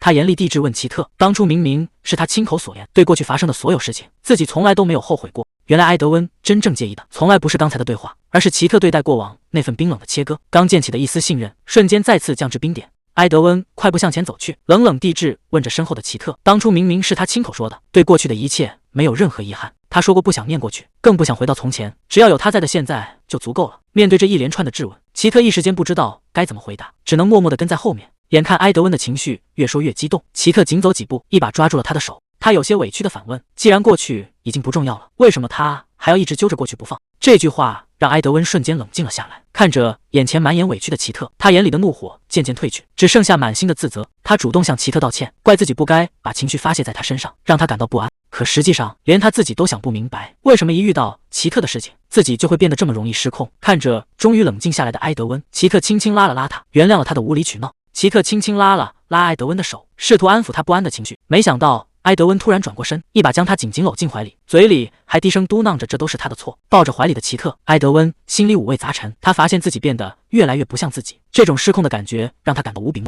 奇特靠在他的胸口，听着他杂乱无章的心跳声，一时间也有些不知所措。两人在花园里散步，紧张的气氛渐渐缓和下来。奇特主动打破沉默，询问埃德温刚才为什么要道歉，是不是因为这个才突然离开？面对奇特的追问，埃德温一时间陷入了沉默。奇特有些尴尬的解释，说自己刚才那些话只是脱口而出，因为前世的那件事对他伤害太深，他只是想彻底做个了断，好让自己能解脱出来。听完他的解释，埃德温突然停下脚步，轻声问他：“这就是他刚才哭的原因吗？”听到埃德温的质问，奇特一时间有些摸不着头脑。埃德温转过身看着他，说他刚才道歉的时候明明哭了。奇特听完直接愣在原地，连忙解释自己根本没有哭。这下轮到埃德温有些糊涂了，他追问奇特：“刚才难道不是在哭着向那个人道歉吗？”奇特有些无奈的解释，自己只是想跟那个人过去的样子做个了断，好让自己能彻底放下过去，重新开始。听到这里，埃德温突然有些急切地抓住奇特，追问他是不是真的对那个人没有感情了。奇特看着眼前的埃德温，认真地告诉他，自己曾经试着去喜欢那个人，只是因为名义上的婚姻，但实际上从他第一次见到埃德温开始，直到现在，他真正爱过的人，自始至终都只有埃德温一个。这番突如其来的深情表白，让埃德温彻底愣在了原地，他这才反应过来，自己刚才竟然是在吃无名飞醋。想到这里，他羞得满脸通红，根本不敢看奇特的眼睛。奇特有些担心地凑过去，问他是不是身体不舒服。埃德温傲娇地转过头，抱怨奇特怎么能这么轻易就说出这种肉麻的话。奇特却一脸无辜地回答，自己说的都是真心话。这句话杀伤力太大，埃德温直接被击沉，整个人脱力般的躺倒在草地上。奇特被他这突如其来的举动吓了一跳，赶紧上前查看。躺在草地上的埃德温无奈地叹了口气，承认自己输了。不过他还是有些吃醋的抱怨，奇特总是把他的话当耳旁风，居然敢和别的男人单独待在一起。奇特自知理亏，只能小声的辩解自己不是故意的。看到奇特紧张的样子，埃德温忍不住笑了起来，表示自己只是在开玩笑。他拉起奇特的手，说要带他去一个地方。两人并肩走在夕阳下的长廊上，刚才的误会和不快在这一刻彻底烟消云散。埃德温带着奇特来到高处，从这里可以俯瞰整个宫殿，看着远处的鸟儿。奇特的心情看起来非常好，埃德温在一旁静静地看着他，突然开口问他对剧本里丹尼尔这个角色怎么看。奇特有些摸不着头脑，只能老老实实的分析，觉得这个角色过于偏执，甚至不确定他是否真的爱女主角。埃德温却叹了口气，解释自己问的并不是角色本身，而是排练时的那个场景。他看着奇特，问他难道就一点都不介意吗？奇特沉默了一会儿，终于说出了心里话，他承认自己其实也很担心，一想到排练时那把剑会指向埃德温，他心里就感到很不舒服。听到奇特的回答，埃德温表示自己也是同样的心情。然而紧接着，埃德温却抛出了一个重磅消息，他告诉奇特，丹尼尔这个角色已经定下来了，而出演这个角色的正是那个让他们都感到头疼的家伙。听到那个名字，奇特整个人都愣住了，他怎么也没想到罗尼居然会参与进来。奇特感到非常不可思议，毕竟这是为了女王的生日宴会，按理说应该由贵族来出演才对。埃德温也赞同他的想法，但现实是有人提议让宫殿里的人也参与选拔，而罗尼恰好就是其中之一。听到这里，奇特立刻联想到了一个人，他忍不住猜测，这个在背后提议的人会不会就是公爵阿温？埃德温摇了摇头，表示目前还没有确凿的证据，但有一点是可以肯定的，最终拍板决定录用罗尼的正是他的叔叔。这下事情变得更加扑朔迷离了。本森、阿温还有罗尼这三个各怀心思的人居然凑到了一起。奇特看着远方，心中满是担忧，这三个人到底想利用这出戏干什么？奇特看着远处的宫殿，脑海中却开始不断闪回各种零碎的片段，那些痛苦的记忆伴随着剧烈的心跳声排山倒海般涌了上来。他想起了曾经的生离死别，还有罗尼对他说的那些话。罗尼甚至还问过他是不是真的爱殿下。这些杂乱的思绪压得他有些喘不过气来。就在奇特越想越深，整个人快要被焦虑吞没的时候，耳边突然传来一声清脆的掌声，一下子把他拉回了现实。埃德温不知何时已经走了过来，正一脸关切地看着他。他轻轻握住奇特的手，问他是不是在担心。还没等奇特回答，埃德温又半开玩笑地补了一句，问他是不是在担心自己真的会在这场戏里死掉。奇特直接承认了内心的担忧，如果阿温或者本森真的在背后指使，那把道具剑很可能会变成真凶器。听到这话，埃德温却显得异常平静，他表示自己早就想到了这一点，让奇特不用担心。奇特有些摸不着头脑，不明白他为什么这么有底气。埃德温看着他，提起了奇特可能并不知道的往事，那些曾经的屈辱和算计，他可是一刻都没有忘记。这一次，他可不打算再坐以待毙，而是准备彻底清算这笔旧账。看到埃德温这副架势，奇特忍不住试探着问他，难道是打算在戏里直接动手？埃德温转过头反问，怎么你担心我会下狠手吗？他可没忘记前世的惨剧，要不是因为那个家伙，他们俩也不会落得那种结局，这笔账绝对不可能就这么算了。况且论起剑术，埃德温可一点都不虚，他当年可是跟着王国顶级高手练过的，真要是硬碰硬，谁输谁赢还不一定呢。看着埃德温这副满脑子打架的模样，奇特有些无奈，合着聊了半天，最核心的问题其实根本没解决。可这场危机真的能靠武力摆平吗？看着身边的埃德温，奇特心里突然踏实了不少，只要有这个人陪在身边，好像什么难关都能闯过去。日子一天天过去，转眼就到了最后彩排的日子。这天，奇特推开门走进去，正好看到送来的演出服，他正打算上前整理，却被埃德温冷冷地喝止了。埃德温盯着那套衣服，语气里满是戒备，警告他千万别碰。埃德温说早有准备，结果下一秒他居然掏出全套防毒面罩戴上了，这副阵仗直接把奇特给看懵了。这哪是准备演戏，简直就是要去防毒防炸弹。奇特在旁边拼命憋着笑，告诉自己这关乎性命，可千万不能笑出声。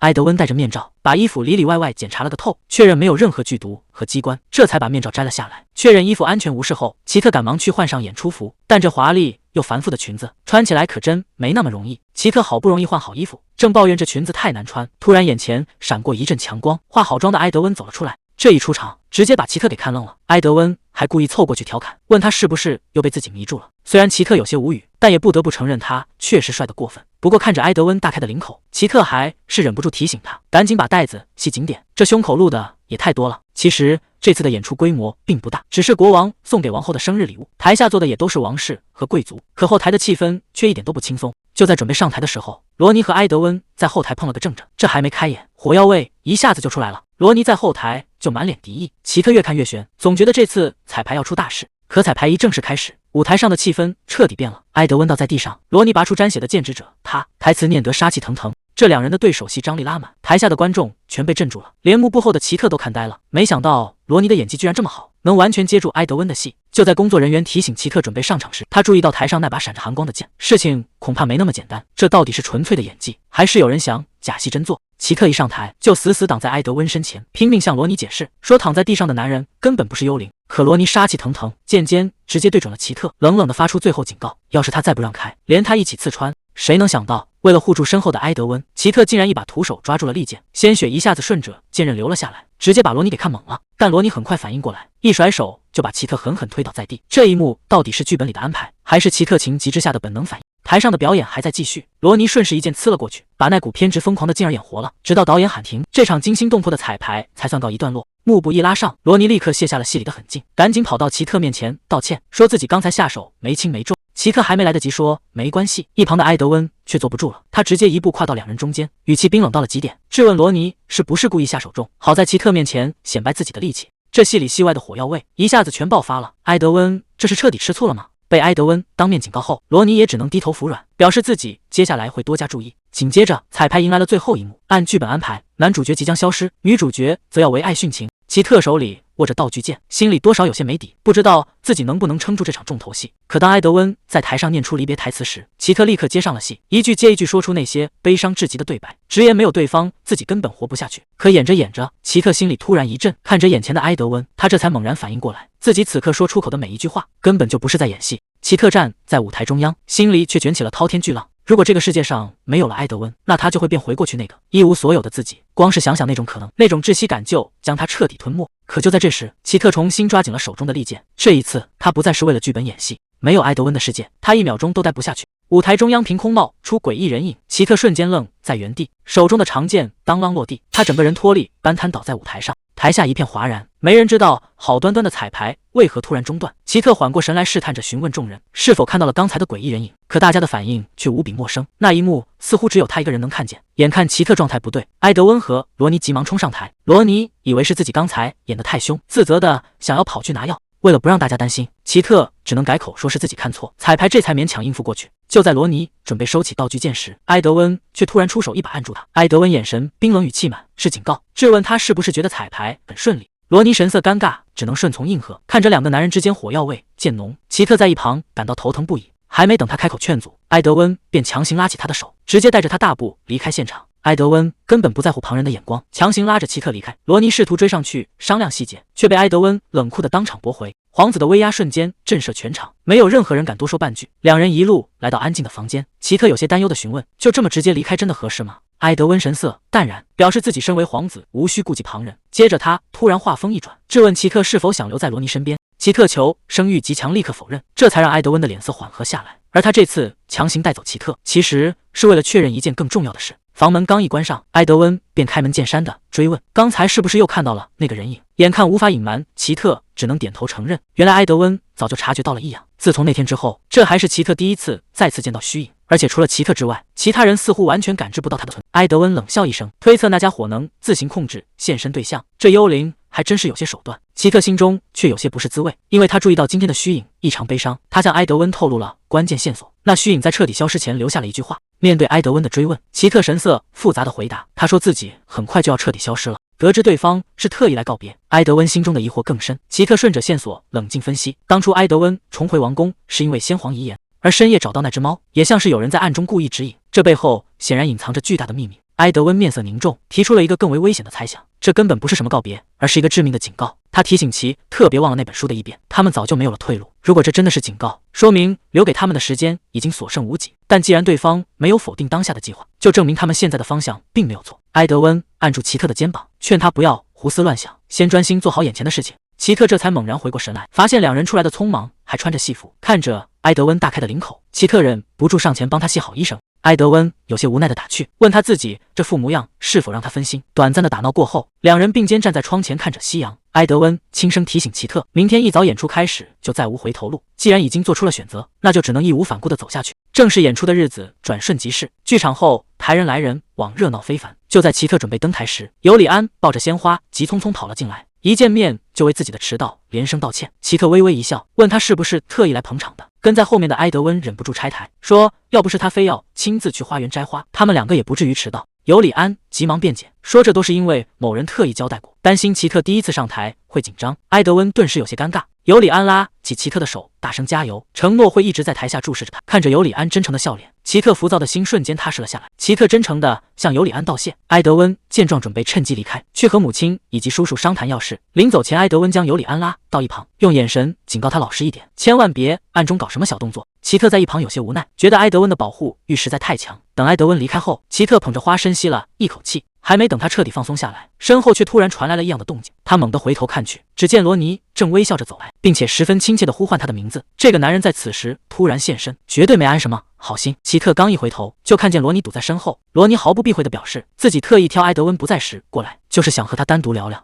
奇特心中警惕，问他究竟想干什么。罗尼竟直言想和他做朋友，求他给个机会。奇特当即果断拒绝，表示早已给出过答复，自己绝不会让埃德温担心，希望他以后别再纠缠。罗尼的脸色瞬间沉了下来，眼神也变得极其不对劲。面对罗尼的步步紧逼，甚至嘲讽他自设枷锁，奇特彻底不再退缩。他清晰有力地告诉对方，只要是为了埃德温，自己甘愿付出一切，因为他心里装下的始终只有埃德温一个人。这番话让罗尼哑口无言，面对绝情而坚定的拒绝，罗尼只能自嘲地摇摇头。还没等罗尼继续纠缠，埃德温已冷着脸走上前来，当场打断两人，冷冷提醒演出即将开始。眼看埃德温亲自出面，罗尼只能黑着脸离开。看着罗尼离去的背影，埃德温心生疑惑，询问奇特刚才聊了什么，为何对方看起来怒气冲冲。奇特慌忙打哈哈敷衍过去，可他心里早已掀起滔天巨浪，因为他刚刚为了拒绝罗尼，竟亲口说出自己深爱埃德温。一想到这里，他尴尬得无地自容，若是被埃德温知道，恐怕真的不好收场。奇特找借口匆忙敷衍，表示罗尼不会再来纠缠。埃德温虽然没有追问，心里却依然有些担忧。他郑重提醒奇特，演出前彻底激怒罗尼绝非好事，毕竟对方在台上可是要持剑的。听到这话，奇特瞬间慌了神，极其害怕罗尼趁机行凶。看到奇特担惊受怕的样子，埃德温笑着轻声安慰，表示道具剑早已检查多次，根本没有开刃，况且自己的身手足以应对。可奇特心里依然七上八下，就怕万一发生意外。此时场外传来热烈掌声，大幕拉开，演出正式开始。马上就轮到埃德温登场。临上台前，他再次叮嘱奇特，这次切不可像上次那样失误，必须拿出最好的状态。奇特也在心中暗下决心，绝不拖任何后腿。可还没等演出推向高潮，剧场外的天空突然倾盆大雨。这突如其来的狂风暴雨，仿佛要打破当下的平静。雨中更有急促的脚步声传来，预示着意外即将降临。台上演出渐入佳境，台下迟到的贵族小声打听，旁人却让他自己看台上。舞台中央的埃德温与奇特已然全身心投入到戏中，两人眼神交汇，深情对戏，将全场气氛直接推向顶峰。台下观众看得目瞪口呆，原本以为这只是过场戏，没想到两人的演技如此惊艳，连最苛刻的贵族也目不转睛看着台上默契无间的两人。台下的本森与罗尼暗流涌动，这场大获成功的演出会场下，危机正悄然蔓延。随着大幕彻底拉开，台上剧情疯狂推进，罗尼提着长剑步步紧逼，大声质问奇特，难道还要沉溺在谎言里？奇特在戏里拼命哀求，试图保下那逝去的灵魂，可罗尼根本听不进去，手中长剑寒光一闪，陡然出鞘，这一剑带着森然杀意，直奔舞台另一侧的埃德温斩去。戏剧冲突在这一刻彻底爆发。就在罗尼拔剑的瞬间，奇特看着那冰冷的剑刃，心中猛然升起强烈危机。那根本不是演出用的道具剑。还没等奇特上前阻拦，罗尼猛地将他推向一旁，顺势将手中的真剑高高举起，剑身折射出刺眼的寒光。这一剑若是皆是砍下，必将酿成绝杀惨剧。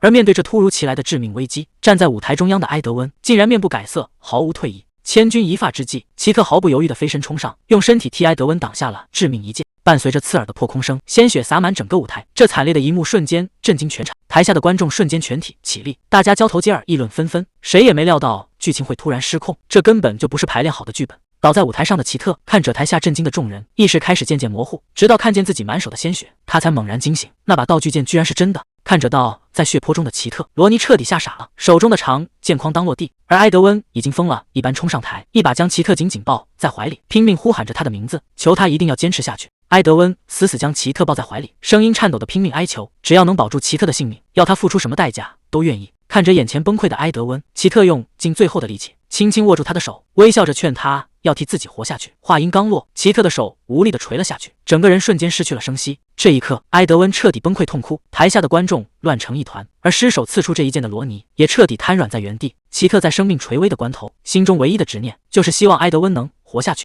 悲剧发生后的几天里，天空始终下着瓢泼大雨，仿佛连上天都在为他哭泣。理查德静静站在窗前，看着外面连绵不断的阴雨，心中也是无比沉重。而此时的埃德温，整个人彻底消沉了下去。理查德走上前，轻声唤他，试图让他重新振作起来。可面对这残酷的现实，埃德温根本无法走出阴影。看着不吃不喝的埃德温，理查德实在看不下去了，忍不住大声劝阻，说他已经整整4天没合眼，要是奇特醒过来，也绝不想看到他这样折磨自己。可看着病床上毫无生气的奇特，埃德温根本听不进任何话，他的脑海里全都是奇特曾经说过的话。那时奇特为了拒绝罗尼，曾亲口承认深爱着埃德温，甚至愿意为他付出一切。直到这一刻，埃德温才终于明白，奇特当初说的那些话根本不是应付罗尼的借口，而是他最真实的心声。看着依然昏迷的奇特，埃德温终于吐露了心声。其实他也一直深爱着奇特，可现在说这些还有什么用？埃德温心中充满了懊悔，如果自己当初没有那么自大，如果能听从奇特的劝告，提前防备，甚至如果那一剑是刺在自己身上，奇特就不会躺在这里。就在他沉浸在痛苦中时，理查德推门走了进来，劝他多少吃点东西，还开玩笑说，要是奇特醒来看见他这么憔悴，肯定会责怪自己没照顾好他。听了理查德的劝说，埃德温答应会试着振作，可看着病床上毫无生气的爱人，他心中的大石依然无法落下。守在昏迷不醒的奇特身边，埃德温在床前苦苦哀求，希望他能快点睁开眼睛，好带走他内心的痛苦与煎熬。然而窗外的暴雨依旧不停。与此同时，帝国审判庭内早已人头攒动，所有人都在交头接耳。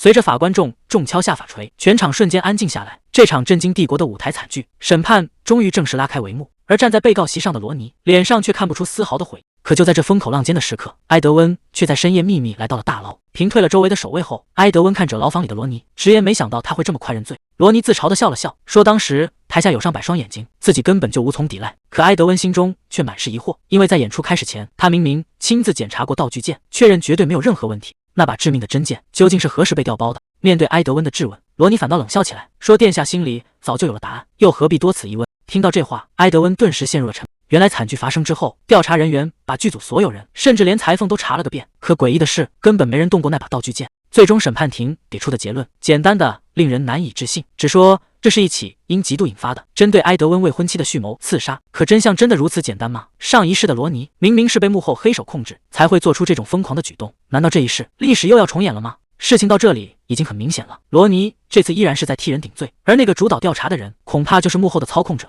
埃德温再也无法保持冷静，他死死盯住牢房里的罗尼，当面质问最核心的疑问：既然目标原本是自己，在舞台上的那一剑，罗尼为何偏偏刺向奇特？面对埃德温的厉声质问，罗尼竟然给出极其荒唐的辩解，声称只有自己才能拯救那个女人，却惨遭对方的背叛。听到这番诡异的解释，埃德温瞬间愣在原地，仅凭这种荒谬的幻想就痛下杀手。愤怒的埃德温一把揪住罗尼的领口，拯救不过是自欺欺人的笑话，若非罗尼自以为是，奇特又怎会沦落至此？面对埃德温的质问，罗尼竟然冷笑连连，声称自己就算发疯，绝非仅为这种可笑的理由。埃德温心中的困惑愈发沉重，若非为此，对方又何必踏上绝路？可罗尼根本不予正面回应，反倒主动谈起冒此巨险的图谋。常人眼中，平民攀附贵族小姐，无非图谋金钱与权势。罗尼却笑着反问埃德温，看到这头标志性的金发，难道没想起某个熟悉的身边人？埃德温脱口说出那个名字，阿温。对方毫不避讳的当场承认，这出乎意料的真相瞬间颠覆了所有猜想。罗尼情绪彻底失控，大声咆哮自己本能拥有高贵的王室血统，若非父亲死后母亲仓促改嫁，命运绝不会沦落至此。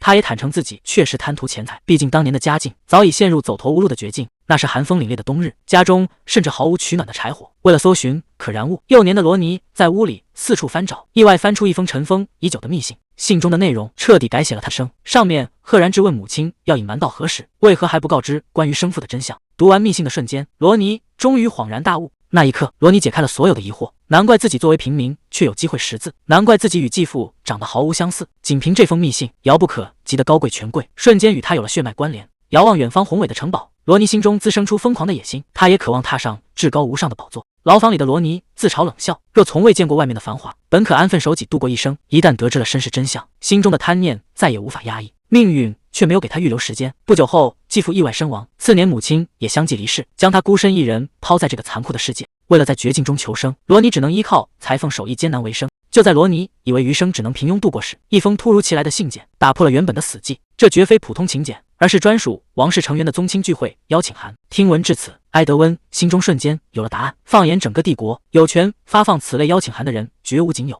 罗尼紧接着道出原委，正因那场聚会，他首次见到了高高在上的大人物，对方不仅暗中资助，更对他关怀备至。天下绝无免费的午餐。没过多久，对方就开出了诱人的筹码，只要帮他办成一件事，梦寐以求的高贵身份便能唾手可得。埃德温终于质问出核心疑问，既然指令是除掉自己，罗尼为何在舞台上将剑刺向？面对质问，牢房里的罗尼反声嘲讽，事到如今，难道你还没看清其中的真相？罗尼死死盯住埃德温，嘶吼出积压已久的嫉妒，咆哮这一切全因埃德温而起。自埃德温降生那一刻，就坐拥他梦寐以求的一切，尊贵的身份、至高无上的权力，甚至连奇特的深爱，都被埃德温轻而易举地占据。面对罗尼发疯般的质问，埃德温表现得异常冷静，表明自己从未真正拥有过一切，哪怕拼尽全力，依旧未能守护好奇特。埃德温不想再做口舌之争，只想知晓最后的真相，究竟是谁在幕后指使。听闻此言，牢房里的罗尼终于松口，供出关键线索：那个幕后黑手昨夜曾亲临这间牢房。罗尼继续供述，幕后黑手昨夜降临时，当场大发雷霆，言辞质问他为何未按既定计划行事。在吐露真相前，罗尼提出了最后的交换条件，只要埃德温回答他一个问题，他就将指使者全盘托出。面对罗尼的要求，埃德温毫不犹豫地一口答应。对他而言，知情者的亲口供词至关重要，掌握这重磅铁证，这场漫长残酷的噩梦就能画上句点。死寂的牢房里只有沉重的呼吸声，罗尼终于缓缓开枪，吐出了令全场震撼的身份。昨夜潜入牢房的大人物，正是当今统治帝国的国王。他终于亲口承认，正是国王本森温莎下令让他刺杀埃德温。不仅如此，罗尼更说出疯狂的誓言，只要能完成这项使命，哪怕押上一生的时光，也要死死盯住埃德温。听到那个熟悉又陌生的名字，埃德温缓缓闭上了双眼，记忆瞬间倒流回了童年。那时候的他，因为达不到父亲的要求，连心爱的玩具都被无情没收，只能一个人躲在角落里哭泣。就在他最无助的时刻，一位温柔的叔叔走到他面前，不仅轻声安慰他，还承诺会说服父亲参加他的生日宴。可谁能想到，当年唯一给过他温暖的至亲，如今竟成了要置他于死地的幕后真凶。当年那句温柔的鼓励，曾是埃德温童年唯一的依靠，如今想来却只觉得无比讽刺。难道当年的关怀只是一场精心设计的骗局？埃德温迅速收起积蓄，向罗尼提出了交易，只要对方愿意在明早的法庭上公开作证，不仅能在临刑前获得优待，等其特醒来后还能帮他争取保命机会。可面对这唯一的活命机会，罗尼却根本不在乎，反而冷笑着提出条件，只要埃德温回答他最后一个问题，他就同意出庭公开真相。埃德温心里无比坚定，他深信奇特一定会重新醒来。漫长的一夜很快过去，转眼到了第二天清晨，城堡的房间里突然传来敲门声。房门打开，走进来的是捧着鲜花的尤里安。看着尤里安一大早送来鲜花，埃德温顺势牵起了他的手。尤里安看着昏迷的奇特，忍不住询问身旁的埃德温：奇特真的还能好起来吗？但他很快又打消了顾虑，坚信奇特一定会平安醒来。看着神情凝重的埃德温，尤里安忍不住打趣道：要是奇特现在能睁开眼，看到你这副模样，该有多好。埃德温微微一愣，反问自己到底是什么样子。尤里安笑着点破：你现在分明就是一心挂念心上人的模样。被说中心事的埃德温没有反驳，他转身准备推门离开，临走前郑重托付尤里安一定要替他照顾好奇特。尤里安看着准备出门的埃德温，好奇地问他要去哪里。埃德温坦言自己昨晚递交了申请，准备今天下午重审罗尼的案子。尤里安听完十分吃惊，被告人如果不在场，这案子还怎么审？埃德温顿时愣住，罗尼作为关键证人，怎么可能不在场？尤里安随即说出一个致命的消息，他来之前看到了官方公告，罗尼的死刑被紧急提前，今天上午10点就要执行。埃德温心里猛地一沉，原本还有1个月的执行期，怎么会突然提前？他看了一眼时间，距离行刑只剩下几分钟。埃德温顾不上多想，拔腿朝刑场疯狂奔去。幕后黑手显然察觉到了危险，要在开庭前将证人彻底灭口。埃德温一边拼命狂奔，一边在心里痛骂幕后黑手的狠毒。此时的刑场周围早已被围得水泄不通。刽子手看着跪在台上的罗尼，问他临死前还有什么遗憾。罗尼却显得异常平静，坦言从动手那天起就料到了这个下场。10点整的钟声沉重敲响，刽子手缓缓举起行刑的巨斧，罗尼闭上双眼，静静等待解脱。千钧一发之际，埃德温终于拼命挤进人群，他声嘶力竭地大喊停手，可巨斧已经无情落下，所有的线索在这一刻彻底断开。年少时的一场偶然相遇，罗尼捡到了一只受伤的小鸟。当他第一次见到奇特时，就觉得他和那只小鸟太像了。他最渴望的就是让奇特那双清澈的眼睛里永远只倒映出他一个人的身影。罗尼内心充斥着疯狂的执念，他唯一后悔的就是当初没有狠下心将奇特彻底关进金丝笼里。他本该折断他的翅膀，让他只能依赖自己，甚至甘愿牺牲所有的自由，只为祈求他一个人的爱。雨水浑着血水洒落下来，行刑台上的巨斧终究还是落下了。这致命的一击让所有的秘密随着生命一同消逝。在生命的最后一刻，他心里想的居然还是奇特。这辈子唯一的遗憾就是没能让那个女人爱上自己。台下的埃德温只能眼睁睁看着，却什么都无法阻止。唯一的证人被彻底灭口。埃德温独自走在昏暗的走廊里，外面的暴雨倾盆而下，正如同他此刻无法平静的内心。他看着手中那封沉重的信件，脑海中全是与奇特的过往。他曾经唯一的奢望，不过是想和他拥有一个平凡的未来。可残酷的现实却将他无情击碎，他甚至像个犯人一样被押送前行。埃德温忍不住在心中自问，自己到底做错了什么？直到这一刻，他才彻底看清了所有的真相。回想起本森曾经那虚伪的关怀，他终于恍然大悟，自己这悲惨的一生，原来一直都被本森玩弄于股掌之间。埃德温直接拔出长剑指向本森，愤怒地质问对方是不是很享受这场猫鼠游戏。面对直逼咽喉的冰冷利刃，本森却显得异常平静，甚至还故意提起奇特来转移话题，劝埃德温坐下来喝一杯。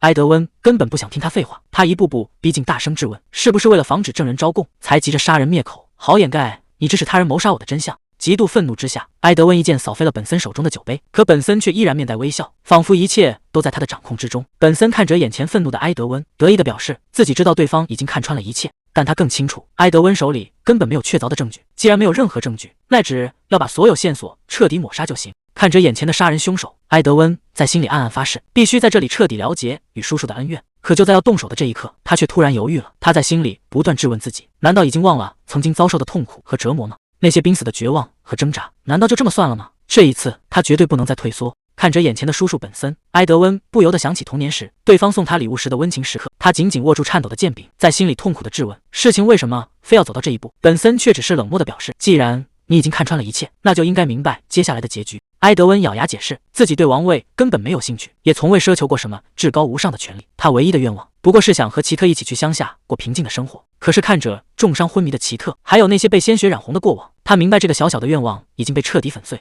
埃德温愤怒地质问本森，为什么连这最后的退路都不肯放过他？面对埃德温的质问，本森却只是发出一声冷笑，嘲讽他和他那死去的父亲一样，到了这种时候还在说些软弱无能的废话。本森一边慢条斯理地倒酒，一边冷笑着回忆起往事。他提到埃德温的父亲当年也说过类似的话，声称自己没有当国王的才能，只想去环游世界，甚至还夸赞本森优秀，说王位迟早是本森的。可结果呢？就在老国王去世的那天，那个口口声声说不要王位的哥哥，却厚颜无耻的直接坐上了王位。这场背叛让本森怀恨在心。埃德温听完觉得不可思议，就因为这个荒谬的理由，这跟他又有什么关系？如今本森已经如愿当上了国王，夺走了父亲的一切，那你为什么还要这样对我？本森却咬牙切齿地表示，你根本不知道那种失去的痛苦有多深。为了让哥哥也尝尝这种滋味，本森当年故意对他们一家人百般讨好，只为了成为他们最信任的人，然后在最关键的时刻给他们致命的一击。本森冷笑着表示，自己最想看到的就是哥哥彻底崩溃的样子。接着他凑到埃德温耳边，问他难道从来没有怀疑过父亲的死因吗？这句话让埃德温整个人都愣在了原地。本森继续残忍地回忆，当年他给哥哥下毒，在哥哥毒发垂死的时候，还死死抓着他的衣服，哀求他帮忙照顾好家人。听到这里，埃德温简直不敢相信自己的耳朵，本森却得意地大笑起来，说自己当时凑在哥哥耳边，给了他最后的致命一击。他告诉垂死的哥哥，自己会负起责任，很快就送他的家人下去陪。得知父亲惨死的真相，埃德温彻底被怒火吞噬，他咬紧牙关，愤怒地挥起了手中的长剑。埃德温不明白本森为什么要冒着泄密的风险，把这些真相全部告诉他。他警告本森，自己现在就要去议会，把这一切罪行全部揭发出来。面对埃德温的威胁，本森却只是冷笑着推开了眼前的剑锋。他嘲讽地反问，你真的认为会有人相信你吗？本森表示自己当了这么多年国王，早就和议会建立了深厚的信任，而埃德温却推开了所有想帮他的人，成了一个孤僻又脾气暴躁的王子。两边对比下来，议会到底会站在谁那一边？答案显而易见。本森甚至觉得有些好笑，说埃德温亲手把事情变得太简单了，因为他自己作死失去了所有人的信任。看着无法反驳的埃德温，本森无情地嘲讽他，连一个人都拉拢不了，简直可怜到了极点。埃德温红着眼眶警告本森，不管过去多久，他一定会查清当年毒药的来源，把罪证死死扣在本森头上。听到这话，本森不仅没有害怕，反而放声大笑起来。他嘲讽埃德温现在的样子，简直和当年的父亲一模一样。也正因为这样，他绝对不能让埃德温活下去。还没等埃德温反应过来，本森突然转身快步离开。埃德温急忙追了上去，却在看清眼前的画面时彻底愣住。本森居然已经站在了奇特的床前，这下麻烦了。本森真正的目标难道是奇特？埃德温突然感到身体一阵剧痛，甚至开始痛苦地咳嗽起来。本森在一旁冷笑着解释，这是因为他吸入了致命的毒气。接着，本森拿出了仅存的一份解药，并给埃德温出了一个残忍的选择题。这唯一的一份解药，如果埃德温自己不用，就可以拿去救活昏迷的奇特。看着病床上的未婚妻，埃德温陷入了痛苦的挣扎。本森逼迫他立刻做出选择，是救自己，还是救心爱的人？毒素扩散极快，埃德温身躯摇摇欲坠，床上的奇特依旧昏迷不醒，命悬一线。本森居高临下的亮出底牌，声称自己早已服下解药，而眼前这瓶正是世上最后一剂，这摆明是要用奇特的性命逼埃德温彻底低头。面对残酷的选择，埃德温在心里默默道了一声抱歉。他一把抓起桌上的解药，径直越过了本森。这一步踏出，意味着他放弃了揭发仇人的机会，选择了守护深爱的人。埃德温没有丝毫犹豫，把整瓶解药都喂给了奇特。他只求本森能放过这个无辜的女孩。本森冷冷地转过身去，表示自己对奇特的命根本不感兴趣。他的目标从始至终都只有埃德温和他的父亲。看着妥协的侄子，本森临走前还假惺惺地表示自己真心疼爱过埃德温，这瓶解药就是他最后的仁慈。但在本森眼里，埃德温为了女人放弃大局，简直和他的父亲一样令人失望。随着大门缓缓关上，本森彻底抽身离去，只留下埃德温独自面对这未知的残局。解药虽然灌了下去，可沉重的代价已经铸成。本森的身影消失在大门之后，死寂再次笼罩整间房屋。埃德温半跪在床边，紧握着奇特冰凉的手掌。大局与仇恨已被他抛在脑后，如今他唯一的执念就是祈祷奇迹能够降临。窗外大雨滂沱，埃德温守在床边一刻不敢离开。虽然解药已经喂了下去，但奇特依旧毫无反应。埃德温在心里不断呼唤，说好要一起撑下去，你可千万不能出事。就在他近乎绝望的时候，昏迷多时的奇特竟一下子惊醒坐了起来。奇特这一醒来，脑子里全是一片空白，看着四周陌生的环境，他根本不知道自己身在何处。整栋大楼里空无一人，他只能摸着黑在走廊里转悠，甚至还以为是尤里安在开玩笑。就在他摸不着头脑时，前方突然出现了一道光亮。这扇门一旦推开，门外的景象彻底让他愣在了原地。推开门是一座风景如画的花园，奇特迎面撞见一位正在浇花的妇人。他赶忙上去打听这里是什么地方，可话说到一半，奇特这才惊觉自己居然连刚才在干什么都记不清了。妇人微笑着反问他，看他这慌慌张张的模样，是不是在急着寻找心里最重要的那个人？奇特听完连连否定，声称自己根本没有什么重要的人。可奇怪的是，哪怕嘴上再强硬，心底却莫名泛起一阵酸楚。妇人慢悠悠地告诉他，这里没有争斗，也没有烦恼，他完全可以留在这繁花盛开的地方，安心度过下半辈子。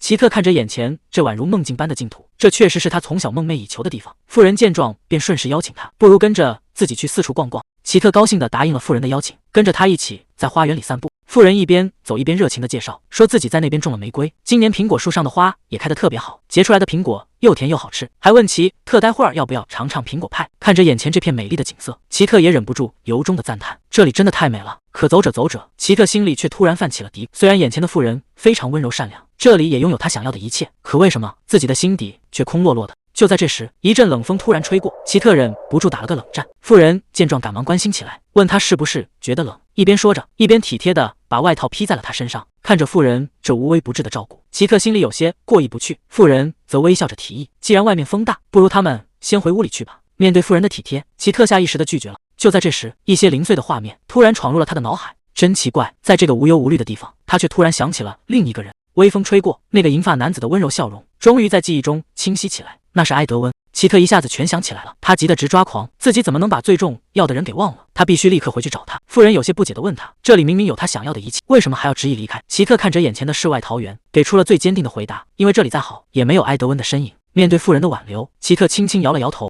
他坦言自己以前总觉得自己没用，甚至觉得就算消失了也无所谓。可直到遇见了那个人，只要待在他身边，自己就有了活下去的动力。那个人总是孤零零的，所以他曾答应过要一直陪着他。奇特看着眼前的妇人，给出了最坚定的回答，既然埃德温不在这里，那他就没有任何理由留下来。他向妇人道了谢，感谢对方能对他说出那些温柔的话。罗莎琳推开房门，大声催促起来，纳闷他怎么还在偷懒发呆，甚至有些摸不着头脑，好端端的怎么还落下了眼泪。还没等他反应过来，罗莎琳就转身交代，父亲正在找他，叫他收拾好，赶快过去。看着眼前这熟悉的一切，奇特抬头看向日历，上面清清楚楚写着10月5号。这竟然不是做梦，他真的重新回到了过去，而且刚好就在埃德温坐上那趟致命马车之前。豪宅外的马车已经准备就绪，埃德温坐在车厢里，淡淡的吩咐出发。可还没等车轮转动，车门却被一股巨力猛地拉开。奇特气喘吁吁地挡在车前，身后还跟着一路小跑的理查德。他顾不上喘息，急忙向车内道歉。可当他看清车里的埃德温时，心里却突然咯噔了一下，因为在这个时间点，他们根本就还没有相识。但现在这些已经不重要了。奇特红着眼眶看着眼前的男人，自责自己花了太久才找到他。他一把死死抓住埃德温的手，警告他千万不能坐这辆马车，否则后果将不堪设想。可话还没说完，埃德温却反手将他拽进车厢，狠狠地搂进了怀里。原来这个男人早就带着前世记忆，在原地静静地等待着他，甚至低声哀求他以后别再丢下自己。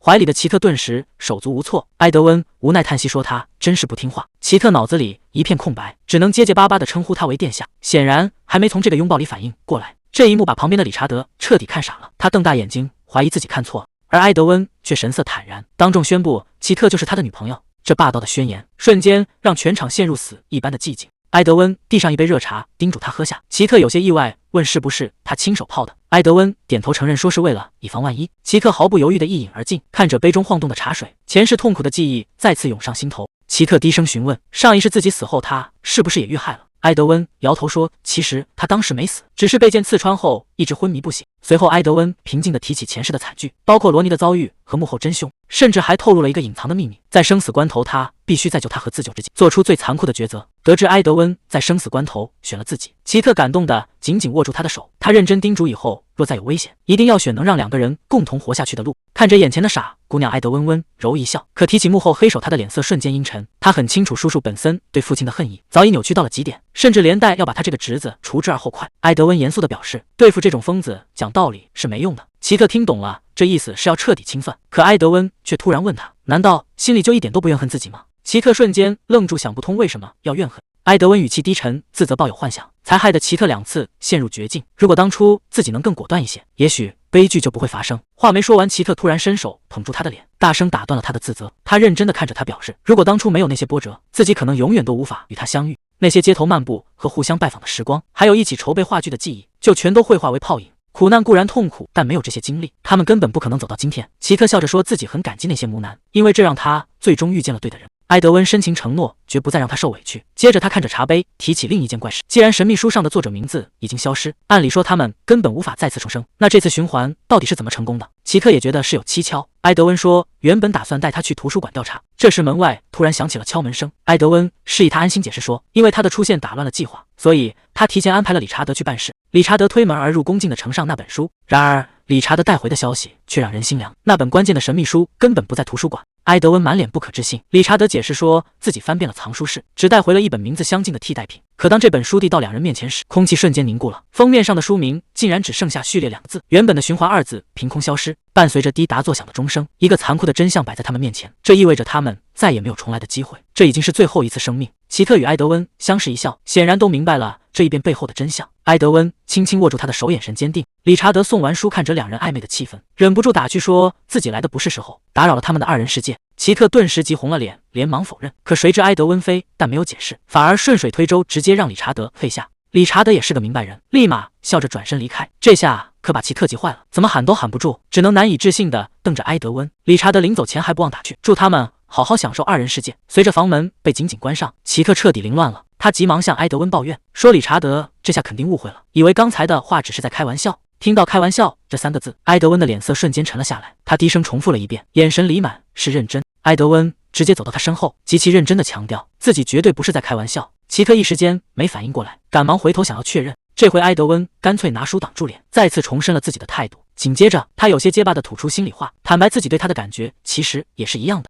这突如其来的直球告白，直接让奇特大脑一片空白，支支吾吾半天说不出话来。可谁能想到，浪漫氛围刚刚达到顶点，门外突然传来一阵异响，理查德这个家伙居然一直在偷听。奇特听到门外的动静，一把揪住埃德温，非要让他把刚才的告白再重说一遍，那力道大的连埃德温都有些吃不消。招架不住这猛烈的攻势，埃德温赶忙连声求饶。看着他这副害羞的模样，奇特整个人都愣住了。埃德温有些不好意思地别过头，再次明确了自己的心意，确定对方真的和自己心意相通。奇特心里甜得不行，他笑着打趣眼前的人，说他这反应真是一点也没变。这下轮到埃德温坐不住了，立马嘴硬反驳说是他变了。奇特笑着回应，人经历的多了自然就会变，更何况自己都已经死过2次了，这世上早就没什么好怕的了。奇特主动握住埃德温的手，提醒他虽然自己只经历了2次死亡，但对埃德温来说这已经是第11次了。听到这个数字，埃德温也有些感慨，不过他向奇特保证，以后绝对不会再让这个数字增加了。夜色渐深，看着窗外的月色，埃德温认真的表示，他们不能再重蹈覆辙了，必须一起往前看。就在这时，屋里的钟声突然响了起来，奇特这才反应过来时间不早了，赶忙向埃德温告辞，准备回家。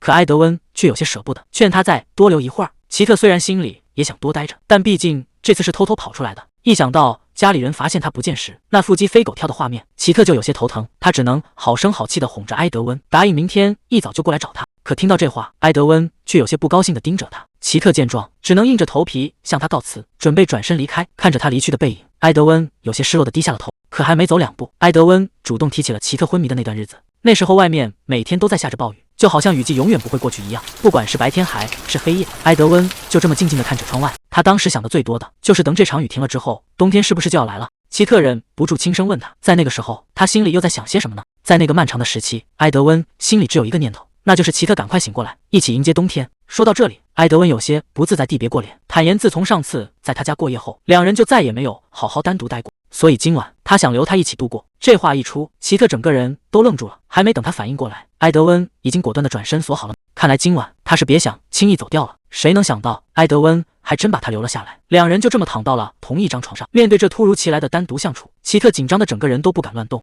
为了打破尴尬，奇特主动找起了话题，坦言像现在这样躺在一起，让他想起了以前在宫殿里的日子。不过那时候和现在感觉大不相同。听他这么说，埃德温还以为他是不自在，顺势问要不要像以前一样背过身去。奇特连忙叫住了他，他其实只是心疼埃德温，觉得过去那些回忆实在太痛苦了。埃德温轻轻转过身来，看着眼前的奇特，在他心里，只要能有他陪在身边，那段时光就绝不算糟。他甚至有些担心地开起玩笑，问他以后还会改变多少，要是他彻底变了个人，自己都不知道该怎么办了。奇特听了，认真地回答说自己绝对不会变，否则他们现在也没办法这样坦然面对彼此。看着眼前的爱人，埃德温轻声唤着他的名字。奇特坦言，虽然自己不会彻底改变，但他能感觉到这一世的命运确实已经不一样了。听到这话，埃德温有些紧张地坐起身，关切地问他是不是身体不舒服，或者有什么事情瞒着他。奇特连忙解释说自己没事，他只是有一种预感，他可能再也见不到埃德温的父亲了。埃德温有些诧异，问他为什么会有这种感觉。奇特摇了摇头，说这只是一种直觉。埃德温握住他的手，问他会不会因此感到害怕。奇特温柔地回握住他，坚定地表示自己一点也不怕，因为他们必须向前看，而且比起那些未知的担忧，现在能像这样和埃德温躺在一起聊天，对他来说就已经足够幸福了。奇特有些患得患失，说如果这一切都只是一场梦，他最害怕醒来发现什么都没留下。话还没说完，埃德温一把将他拉近，温柔地吻上了他的唇。分开后，埃德温得意地打趣道，现在总不会再觉得像在做梦了吧？这下可把奇特给急得跳了起来，他结结巴巴地直咬舌头，追问埃德温是不是真的喜欢自己。埃德温有些无奈，问他怎么在这个时候想起问这个了。可奇特非要问个明白，追问他到底是从什么时候开始的，又为什么偏偏喜欢自己。埃德温坦言，很多感觉就是自然而然发生的，并没有什么具体的原因。奇特听了可不服气，直言要是换成自己，现在就能一口气列出一大堆理由。埃德温有些意外，问他是不是真的能说出来。奇特像小鸡啄米一样连连点头，看着他这副认真的模样，埃德温也有点不好意思了，别过脸示意他，那就说来听听吧。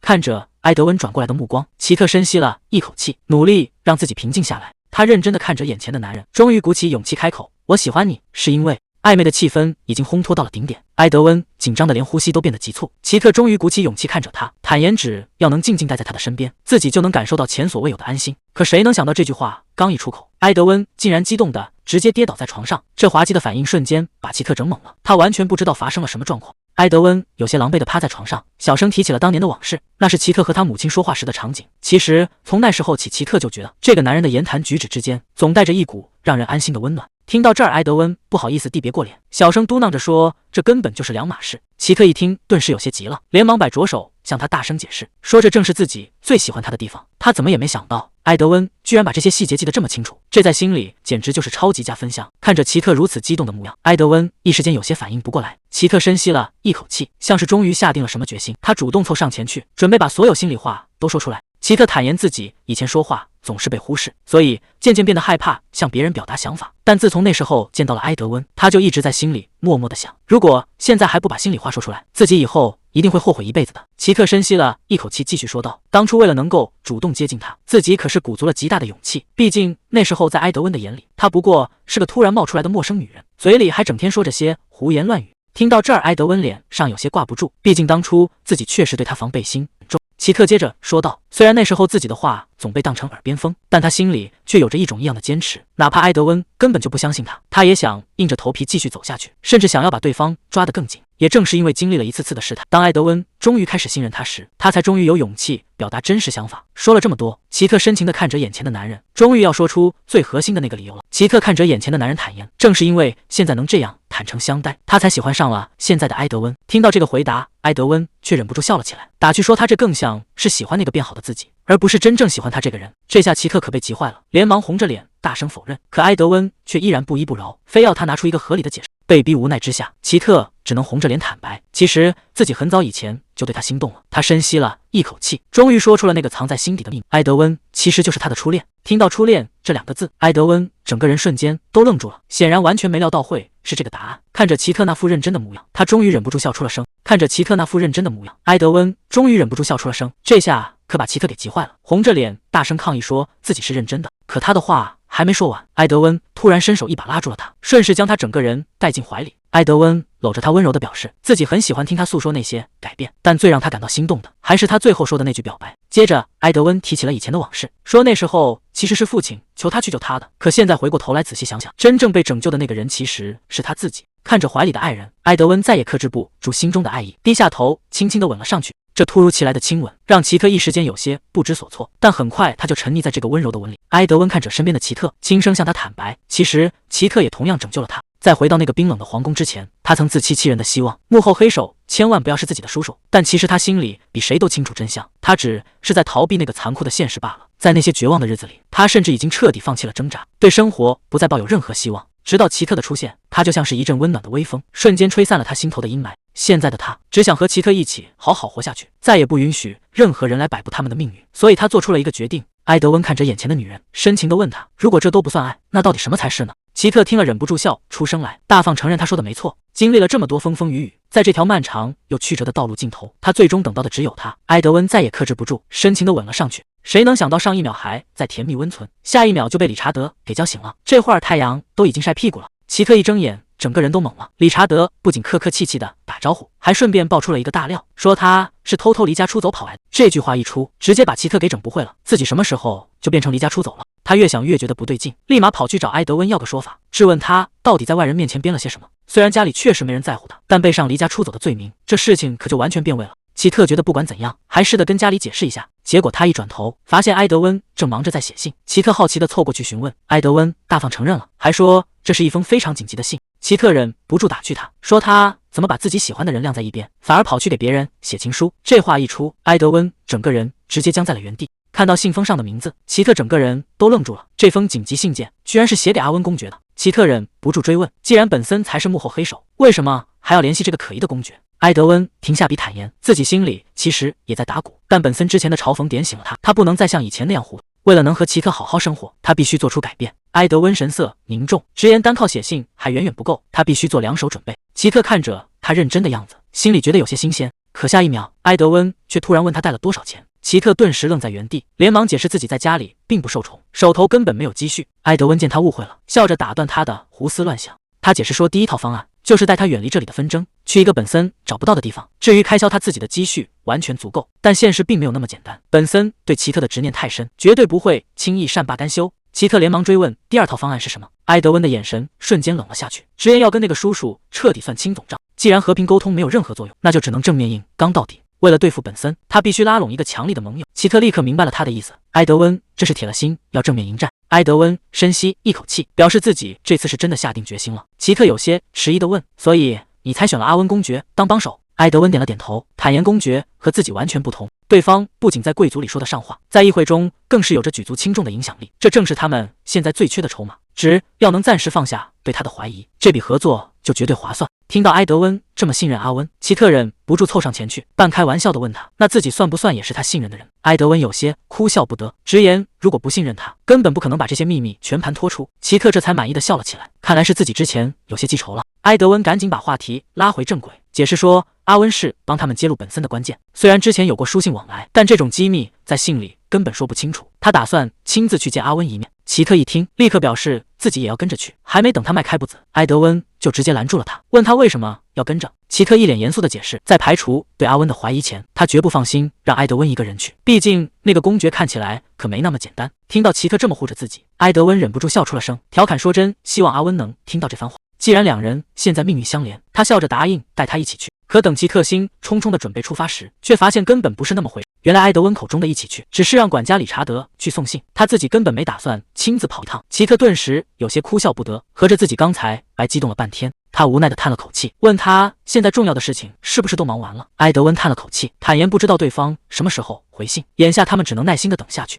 转眼间5天过去了，奇特在舒适的大床上醒来，忍不住感叹今天又睡了个好觉。自从那封信寄出去后，他已经在埃德温的府邸住了5天，这多亏了埃德温态度强硬，死活不肯放他走。不过说实话，这种被留宿的日子他心里美得很，简直就像是提前体验了婚后生活，每天一睁眼就能看到喜欢的人，一起吃饭，一起生活，感觉幸福的要命。虽然现在的日子很幸福，但奇特心里清楚，这种平静今天可能就要到头了。餐桌上，埃德温突然提议今天一起去郊游，奇特有些意外。埃德温解释说，终于收到了回信，双方约好了明天见面，所以想趁今天带他出去放松一下。可奇特却有些为难，坦言自己今天有件重要的事情，必须得先回家一趟。听到他要走，埃德温的情绪瞬间低落了下来，追问他是不是现在就要出发。本以为埃德温会出言挽留，没想到他非但没有阻止，反而主动提出要陪他一起回去。至于要去哪里，埃德温还故意卖了个关子。看着他有些疑惑的样子，埃德温走到他身边，轻声催促他出发。奇特本以为埃德温要带他去隐秘的地方，可当马车停下，眼前竟然是一家极其奢华的成衣店。原来他口中重要的事情就是带他来买新衣服。埃德温看着愣住的他，温柔解释，明天有贵客要来，他不能一直穿着管家买的旧衣服，必须好好打扮一番。还没等奇特反应过来，一大群顶级裁缝就瞬间围了上来。埃德温更是直接霸气放话，钱根本不是问题，把店里最贵最好的衣服全部拿出来。经过一番折腾，奇特终于换好了衣服。当他有些局促的走出来时，整个人瞬间换骨脱胎。他紧张的看着埃德温，询问自己这身打扮是否合适。埃德温却只是盯着他半天没有说话，这反应让奇特心里直打鼓，以为自己穿起来很奇怪，没想到埃德温只是有些意外，他居然连妆容都如此精致。埃德温轻轻抬起他的帽檐，眼神里满是温柔，直言这身衣服简直是为他量身定做。奇特有些不敢置信地看着他，试探着问他是不是在夸奖自己。埃德温微微一笑，非常直白地赞美他今天真的很漂亮。这句话让奇特心里甜滋滋的，只觉得此刻坦诚的埃德温散发着让人移不开眼的魅力。可还没等他高兴太久，埃德温却突然挑了挑眉，直言光是这一身怎么够。接着他便开启了疯狂扫货模式，从精致的帽子饰品到各种场合的礼服，甚至连鞋子都要全部量身定制。奇特还没从震惊中回过神，就被拉着开始不停的试穿，无论是清纯优雅还是高贵性感，埃德温都挑得比谁都要认真，非要让他把所有风格都尝试一遍。折腾了整整1天，两人终于走出了成衣店。埃德温看着疲惫不堪的奇特，忍不住调侃他体力太差，以前往他府邸跑的时候可没见这么累。奇特无奈的辩解，逛街和赶路根本就是两码事，而且他的府邸本来就没多远。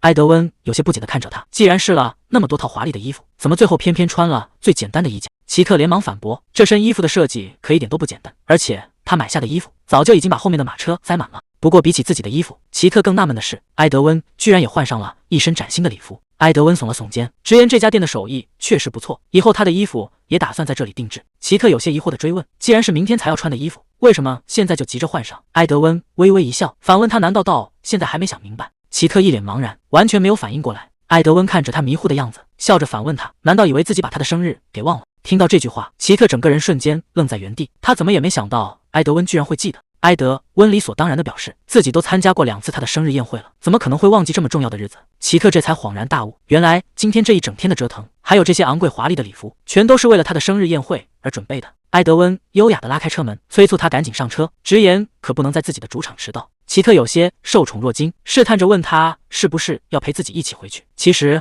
他大可不必为自己做到这种地步，但埃德温根本不给他拒绝的机会，直接笑着示意他赶紧上车。埃德温轻轻牵起他的手，语气无比笃定地告诉他，今天他会让他成为全场的焦点，绝不会再让他受到半点委屈。随着夜幕降临，马车缓缓停在了华丽的宴会厅前，可临近门前，奇特的身体却忍不住有些紧绷。埃德温贴近他的耳畔打趣道，怎么搞得跟要去奔赴战场一样？奇特有些无奈的坦言，以前的生日在他的记忆里从来就没有过什么美好的回忆，但这一次看着身边这个高大可靠的男人，奇特在心中暗暗发誓，自己绝对不要再像以前那样胆怯退缩。伴随着沉重的大门被缓缓推开，金碧辉煌的宴会大厅瞬间展现在眼前。大厅里早就已经宾客云集，悠扬的乐声在空中回荡，到处都是虚伪的欢歌笑语。此时的舞池中央，罗莎琳正享受着众人的簇拥，他得意地摇晃着手中的羽扇，嘲讽地表示要在那个不受欢迎的家伙到来前，先好好尽情享乐一番。身旁的贵族们听了，也赶忙顺着他的意思，各种阿谀奉承。可罗莎琳怎么也不会想到，他口中那个不受欢迎的家伙，此刻已经高调地踏进了大门。大厅里突然爆发出一片喧哗，宾客们纷纷惊呼：“皇子殿下怎么会亲自驾临？”罗莎琳还没从震惊中反应过来，就看到埃德温已经带着奇特走进了舞池。埃德温丝毫不在意周围异样的目光，反而顺势勾唇打趣道：“反正今天的主角晚来一会儿，不是很正常？”全场的贵族这下彻底懵了，谁能想到尊贵的殿下居然会亲自带他出场？就在所有人的注视下，埃德温优雅地走到奇特面前，微笑着向他伸出了右手。他温柔地询问自己是否有这个荣幸，邀请他跳今晚的第一支舞。面对这万众瞩目的邀请，奇特没有丝毫的犹豫，直接微笑着将手放在了他的掌心。这一句干脆的英语，彻底拉开了这场华丽晚宴的序幕。在众人嫉妒与震惊的目光中，两人的绝美手舞即将惊艳全场。伴随着悠扬的音乐，埃德温带着奇特缓步入舞池，两人的出现瞬间吸引了全场目光。看着周围投来的视线，奇特心里难免有些紧张，埃德温却凑近他轻声安慰，让他不用害怕，只管尽情享受这一刻就好。接着，埃德温又补了一句：“今天这可不是别人的宴会。”听到这话，奇特整个人都愣了一下，原来他做这一切都是为了让他成为今天唯一的主角。伴随着悠扬的音乐，埃德温带着奇特缓步入舞池，两人的出现瞬间吸引了全场目光。看着周围投来的视线，奇特心里难免有些紧张，甚至开始怀疑自己的舞步有没有出错，生怕搞砸了这精心准备的一切。但看着眼前专注的埃德温，他突然释怀了。不管别人怎么看，这一刻的幸福才是最真实的。就在他沉浸在舞蹈中时，埃德温却突然轻声唤了他一句。埃德温轻声向奇特送上生日祝福，正如他之前承诺的那样，在这一刻，奇特真的成了全场瞩目的焦点。随着两人的舞蹈拉开序幕，宾客们纷纷转变了态度，曾经那些关于他的恶毒谣言一下子全都不攻自破。眼看着风向彻底变了，罗莎琳心里可就彻底坐不住了。就在气氛最融洽的时候，大厅里突然传来一声喝止，直接叫停了所有的音乐。罗莎琳踩着高跟鞋走了过来，一开口就直接把矛头对准了奇特，指责他不该在母亲的忌日带外人来砸场子。埃德温在一旁听得直皱眉，直接冷冷地反问奇特，知不知道自己到底在跟谁说话？罗莎琳虽然认出了埃德温的皇子身份，但态度却一点没软下来，反而当众指责他是不请自来的不速之客，甚至还当着所有宾客的面给埃德温扣上了一顶瞧不起杰拉尔德家族的大帽子。眼看冲突就要升级，奇特却突然拦住了埃德温，他深吸了一口气，竟然顺着罗莎琳的话承认了错误。罗莎琳以为自己占了上风，正得意的冷笑，可还没等他高兴太久，奇特突然走向了旁边的宾客，他一把夺过对方手里的红酒杯，狠狠地摔在了地上。这突如其来的举动让全场瞬间安静了下来。奇特冷冷地看着罗莎琳，大声质问：“如果今天真的是为了缅怀母亲，那这场欢声笑语的舞会又算什么？”奇特紧接着当众质问：“每年搞的这个所谓宴会，到底是用来缅怀母亲，还是纯粹给罗莎琳搭建的社交舞台？这么多年来，他这个真正的生日主角，可从来没有感受到一丝被尊重。”这一番话直接撕开了那层虚伪的面皮，罗莎琳这下彻底坐不住了，指责奇特如今变得越来越嚣张。眼看说不过，罗莎琳干脆彻底破防，当众喊出了心里藏了多年的恶毒话。在他眼里，要不是奇特当初降生，他们的母亲根本就不会死。面对罗莎琳这句恶毒的指责，奇特并没有退缩，罗莎琳却越说越激动，直言自己听祖母说过，是奇特的出生害死了母亲，所以他才要用母亲的死折磨奇特一辈子。可谁能想到，罗莎琳自己也曾有过温柔的过去。当年得知奇特即将出生时，她也曾满心期待地守在母亲身边，发誓要成为世界上最好的姐姐。可如今，曾经的期待全变成了怨恨。面对罗莎琳的步步紧逼，奇特冷冷地给出了回应，直言自己的出生并不是一种罪过。奇特深吸了一口气，做出了一个让所有人震惊的决定。他先是当众向宾客们道歉，表示以后不会再参加杰拉尔德家族的宴会，让大家继续享受今晚的舞会。还没等众人反应过来，奇特踩着高跟鞋，头也不回地往外走。就在擦肩而过的瞬间，他当众大声宣布，从这一刻起，他奇特杰拉尔德将彻底和杰拉尔德家族断绝关系。罗莎琳一听，心里彻底乱了，这怎么可能？临走前，奇特还给众人留下了最后一句嘲讽：“侯爵现在应该在母亲的墓前吧？记得带我向他问好。”这一番话说完，奇特直接推门离去，只留下一屋子震惊的宾客。随着大门重重关上，这场闹剧算彻底落幕了。可留在原地的那些记忆，又哪有那么容易抹掉？到了深夜的花园里，四周终于安静了下来。埃德温看着奇特，开门见山地问了一句：“你到底是从什么时候开始计划着要放弃家族姓氏的？”奇特一时间竟有些吃惊。埃德温接着说道：“自从前几天聊完之后，他就一直在琢磨，哪怕是面对家人，如果对方根本听不进劝，到底该怎么去面对。”奇特叹了口气，他其实早就想好了，只要默默放弃这个家族就好。本来他打算一个人来做个了断，没想到因为有埃德温在身边，最后能以这种方式收场。想到这，奇特有些愧疚，觉得应该提前跟埃德温打个招呼。可埃德温却摇了摇头，说这一切根本不是因为他。还没等奇特反应过来，埃德温直接一把将他抱了起来。他看着怀里的人，轻声安慰道：“今晚你已经做得足够好了，奇特看着他，心里还是有些没底。如果自己不再是侯爵的女儿，他还会像现在这样对待自己吗？听到这话，埃德温忍不住笑了。他什么时候成了会在乎这种身份的人了？听到埃德温的回答，奇特悬着的心终于彻底放了下来。既然抛下了家族的枷锁，那今晚这糟糕的宴会也没必要再待下去了。埃德温拉起他的手，准备带他离开这里。奇特有些好奇，这个时候还能去哪？埃德温笑着说道：“今天可是你的生日，当然要好好庆祝一下才行。”随着场景一转，两人竟然来到了热闹非凡的街市。街上挂满了绚丽的彩旗，到处都是欢呼雀跃的人群，璀璨的火花在夜空中绽放。虽然这里的庆典不如王都那般奢华尊贵，但对于奇特来说，这才是他一直渴望的最纯粹的生日礼物。看着漫天的烟火，埃德温轻声问他愿不愿意留下来陪他一起等到庆典结束。奇特笑着答应了。接下来，两人彻底放下了身份的束缚，在热闹的街头吃小吃、看表演，享受着最平凡也最难得的快乐。可看着眼前的喧嚣，埃德温却突然有些伤感。他坦言自己其实很后悔，后悔以前没能和奇特创造更多美好的回忆，甚至在曾经濒临死亡的关头，这个遗憾都让他无法释怀。听到埃德温吐露心声，奇特一时间有些不知所措。埃德温看着身旁的奇特，深情地向他告白，说以后只想和他一起毫无遗憾地度过每一天。他还自嘲地笑了笑，觉得自己非要经历一次生死，才明白这个道理实在是太愚蠢了。听到这话，奇特虽然有些害羞，但还是坚定地反驳了他，说他虽然说话爱绕弯子，但绝对不愚蠢。接着，借着还没消退的酒劲，奇特也彻底豁出去了。他一把揪住埃德温的衣领，大声回应了他的心意，表示自己也想和他共度余生，甚至还大声嚷嚷着让埃德温以后必须对自己负责。看着醉得东倒西歪的奇特，埃德温也是哭笑不得，只能连声哄着他。可奇特突然认真了起来，他提到埃德温刚才的话，听起来就像随时准备赴死一样，这让他感到害怕。于是他拉着埃德温，要他亲口承诺绝对不能死，也绝对不能让他死，还要一起去看今年的初雪。面对奇特的执着，埃德温温柔地答应了他，两人拉钩约定。看着埃德温点头，奇特这才放下心来，开始像个小孩子一样唠叨个不停，要求他以后不许有秘密，就算嫌他烦也不能离开。这一下把埃德温都给整懵了，他哭笑不得地解释自己怎么可能会做出这种事，可奇特却越说越委屈，直言埃德温实在是太优秀了，他真怕以后会有更好的人出现。看着眼前这个胡思乱想的醉鬼，埃德温无奈地叹了口气，直言以后绝对不能再让他碰酒了。在埃德温眼里，这世上绝对没有比奇特更可爱的人了。伴随着漫天绽放的烟花，两人深情地吻在了一起，所有的不安在这一刻烟消云散。第二天清晨，奇特迷糊糊地醒来，脑海中全是昨晚甜蜜的画面。还没来得及多想，奇特猛地从床上坐了起来，刺眼的阳光让他瞬间清醒。他转头看向窗外，整个人彻底傻眼了。现在竟然已经是第二天下午，在这个至关重要的日子里，自己居然喝醉睡到了现在。奇特慌慌张张地冲下床，以最快的速度洗漱换衣，心里不断暗骂自己的糊涂。昨晚他才刚当众宣布彻底与杰拉尔德家族断绝关系，如今失去了千金大小姐的身份，他必须独自去面对接下来的风雨。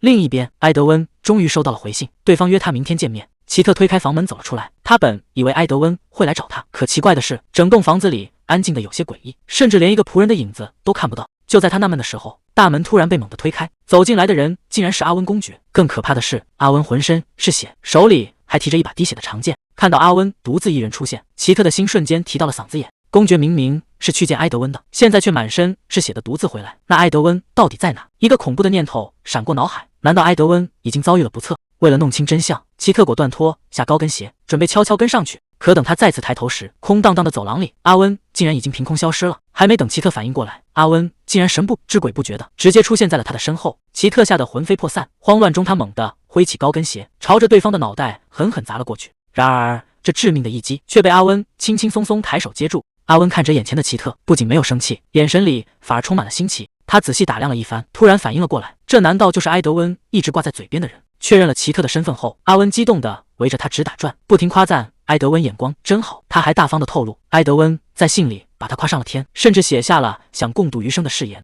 听到这些私密的情话，奇特一时间有些手足无措。可还没等他害羞完，阿温突然凑过来，笑眯眯地发问：既然是殿下看上的人，刚才为什么要拿鞋砸他呢？这一问瞬间让奇特清醒过来，他看着手里的高跟鞋，立刻重新警惕起来。奇特用鞋尖指着阿温，大声质问他到底把埃德温怎么了？毕竟阿温的剑上沾满了鲜血，而本该与他见面的埃德温却不见踪影，换做任何人都会怀疑是他下了毒手。面对奇特的逼问，阿温不仅没有生气，反而笑着拔出了佩剑。他看着剑上的血迹，解释道：这其实是他在路上跟野兽搏斗留下的。原来他在来的路上遭遇了袭击，虽然马车被毁，但他已经把那只熊给解决了，现在只是想找地方换身干净衣服。听到这个解释，奇特这才反应过来，原来是自己误会了，公爵并没有伤害埃德温。他急忙追问埃德温的下落，阿温笑着告诉他，殿下此刻正在花园里等着他呢。奇特感到十分尴尬，赶紧向阿温真诚道歉，毕竟刚才一时冲动拿鞋砸了对方。阿温完全没有介意，顺手接过鞋子，直言自己早就听说了他的遭遇。奇特听完有些吃惊，死而复生以及看见先王的事情，埃德温竟然毫无保留的全告诉了眼前的人。阿温坦言，刚听说时自己也觉得匪夷所思，但埃德温从小到大从不说谎，只要是殿下认定的事，他就绝对选择相信。说着，阿温蹲下身子，温柔的把鞋子放回奇特脚边，还轻声安慰他这段时间受苦了。看着眼前这个有情有义的姑娘，阿温笑着感叹，自己终于明白埃德温为什么如此珍视她了。听到阿温的夸奖，奇特有些受宠若惊，轻声询问埃德温是否真的说过这些。阿温笑着点头，随后大方的伸出手，邀请奇特一起去见埃德温。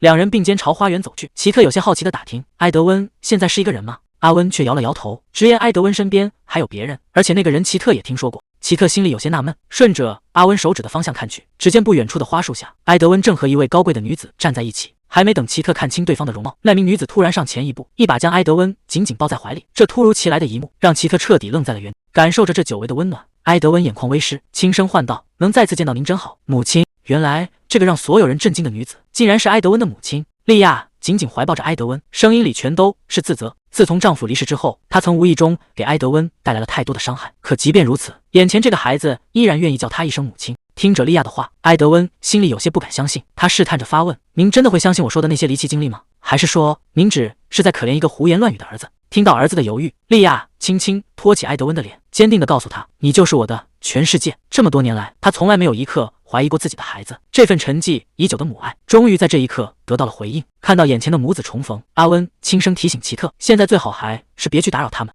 而另一边，莉亚看着埃德温，心里满是自责。看了埃德温留下的那封信，她才彻底明白自己有多愚蠢。以前总拿保护他们兄妹当借口，结果反倒伤了孩子们的心。莉亚紧紧握着埃德温的手，正准备把真相全都说出来，结果一转头，刚好跟旁边的二人撞个正着，温馨的气氛一下子被打断。莉亚笑着提议，不如大家一起坐下来喝杯茶，慢慢把这件事情聊清楚。大家坐下之后，莉亚缓缓开口，却一时间不知道该从何说起。在她心里，丈夫曾是她唯一的挚爱，她本以为对方会一直守护着这个家，可谁能想到，所有的悲剧竟全都源于当年的一封信。那一天，看完信上的内容，莉亚整个人彻底崩溃了。她失魂落魄地冲过去，一把将年幼的埃德温紧紧抱住。小埃德温被这突如其来的反应吓到了，根本不知道发生了什么。自从丈夫离世之后，整个家的日子就开始迅速滑向深渊。本森特意上门探望，看似在贴心的安慰悲痛的莉亚，甚至把所有重担全都揽在了自己身上。聊着聊着，话题就转到了孩子身上。莉亚欣慰地提起，埃德温现在越长越出色，不仅极其聪明，连剑术也是出类拔萃。可莉亚怎么也没想到，自己这番发自内心的夸奖，反而彻底勾出了对方的戒心。本森看着窗外的阴雨，冷不丁地补充了一句：“埃德温简直跟他父亲一模一样。”而也正是因为这份过人的天赋，直接把埃德温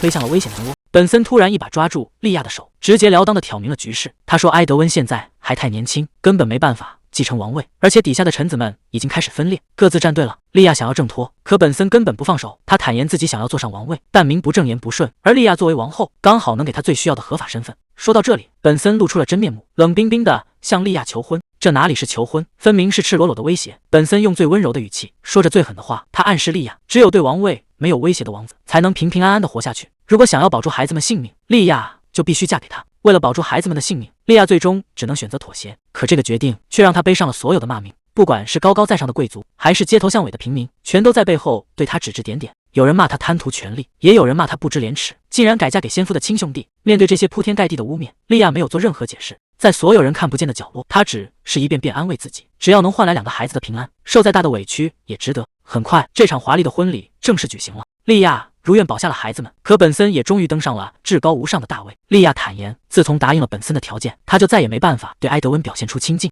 她宁愿让儿子恨自己，也不想让他因为担心自己而涉险。莉亚本想在暗中保护他，可本森实在太狡猾，一步步夺走了他所有的权利，让他彻底沦为无能为力的傀儡。看着莉亚痛苦的自责，埃德温终于忍不住打断了他。他让莉亚别再道歉了，如果当年的背叛全都是假的，那他这么多年来的怨恨和痛苦到底又算什么？看着眼前满眼愧疚的母亲，埃德温一时间百感交集。看着面前解开心结的母子俩，奇特心里也很感叹，整整经历了10次轮回，埃德温当年没能把真相告诉莉亚，心里该有多难过。如今误会终于冰释前嫌，莉亚也说出了当年另一个秘密，原来凭她一己之力什么也做不了，多亏了阿温公爵在暗中帮忙。当时铺天盖地针对埃德温的难听谣言，其实全都是阿温故意散布出去的。因为一旦有大臣想推举埃德温上位，本森就会立刻对他痛下杀手，只有毁掉埃德温的名声，才能彻底保住他的性命。奇特听到这儿才恍然大悟，可还没等他缓过神来，阿温突然笑眯眯地补了一句：“当初把埃德温送到他身边，其实也是自己的主意。”奇特忍不住向阿温求证，是不是他把埃德温送到这儿来的？阿温大方承认，说当时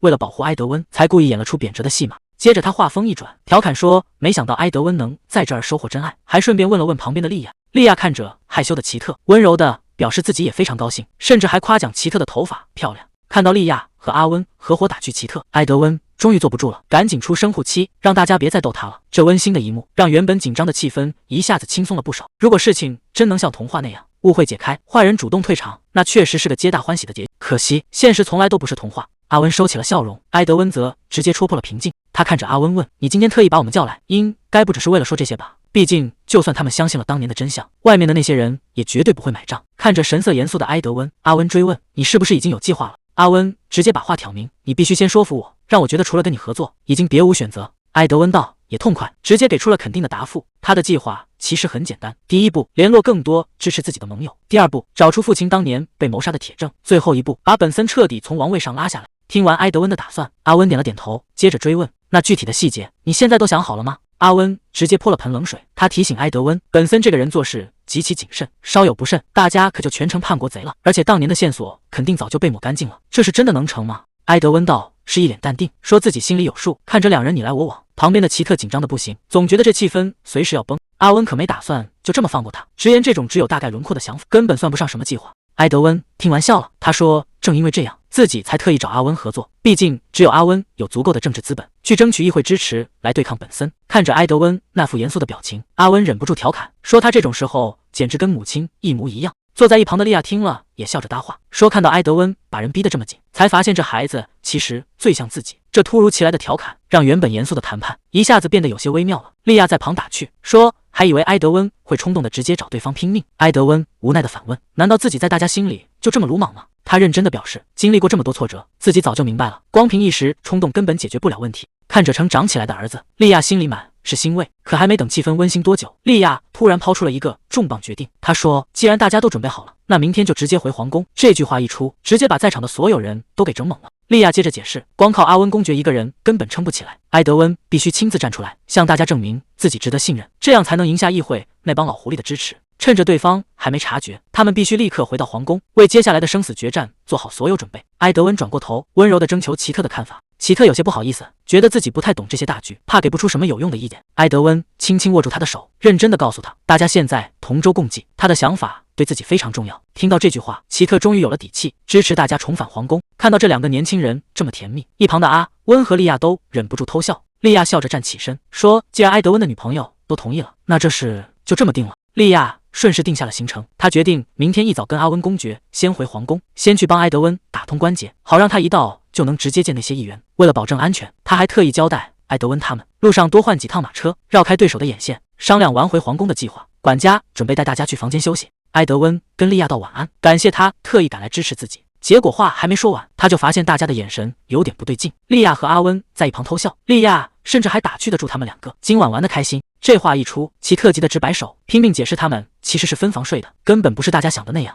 到了深夜，奇特躺在床上翻来覆去睡不着，刚才的误会还没来得及解释清楚，一想到明天就要重返皇宫，他心里就紧张的不行。就在他看着窗外发呆的时候，突然注意到了什么。奇特正看着窗外，突然发现外面有个熟悉的身影，他赶紧翻身下床，一把推开窗户，发现来人居然真的是埃德温。奇特整个人都懵了，连忙问他大半夜不走正门，怎么还爬起窗户来了？埃德温有些无奈的解释，要是走走廊，肯定会被外面那几个爱凑热闹的人发现，所以只能出此下策。看着还没睡的奇特，埃德温轻声问他，怎么这么晚还没休息？奇特有些不好意思，坦言自己心里乱糟糟的，根本睡不着。听到这话，埃德温看着他，问他是不是在为明天的事情感到焦虑。还没等奇特回答，埃德温就凑过来轻轻吻了上去。他坦言自己其实也根本睡不着，一想到明天，心里同样沉甸甸的，所以才忍不住跑来看他。埃德温轻轻抱住奇特，声音里满是依恋。他坦诚自己也会觉得孤单，希望奇特今晚能留下来陪他，只要能和奇特待在一起，所有的烦恼和焦虑一下子就全都消失了。他一遍遍轻声呼唤着奇特的名字，温柔地征求他的意愿，只要奇特不愿意，自己绝对不会强求。面对这么温柔体贴的埃德温，奇特轻声唤着他的名字。在这静谧的深夜里，两人的心彻底贴在了一起。奇特没有拒绝，而是用行动给出了答案。他轻轻抱住埃德温，温柔地回应着他。奇特低声告诉他，埃德温想要的也正是自己所期盼的，只要两个人能在一起，那些对未来的不安和焦虑就再也无法动摇他们了。转眼到了第二天清晨，重返皇宫的计划正式启动。按昨晚商量好的安排，公爵与莉亚先行一步，赶往皇宫打通关键关节。众人集结在门前目送。赶路的马车上，气氛难得轻松了下来。莉亚笑着开口，问了奇特一个有趣的问题。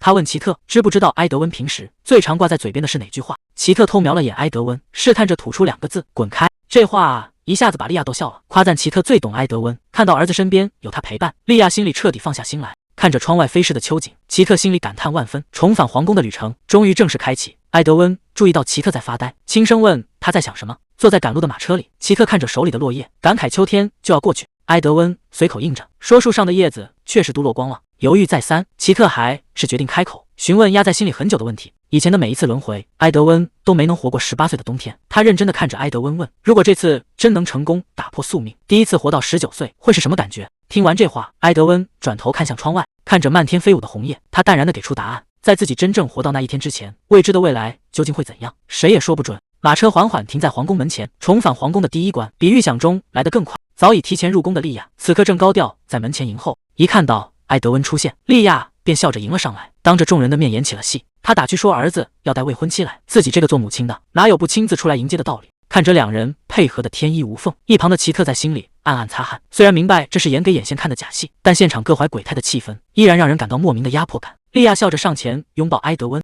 没想到母子俩刚一碰面，话里就全带着呲。一旁的奇特看得提心吊胆，甚至怀疑这两人是不是真吵架了，正犹豫要不要上去劝架。结果下一秒，母子俩话锋一转，配合的严丝合缝。奇特这才反应过来，两人根本是在飙演技。莉亚特意提高音量，跟周围的眼线解释说：“陛下因为公务繁忙，实在抽不出空来接见埃德温。”这出戏一演完，围观的人果然全信了，都觉得埃德温失宠的传言是真的。演完母子戏，莉亚很快把戏抛给了奇特，笑着问他是不是埃德温的未婚妻。奇特主动上前自我介绍，没想到莉亚一开口就直接点破了他隐瞒姓氏的事。不过莉亚倒也大度，表示自己根本不在意这些，还热情地邀请大家共进晚餐。走在戒备森严的皇宫长廊里，埃德温低声提醒奇特，这里到处都是本森的眼线，任何时候都不能掉以轻心。奇特有些纳闷，莉亚怎么会知道自己放弃了继承权？埃德温解释说，毕竟他父亲是侯爵，这种大消息根本瞒。虽然奇特在饭桌上没怎么说话，但埃德温一直细心地照顾着他，还安慰他不要把莉亚的话放在心上，那不过是说给外人听的场面话。可还没等两人松口气，一扇门突然被推开了。推开这扇门，奇特看着眼前的房间，总觉得有些眼熟。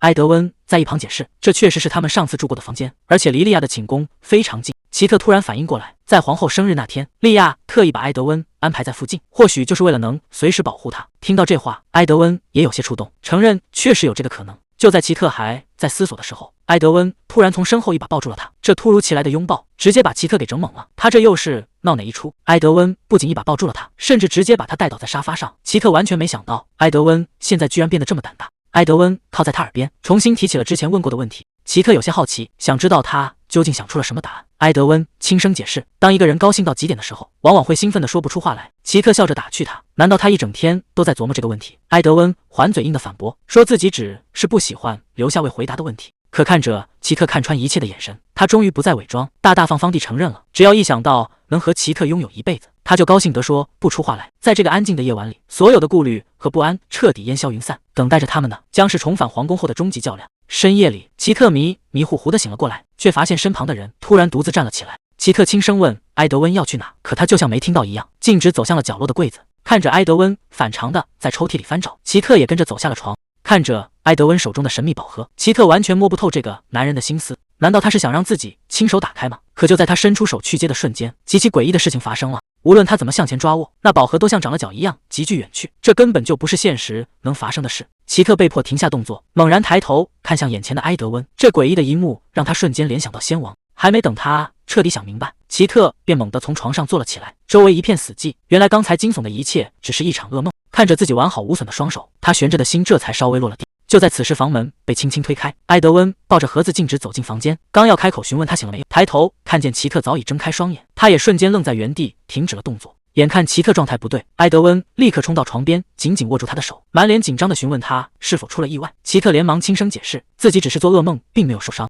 为了转移沉重的注意力，奇特指了指他怀里的盒子，好奇询问里面装的究竟是什么。埃德温清了清嗓子，显得有些害羞尴尬。可当他缓缓揭开盒盖，里面竟然是一件无比华贵的绝美礼服。面对奇特的打趣戏谑，埃德温嘴硬的大声辩解，说自己只是顺路拿过来的，旧衣服根本衬不上现在的场合。见他还在硬撑死要面子，奇特忍不住扑哧一声笑了出来。埃德温赶紧出声打断，催促他立刻换好衣服，准备出发，正事绝不能耽误。抛下这句话，埃德温便转身先去门外耐心等候。看着他局促背影，奇特笑着应了下来，心里暗暗打趣，这家伙竟然还会害羞。既然两人已经重返皇宫，有些计划就必须提前安排的面面俱到。埃德温特意在门外严肃叮嘱女仆，务必无微不至的照顾好奇特。经过一番精心梳洗打扮，奇特终于换好了那件绝美礼服。当房门再次被推开，奇特有些害羞的低头询问自己是不是让他久等了。埃德温连忙上前一步解释，说自己绝对没有丝毫催促的意思。打量着眼前一身华贵盛装的埃德温，奇特在心中忍不住暗暗感慨，眼前这个男人不论何时何地，永远都是那么引人瞩目，耀眼夺目。奇特嘴角微扬，笑着打趣，说比起被他无端催促，自己更愿意相信是埃德温，迫不及待想看他穿上这身衣服。接着他轻声询问埃德温，这身礼服穿在他身上究竟合不合适？埃德温眼神温柔给出肯定答复，直言这套礼服完全就是为你量身定做。准备就绪后，两人立刻展开行动。他们重返皇宫后的首要任务就是去正面会见那个关键人物。随着厚重的宫殿大门被缓缓推开，迎面走来的正是掌权的国王本森。本森一见面就显得格外虚情假意，笑着打趣埃德温是他的小灰猫，还假模假样感慨两人已有2年未见。埃德温面无表情，客套打招呼，礼貌地称呼对方为叔叔。听到这个称呼，本森显得极为受用，满面春风，笑着拍了拍埃德温的肩膀，直言这可比冷冰冰叫陛下亲切多了。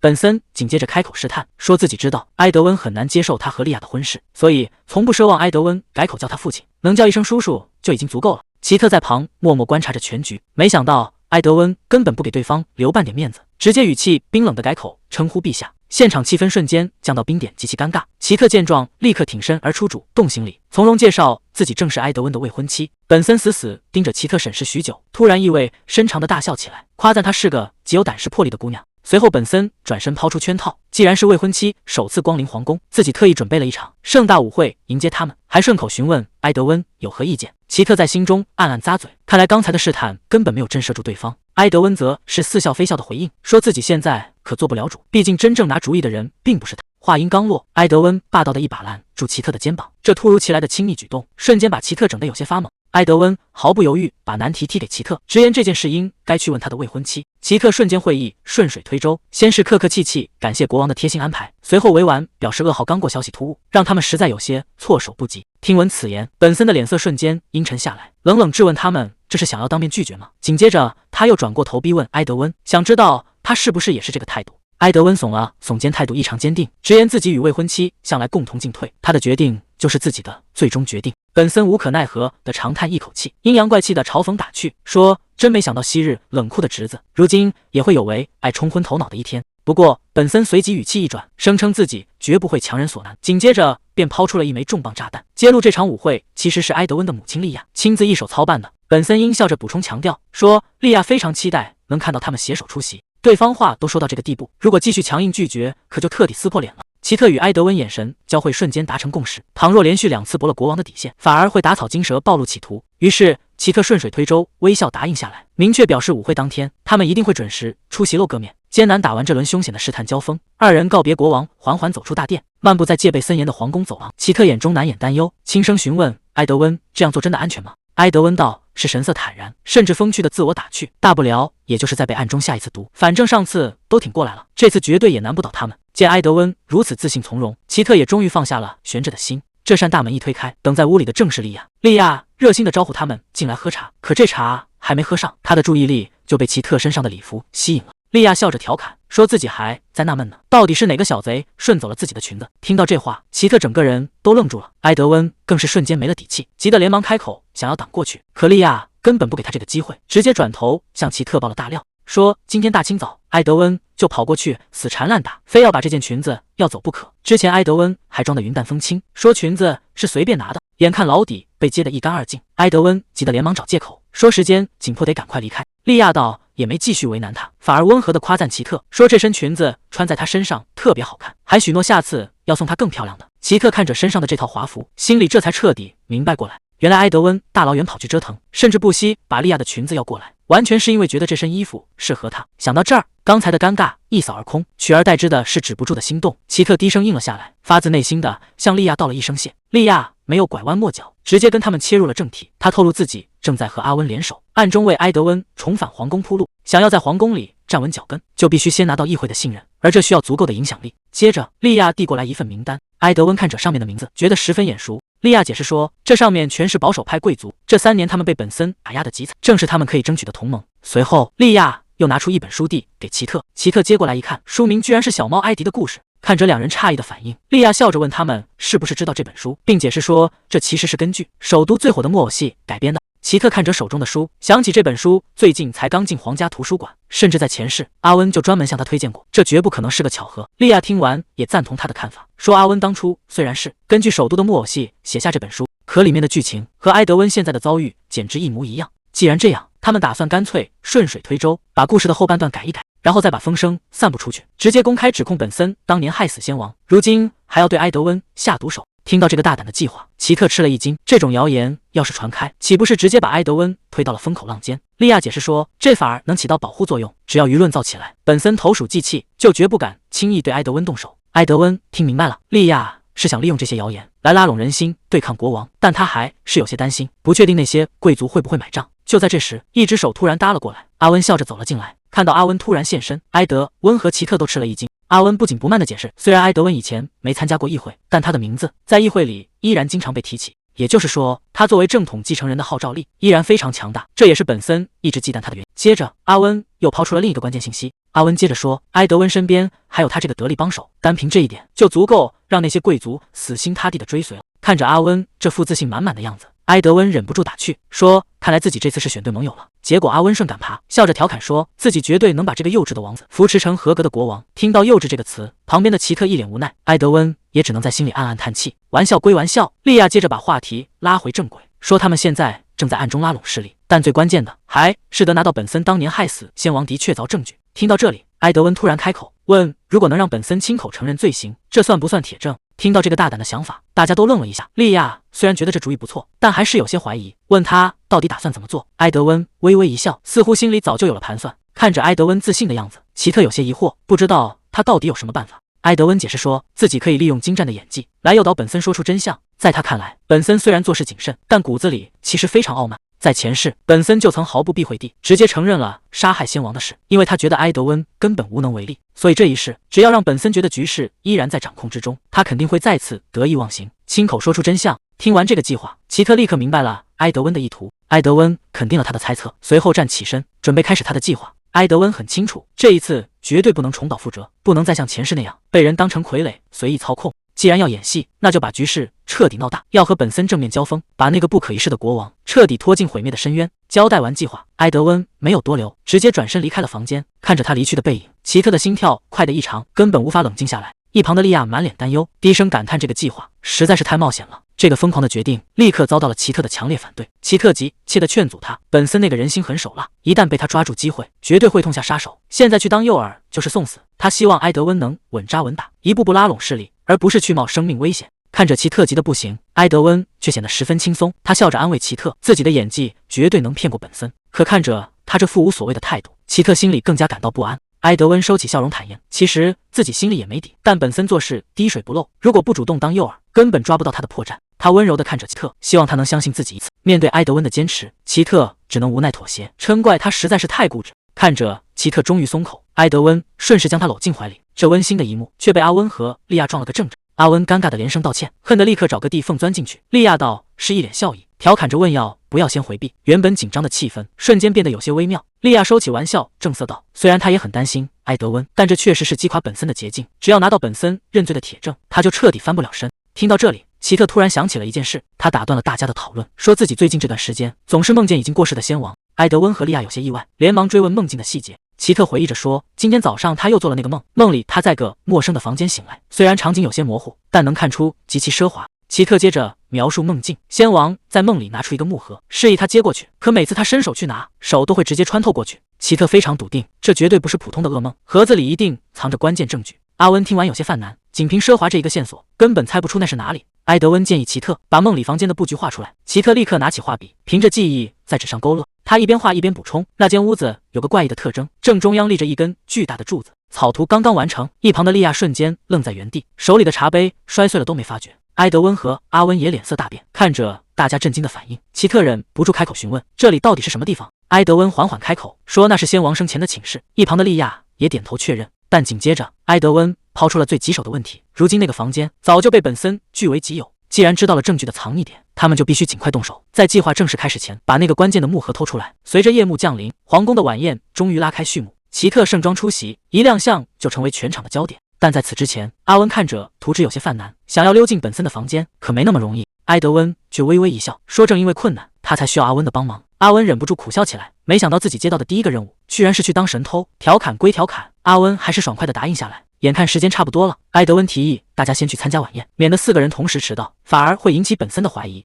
奇特换上了华丽的礼服，看着窗外深沉的夜色，心里依然有些打鼓，毕竟那是本森的领地。阿温真的能顺利拿到证据吗？奇特在心中暗自盘算，只要阿温能拿到铁证，埃德温就不用亲自去冒险了。正出神间，埃德温轻轻牵起他的手，打趣说他的担心都写在脸上了。奇特顺势调侃回去，说他今天确实很帅，但自己可不是在花痴。两人并肩走向宴会厅，埃德温有些感叹，说他比上次看起来镇定多了。奇特笑着摇了摇头，坦言自己只是强装镇定，心里其实一直悬着。伴随着沉重的大门缓缓推开，这场决定命运的晚宴终于正式拉开了帷幕。奇特微笑着看向埃德温，希望他能一直陪在身边，指引着他继续往前走。面对这份毫无保留的信任，埃德温给出了最坚定的承诺，他在心中暗暗发誓，从今往后一定会用最高的荣耀守护。两人紧紧握着彼此的手，共同迈向充满未知的战场。大门缓缓推开，门后是无比喧嚣的晚宴大厅。看着眼前热闹的场面，奇特心里其实有些发怵。曾经那些糟糕的经历让他本能的抗拒这种社交场合，但这一次一切都变得完全不同，因为埃德温就在身边，他终于不再是孤身一人，有了可以完全依靠的后盾。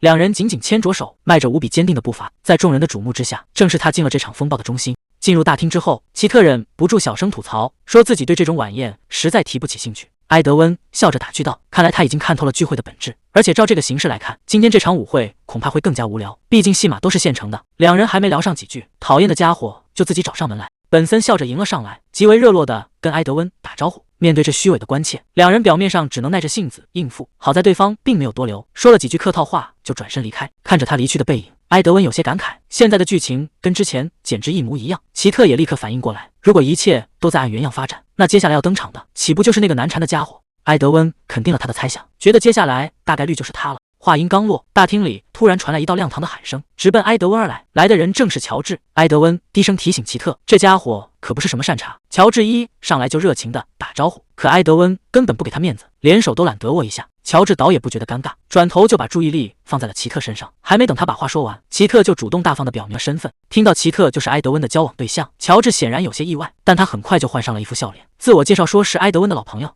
接着他话锋一转，提起了最近在王都流传的八卦，说大家都传疯了，杰拉尔德家的2女儿为了真爱私奔，谁能想到男主角居然会是埃德温。说到这里，乔治还故意打量了奇特一番，阴阳怪气的调侃起埃德温的品味。眼看乔治越说越过分，埃德温正要发火让他闭嘴，没想到奇特却先一步站了出来，冷冷的回怼了过去，直言他这个所谓的朋友实在是太无理了。奇特可不惯着他，直接亮出自己未婚妻的身份，质问他是不是该放尊重点，既然上过皇家学院，总不至于连这点规矩都不懂吧。这番话对得乔治哑口无言，只能尴尬的干笑2声。可这家伙还是不死心，趁着奇特不注意，悄悄凑到埃德温身边，咬耳朵，问他是不是疯了，居然真打算跟这种女人过一辈子。乔治甚至还主动献殷勤，说要是埃德温想换人，自己手里多的是名媛资源。结果埃德温根本不吃他这一套，转头就大声叫住奇特，当场把乔治的悄话给抖了出来。这下子乔治整个人都懵了，万万没想到埃德温会直接告状。奇特听完更是满脸嫌弃，调侃这家伙是不是脑子不好使，皇家学院的课都白上了。埃德温也在一旁无情补刀，说他就是单纯的蠢。看着这两人一唱一和，乔治气得直跳脚，直呼他们合伙欺负人。奇特可没打算就这么放过他，直接冷冷的命令他道歉。乔治这下彻底慌了，连忙辩解说自己不想惹麻烦，而且觉得自己也没说错什么，心里还指望着埃德温能帮自己说2句话。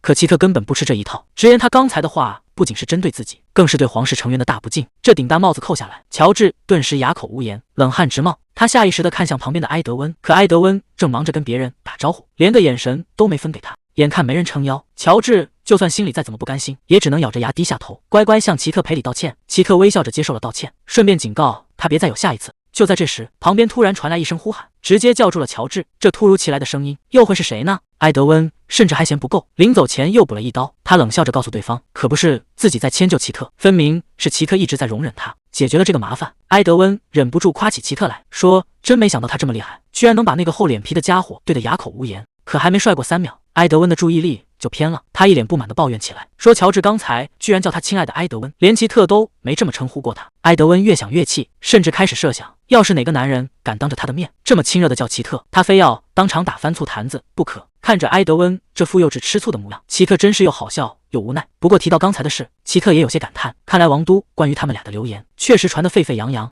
埃德温却突然停下脚步，收起了打闹的神色，极其认真地看着奇特。他说别人怎么看根本无所谓，他在乎的只有奇特一个人的想法。这突如其来的深情告白让奇特一下子愣在了原地，看来改变的不只是自己，面前这个看似冷酷的男人也早就彻底变了样。奇特清了清嗓子，说他们本来应该去见温莎公爵，可奇特心里始终还挂念着另一件事。画面中闪过罗莎琳以及那些在暗处针对的阴谋，这让奇特有些心神不宁。身旁的埃德温察觉到了他的异样，半开玩笑地问他是不是后悔今晚的决定了。奇特连忙摇头否认，他坦言自己只是觉得现在终于能对罗莎琳坦诚相待了，这种感觉比前世还要强烈。埃德温听完冷笑了一声，语气里满是不屑。他说就算对方真的有什么阴谋，也绝对不可能得逞。就在两人准备入场时，周围突然传来一阵窃窃私语的声音。奇特疑惑地转过头，似乎察觉到了什么不对劲。埃德温轻轻提醒奇特，问他是不是忘了什么，毕竟他们今晚可不是来单纯享受晚宴的，还有一件至关重要的任务要办。顺着视线看过去，阿温已经端着酒杯在宴会厅里和人攀谈起来，显然是在为接下来的行动寻找时机。看着计划顺利进行，奇特刚想松一口气，却在转头的瞬间，整个人猛地愣住了。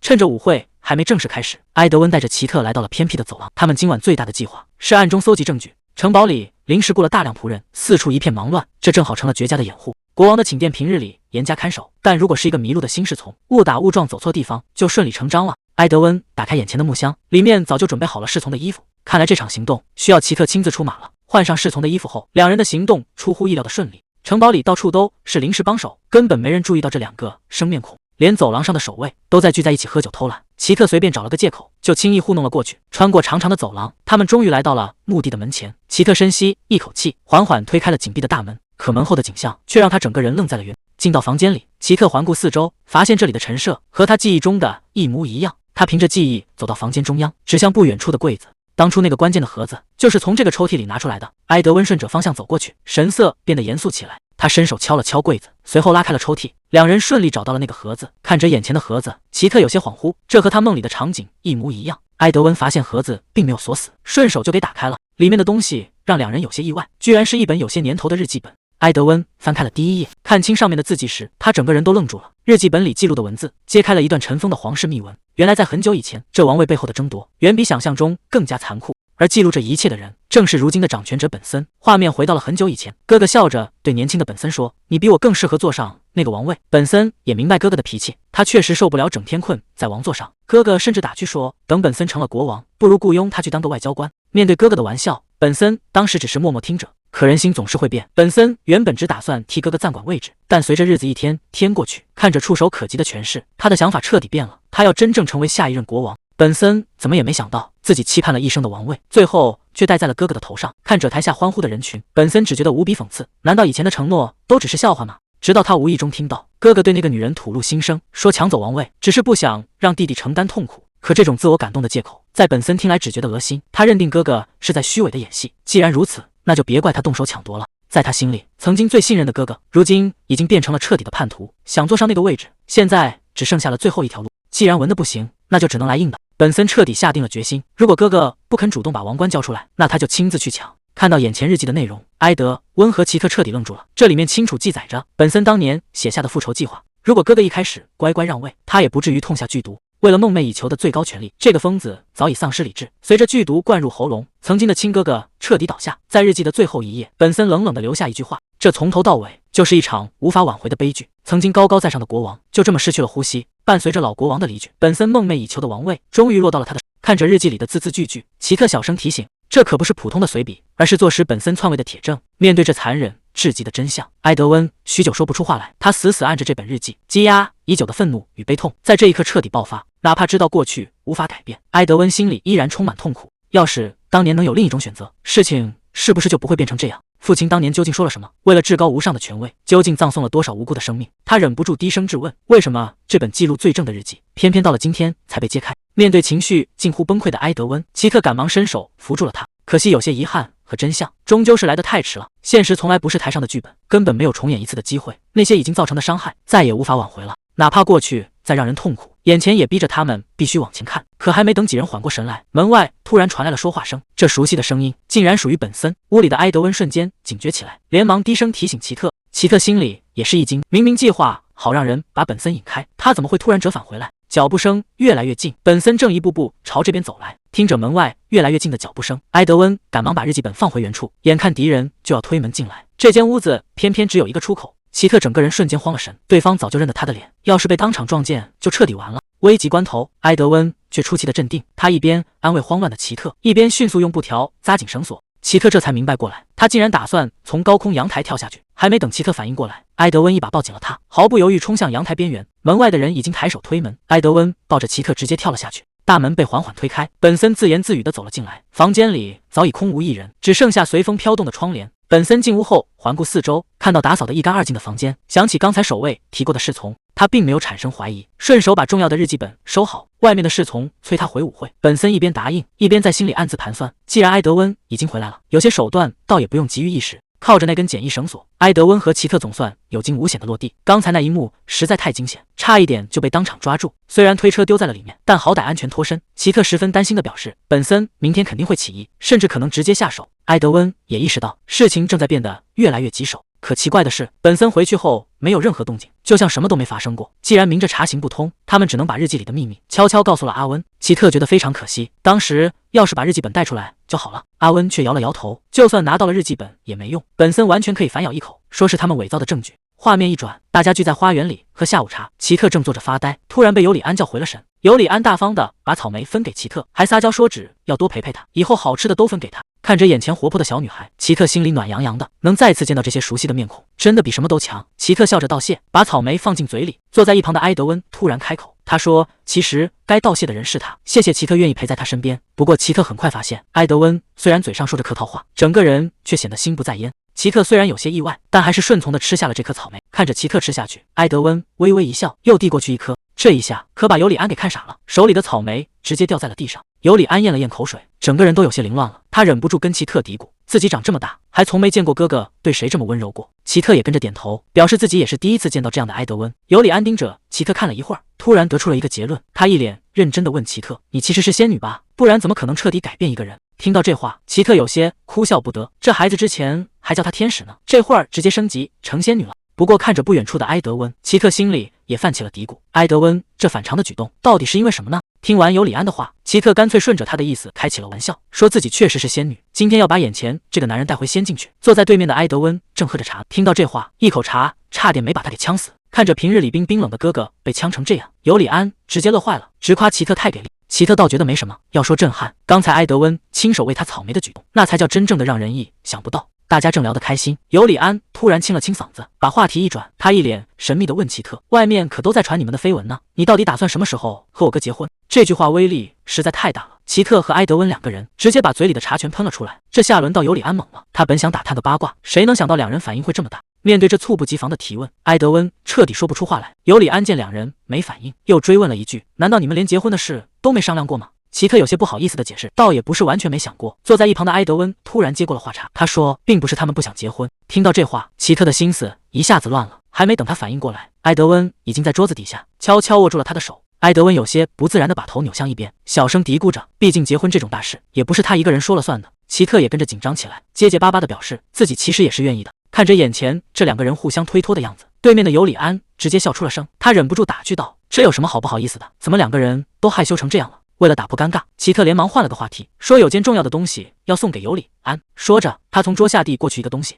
尤里安好奇的接过来一看，直接愣住了。那居然是2张邮轮船票，而且还是去南方群岛度假的，这可把尤里安高兴坏了，那可是他梦寐以求想去的地方。奇特解释道，原本是他和埃德温打算去的，可惜那天正好有别的安排，为了不浪费这难得的机会，才决定让尤里安替他们去。尤里安有些不敢相信，追问他们是不是真的非去不可。奇特看了看埃德温，见对方点头，便肯定的回答，是的，我们两个都去不了，尤里安盯着齐特看了好一会儿，这才答应收下。看着手里的船票，他已经开始琢磨，到时候要带谁一起去玩了。原来把尤里安支开，就是为了方便行动。因为3天后，阿温筹划的那场大戏就要在新建的皇家大剧院上映了。听到地点选在大剧院，埃德温心里有些顾虑。大剧院人多眼杂，万一伤到无辜的人可不好，不如选在皇室花园更安全。阿温随后说出了自己的打算。埃德温听完也觉得这个计划确实可行。阿温交代埃德温，明天找机会把本森引过去就行。可齐特心里还是放心不下，大剧院场地那么大，万一本森提前埋伏刺客怎么办？阿温直言，他已经把手下的亲卫全都调去大剧院埋伏了。听到这话，齐特有些焦急，那他自己的安危怎么办？阿温却十分清醒，这一仗要是输了，谁也活不成，现在只能孤注一掷。见阿温态度坚决，埃德温最终也拍板，就按这个计划来。计划商量完，埃德温和齐特坐在一起，聊起了刚才的事。齐特有些好奇，问埃德温在琢磨什么。埃德温叹了口气，提到刚才那位小殿下，其实他们心里都明白，刚才演戏送传票的时候，那孩子多半已经察觉到了不对劲。齐特忍不住打趣道：“平时看你演的挺像那么回事，怎么刚才偏偏露馅了？”埃德温道：“没觉得尴尬，反而感叹那孩子真的很体贴，看破了也没当场拆穿。”埃德温回想起妹妹小时候，哪怕在前世，当她看到仙王幻影的时候，心里更多的也是担心。齐特也跟着附和，那孩子刚才肯定也是看出来了，为了不让大家难做，才贴心的没再追问。埃德温赞同地下结论，明明什么都没跟他说清楚，他却主动把这事给接过了。这孩子远比自己想象的要体贴。看着窗外，埃德温若有所思，刚想再探探齐特的口风，就在这时，门外突然响起了敲门声，打断了话头。有些话还没来得及说出口，来人到底是谁？门一打开，侍从便走了进来，带来了个极不寻常的消息：国王本森突然下令，宣召埃德温和齐特立刻去见他，偏偏选在这个节骨眼上召见。本森到底盘算着什么？难道说他们的计划已经被识破了？大门缓缓推开，侍从高声通报，埃德温与齐特并肩步入大殿。随着身后重门轰然关闭，这场生死未卜的鸿门宴彻底切断了所有退路。主位之上，国王本森端着茶杯，脸上挂着难以捉摸的微笑，直言自己早已等候多时。为了将本森引向大剧院，阿温早已布置好计划，准备借为母亲庆生的名义，邀请本森前往新剧院观戏。阿温曾反复叮嘱本森，这只老狐狸极其狡猾，在计划成功之前，绝不能露出半点破绽。可如今到了宴席之上，本森却表现得若无其事，笑称上次舞会招待不周，这次正好叙旧。听着对方假意客套，齐特表面配合用餐，内心早已绷紧神经。在如此压抑的氛围下，每咽下一口饭都如履薄冰。本森在宴席上态度温和，甚至拉着身旁夫人大秀恩爱，宣称这顿丰盛佳肴全由夫人精心准备。齐特冷眼旁观，心里十分清楚，这不过是本森用来迷惑众人的伪装。坐在一旁的埃德温早已怒火中烧，眼前这个害死父亲的仇人，如今竟能若无其事扮演慈祥长辈，虚伪至极。齐特暗中观察，确认本森尚未察觉真实计划。客套过后，本森招呼众人继续用餐。看着眼前的热汤，埃德温终于按捺不住，他缓缓放下餐具，冷冷开口叫住了本森。埃德温主动打破沉默，借着为母亲庆生的名义，提出要与齐特共同准备一场戏剧演出。本森与利亚王后听后赞不绝口，认为这个想法十分得体。见对方顺利落入圈套，埃德温顺水推舟，提议将演出地点定在刚竣工的皇家大剧院。本森毫无防备，当即点头应允。眼看计划步步推进，埃德温趁热打铁，直接向本森发出邀请，希望2天后在大剧院单独会面。面对这突如其来的单独邀约，本森是否会应声入局？本森盘算片刻，爽快答应了白天的邀请。然而还没等气氛缓和，埃德温却做出了惊人举动。他当着本森的面掏出银匙，直接插进汤里试毒，全场瞬间一片死寂，所有人目瞪口呆。本森脸色骤然阴沉，厉声质问埃德温是否在怀疑皇家食物有毒，并强调厨师全受严密监控，绝不可能出问题。埃德温直接挑明，称自己向来疑心极重，谁又能保证监督厨师的人绝对干净？利亚见状，连忙打圆场，打趣说他休养归来，脾气反而比以前更加挑剔。可埃德温根本不给面子，直言自己已毫无胃口。说完，他叫上齐特当场拂袖离席。这番当众甩脸的举动，让全场陷入窒息般的沉默。待2人离去，利亚试图安抚本森，但此时的本森内心的怒火已然彻底爆发。埃德温今日当众撕破脸皮，一场你死我活的较量已无法避免。离开宴席之后，埃德温停下脚步，主动向齐特致歉。齐特并未责怪，反而关切询问他的情绪。埃德温长叹一声，承认刚才确实有些失控，本以为能保持冷静，终究没能压下心中怒火。齐特轻声追问：“刚才拿银匙试毒，难道也是计划中的一环？”埃德温微微点头，这本是警告对方的小手段，意在提醒本森收敛。可看到本森虚伪的面孔，杀父之仇瞬间涌上心头，让他险些失去理智。齐特虽能理解他的愤怒，但当面激怒本森极其冒失。大公此前曾严厉警告，绝不可打草惊蛇。埃德温一时冲动，恐怕会打乱整体部署。埃德温冷静分析，既然今日已把话挑明，本森便不会再用下毒手段，毕竟对方一贯的伎俩无非是下毒与暗杀。如今本森气急败坏，必然在暗中筹划动手。埃德温沉声提醒，今晚对方甚至可能派人硬闯，这种风险绝不能排除。看着忧心忡忡的奇特，埃德温突然伸手拉住了他，轻声唤出他的名字。这突如其来的亲密举动让奇特瞬间不知所措。深夜的房间内，埃德温低声道出心中的悔恨。人在情绪失控的关头，往往会错过最重要的东西。奇特有些意外，问他是否真的亲身经历过。埃德温并未否认，坦言自己曾经错过了2件事。第一件是他的父亲，若非当年心生隔阂，局势绝不会恶化至此。此刻他彻底卸下伪装，紧接着说出了自己错过的第2件事。埃德温紧紧握住奇特的手，说出藏在心底的执念。他错过的第2件事，就是奇特曾经缺失的人生。他当场郑重许下承诺，未来关于他的一切，自己绝不会再错过。奇特忍不住打趣说，这话听着像决战前的遗言。埃德温连忙开口澄清，自己只是想让他彻底放宽心。奇特微笑着点头，只要他保证绝不再突然消失。随着埃德温说出那句我爱你，深情的一吻悄然落下，2人终于彻底确认了彼此的心意。风雨欲来前夕，一切都在暗中悄然推进，决战之日终于到来。大殿中央早已准备就绪，埃德温正准备动身出发，身后的阿温却突然叫住了他。阿温直接塞给他一件神秘物品，要他务必随身带好。看着手中的重磅筹码，埃德温内心震撼无比，完全没想到对方能拿到此。阿温淡然一笑，表示事已至此，自己早就没有退路。有了阿温送上的这份大礼，埃德温反客为主的底气彻底足了。埃德温拒绝了奇特同行的请求，叮嘱他务必留在此地。奇特虽然心中挂念，也只能微笑着目送他离去。奇特在神像前虔诚祈祷，期盼他能平安度过这场浩劫。窗外瞬间下起倾盆大雨，惊雷在夜空中轰然炸响。大剧院内，这场生死会面正式拉开帷幕。大剧院暗流涌动，埃德温与本森终于正面相对，2人表面客套闲聊，本森甚至笑着提起埃德温的母亲。可下一秒，本森突然伸手扔出一物，埃德温接住一看，发现竟是一枚特殊的戒指。埃德温冷笑一声，嘲讽对方只会偷鸡摸狗，本森却毫不避讳，顺势提起已故的父亲。听到父亲的名字，埃德温强压心中的怒火，而本森依然像没事人一样缓缓前行。本森渐渐失去了耐心，催促埃德温赶紧切入正题。埃德温索性不再伪装，直接抛出一个重磅炸弹。他说自己心中有个想杀的人，正愁不知如何动手，特意来向叔叔请教。面对这突如其来的试探，本森短暂愣神后迅速恢复镇定，他阴险地笑了起来，表示无论埃德温作何选择，自己都会全力支持。表面的客套荡然无存，致命的杀机在空气中弥漫。看着装模作样的本森，埃德温决定彻底撕下面具。他当面喊出本森的全名，揭穿当年父亲被毒杀的真相。本森眼神瞬间冷了下来，警告埃德温别开这种危险的玩笑。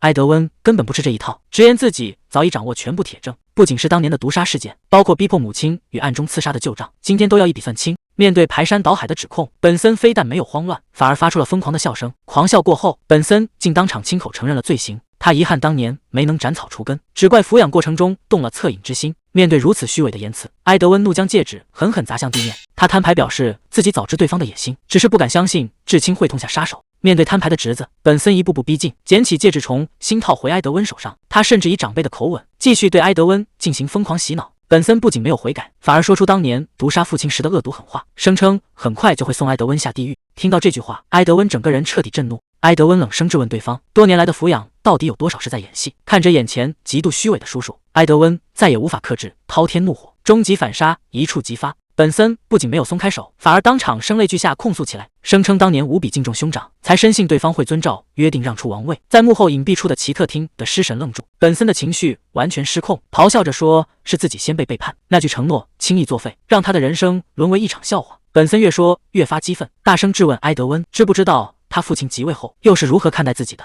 本森态度愈发偏执，指责埃德温父亲靠欺骗抢走皇位，甚至一直居高临下俯视自己。埃德温再也听不下去，直言这辈子都忘不了本森当年流露出的凶狠眼神。本森毫无羞愧之色，反而冷笑着爽快承认，在他的眼里，现在的埃德温和当年那个哥哥一模一样。老狐狸甚至反客为主，质问埃德温在过往的日子里究竟有多少温情是在假装演戏。本森步步紧逼，质问埃德温以前看他表演是不是在暗中偷笑。面对这番诛心之言，埃德温强压下心头怒火，转身给出自己的正面回答。他坦言自己从未笑过，因为在那些岁月里，他是真的信任过这位叔叔。本森听完只是发出冷笑，声称侄子和他父亲如出一辙。说话间不紧不慢逼近埃德温，躲在暗处的奇特星悬到了嗓子眼。本森的手悄悄摸向怀中，瞬间折射出一道冰冷寒光。还没等奇特反应过来，本森就毫无征兆拔出凶器，寒光闪过狠辣出手，埃德温受击中到了下。本森居高临下俯视着他，冷笑着嘲讽他们不该愚蠢的选择信任。奇特冲上前紧紧抱住埃德温，厉声质问本森为何要对自己的亲侄子下此毒手。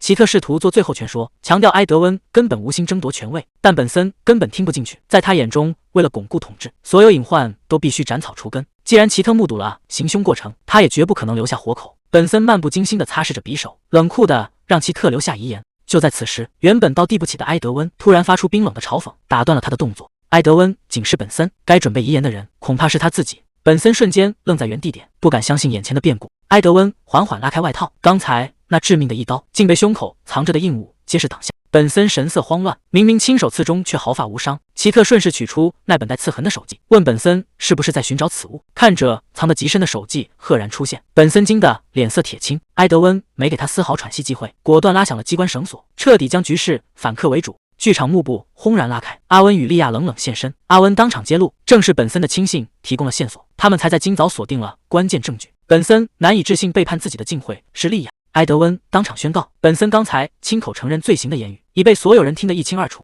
本森垂死挣扎，嘲讽仅凭口供证据不足。阿温冷笑回应，今天到场的人可远不止他们。话音刚落，整个剧院的灯光骤然全亮，二楼看台上竟坐满了贵族议会的全员。本森刚才亲口承认的所有罪行，被议员们一字不漏听得真切。老议员当场站起，严厉指控：是凶害直、残害亲族之人，绝不配掌控王权。议会现场即刻做出表决，全票通过弹劾本森。看着四面八方的审判目光，本森终于意识到自己早已陷入死局。议员们警告他不要妄想逃脱惩罚，可谁能想到他不仅没有慌乱，反而突然在大厅里狂笑起来。这诡异的笑声让所有人摸不着头脑，难道在这绝境中他还有底牌吗？看着大势已去的绝望局面，本森摇摇晃晃地往后退去。他怎么也没想到自己会落得这个下场。他死死盯着眼前的埃德温，咬牙切齿地低声咒骂，说自己真该在很久以前就动手把埃德温彻底除掉。这番近乎疯狂的发言让在场的所有人都警惕起来，看来这个走投无路的家伙已经彻底失去了理智。奇特突然注意到场上的异样，连忙出声询问那是什么。埃德温也有些措手不及，直言这根本不在他的计划之内。还没等本森反应过来，现场突然传来一声巨响，巨大的幕布轰然落下，直接将台上的女孩死死罩住。这突如其来的变故让阿温和在场所有人都看傻了眼，谁能想到本该在远方旅行的公主竟然会突然出现在这里？奇特整个人都懵了，完全不敢相信眼前的这一幕。面对台下众人的目光，尤里安显得有些局促不安，小声解释着自己只是想帮上忙。看着这个突然闯入的女孩，本森直接走上前，一把拉住了她的手，局势瞬间变得更加难以预测。谁能想到本森在绝境中笑出了声，他一把扯过闯入的尤里安，直接把剑架在了他的脖子上。这下全场都慌了神。本森得意的大声宣称，老天终究还是站在他这一边，现在杀谁对他来说都一样。看着被挟持的公主，台下的奇特和议员们都慌了神。埃德温急忙大声喝止，劝他不要再执迷不悟。可本森已经彻底疯了，他咬牙切齿地表示自己当年被无情背叛，这笔血债绝不是杀一个哥哥就能完事的。他死死盯着埃德温，接下来的举动恐怕要让所有人付出代价。看着埃德温愤怒的眼神，本森又想起了当年的哥哥，一个恶毒的计划随之产生。他转头看向一旁的阿温，盯上了他腰间佩戴的利剑。本森冷笑着开出条件，要埃德温用阿温的剑自我了断，只有这样他才会放了手中的公主。这无耻的要求一出，台下的奇特整个人都懵了，莉亚更是气得大声斥责，警告本森不要再做无谓的挣扎，现在收手还能争取宽大处理。本森心里很清楚，自己这次彻底完了，死刑难免，且连王位和婚姻也保不住。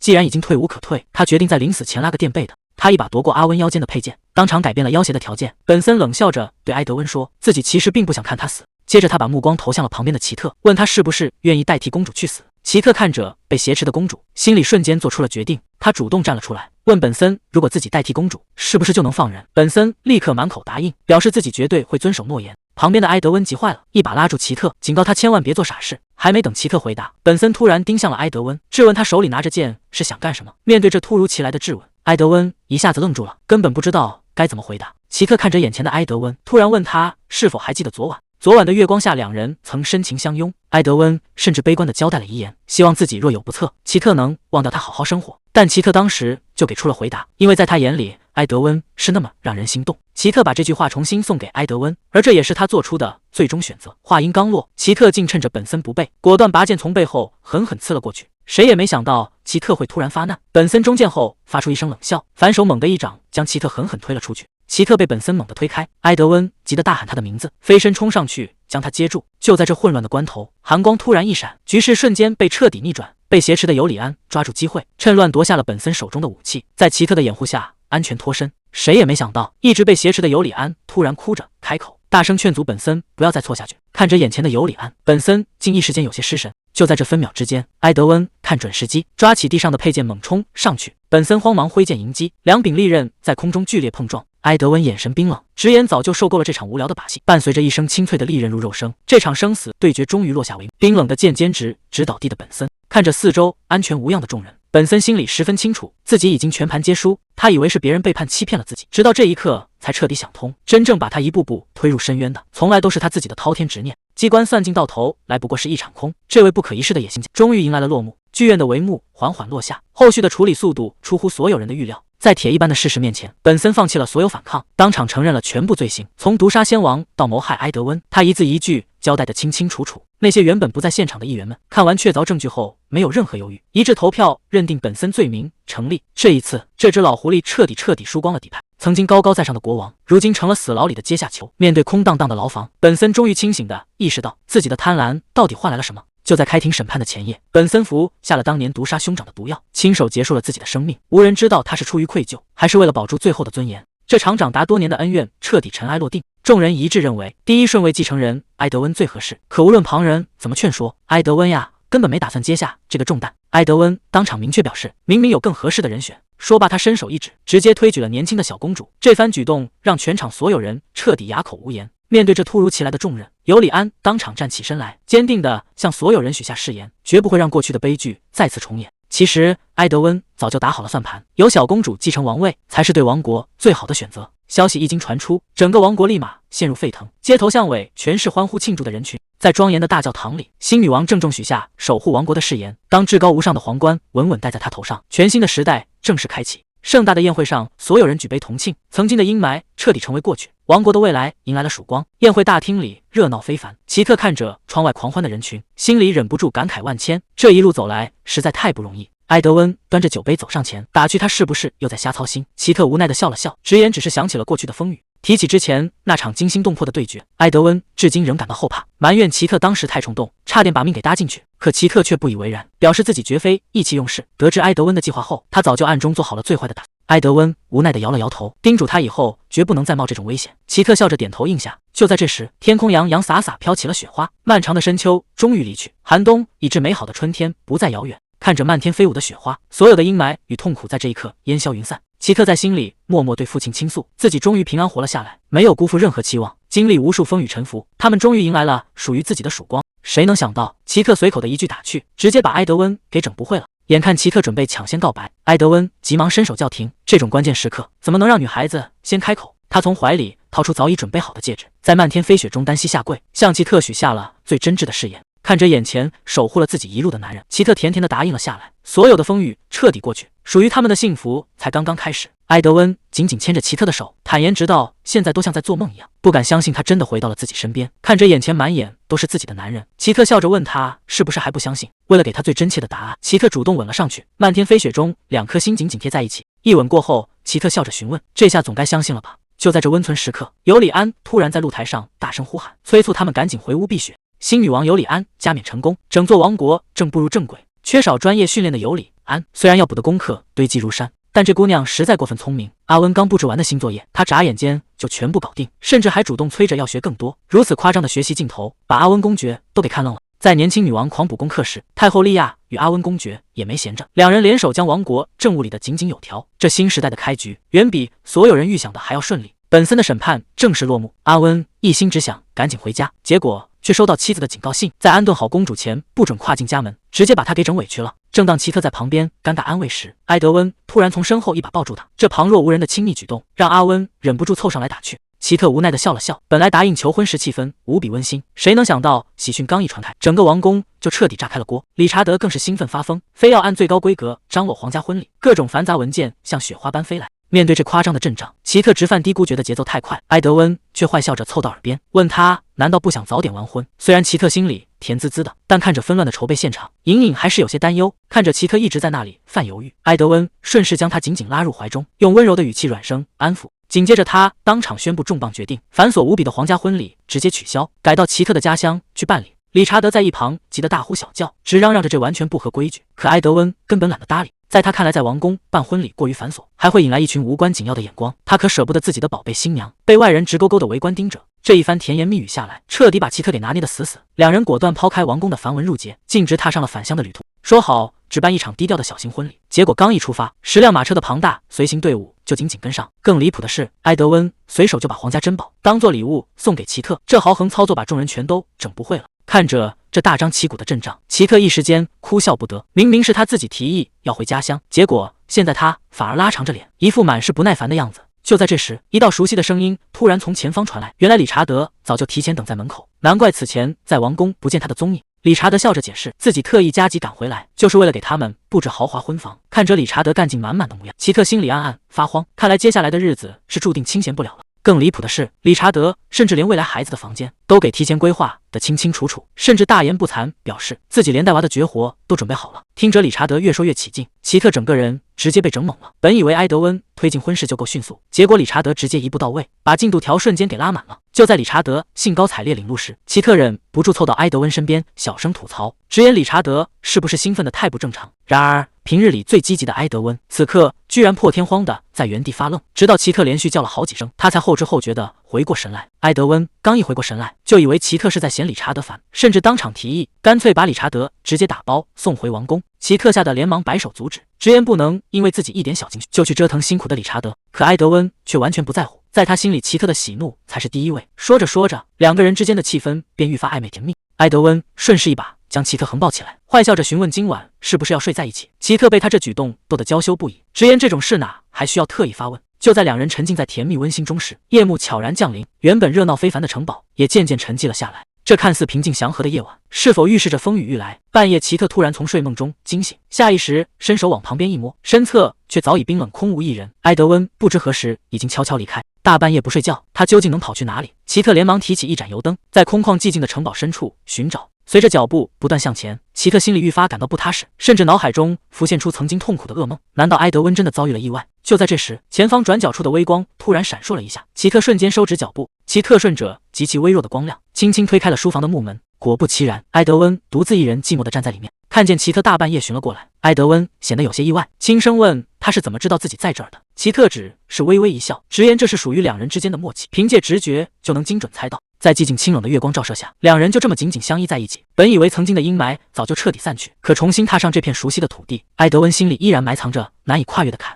那些曾经缠绕的噩梦与恐惧，一到深夜便会再次疯长冒出。奇特敏锐看穿了他的心事，坦言自己内心深处其实同样也在害怕。见埃德温流露出深深的自责，奇特轻声提醒他，此前埃德温总说他的感受最重要，在奇特的心目中，没有任何事物能比埃德温更加珍贵。既然话已经彻底敞开，奇特也不打算再继续含糊绕弯子。他眼神无比认真地注视着埃德温，终于问出了隐藏在心里很久的疑惑。这次两人专程星夜赶回家乡，背后的真实动机究竟是什么？奇特开门见山，直奔主题。在这个痛苦回忆扎堆的地方，单凭举办小型婚礼这种理由根本说不过去。被奇特当场识破，埃德温无奈地笑了笑，承认了他的敏锐。他终于吐露真心话，执意带奇特重回故地，绝不是为了逃避，而是想在这个曾经困住自己的地方彻底战胜过往的阴影。听着埃德温的回答，奇特悬着的心终于放下，好不容易熬过风雨，迎来安稳。埃德温本想彻底放下过去，可今晚刚一躺下，沉寂已久的噩梦竟再次袭来。梦里逼真的刺杀画面极其可怕，哪怕从惊醒中喘过气来，那种致命危险依然挥之不去。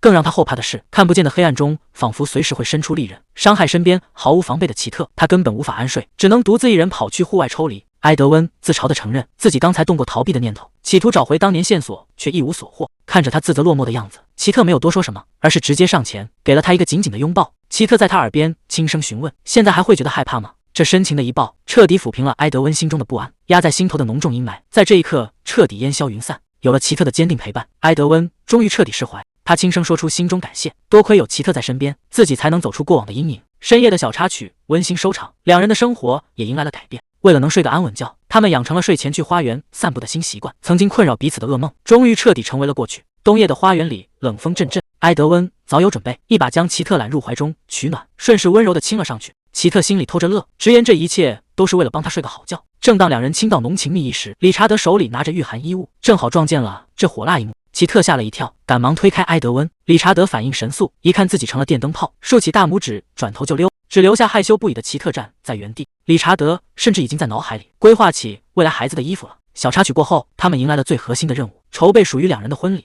可筹备工作刚开始，奇特就察觉到了不对劲，长到看不见底的宾客名单里混进了不少奇怪的面孔。婚礼场地更是被埃德温在暗中悄悄搞定。看着日益奢华的道具花束，奇特泛起了嘀咕：这真的算低调婚礼吗？当两人站在婚礼礼服面前时，眼前的排场让奇特彻底看呆。一进礼服店，店员们就热情地迎了上来，直夸自家的设计全镇第一。奇特看着橱窗里的婚纱，随口问了一句能不能试穿。店员们二话不说，拉着奇特就往试衣间走。这雷厉风行的速度把他都整懵了。另一边的埃德温也被带去换上了专属礼服。没过多久，修长挺拔的埃德温换装走出，一身惊艳设计，毫无瑕疵。而他此刻最期待的，正是奇特穿上婚纱后的盛世美样。站在门外的埃德温脑海里早已开始幻想奇特穿上各种婚纱的样子，从典雅白裙到华丽红裙，每一套都让他相当满意。依他对奇特的了解，这姑娘肯定会选最省钱的，那不如干脆把这些全包下来。随着试衣间帘子拉开，全场顿时响起一片赞叹。店员正准备拿手册选款，埃德温大手一挥，决定买下全场。可当他满怀喜悦看过去时，动作却突然打住。本该是最幸福的新娘，此刻却神色异样的愣在原地。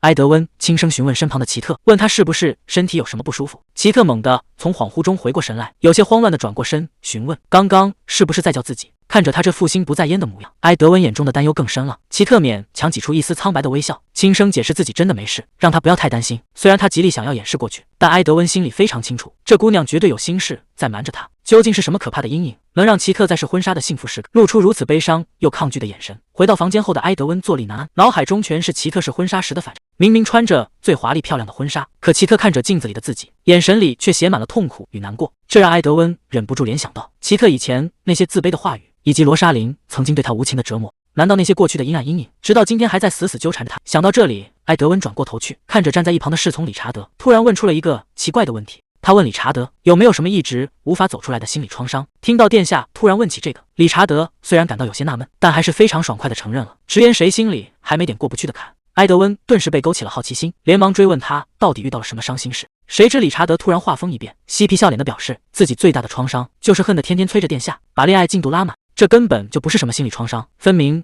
就是在明晃晃的催婚。埃德温顿时有些哭笑不得，顺手抄起桌上的东西砸了过去，而理查德伸手敏捷的直接闪开。面对这个没个正经的下属，埃德温也是彻底没了脾气，只能无奈的摆手让他退下。理查德收起玩笑，心里直犯嘀咕，毕竟殿下从小到大可从来没有主动打听过这种私事。他忍不住小心翼翼地追问，这到底是指殿下自己过去的阴影，还是遇到了什么无法解决的难处？埃德温有些无奈地叹了口气，坦言并不是自己出了问题，而是他非常在意的另一个人。那个人似乎对镜子有着极深的恐惧，因为以前总是被身边的人恶毒地指责长相，导致他现在只要一照镜子，整个人就会陷入极度痛苦的状态。听到这里，理查德心里顿时有了数，看来这件事情确实非同小可。理查德立刻心领神会，能让殿下如此操心焦虑的，肯定是对他而言非常重要的人。埃德温虽然有些不好意思，但还是红着脸急忙出声解释，说自己只是随便提一嘴，警告理查德不要在私下里瞎猜。理查德笑了笑，并没有拆穿他，而是神色认真的顺着话题分析起来。既然对方是因为别人的刻薄话才对镜子产生了如此深重的阴影，那么想要彻底解决这个问题，一味的逃避绝对不是办法。也许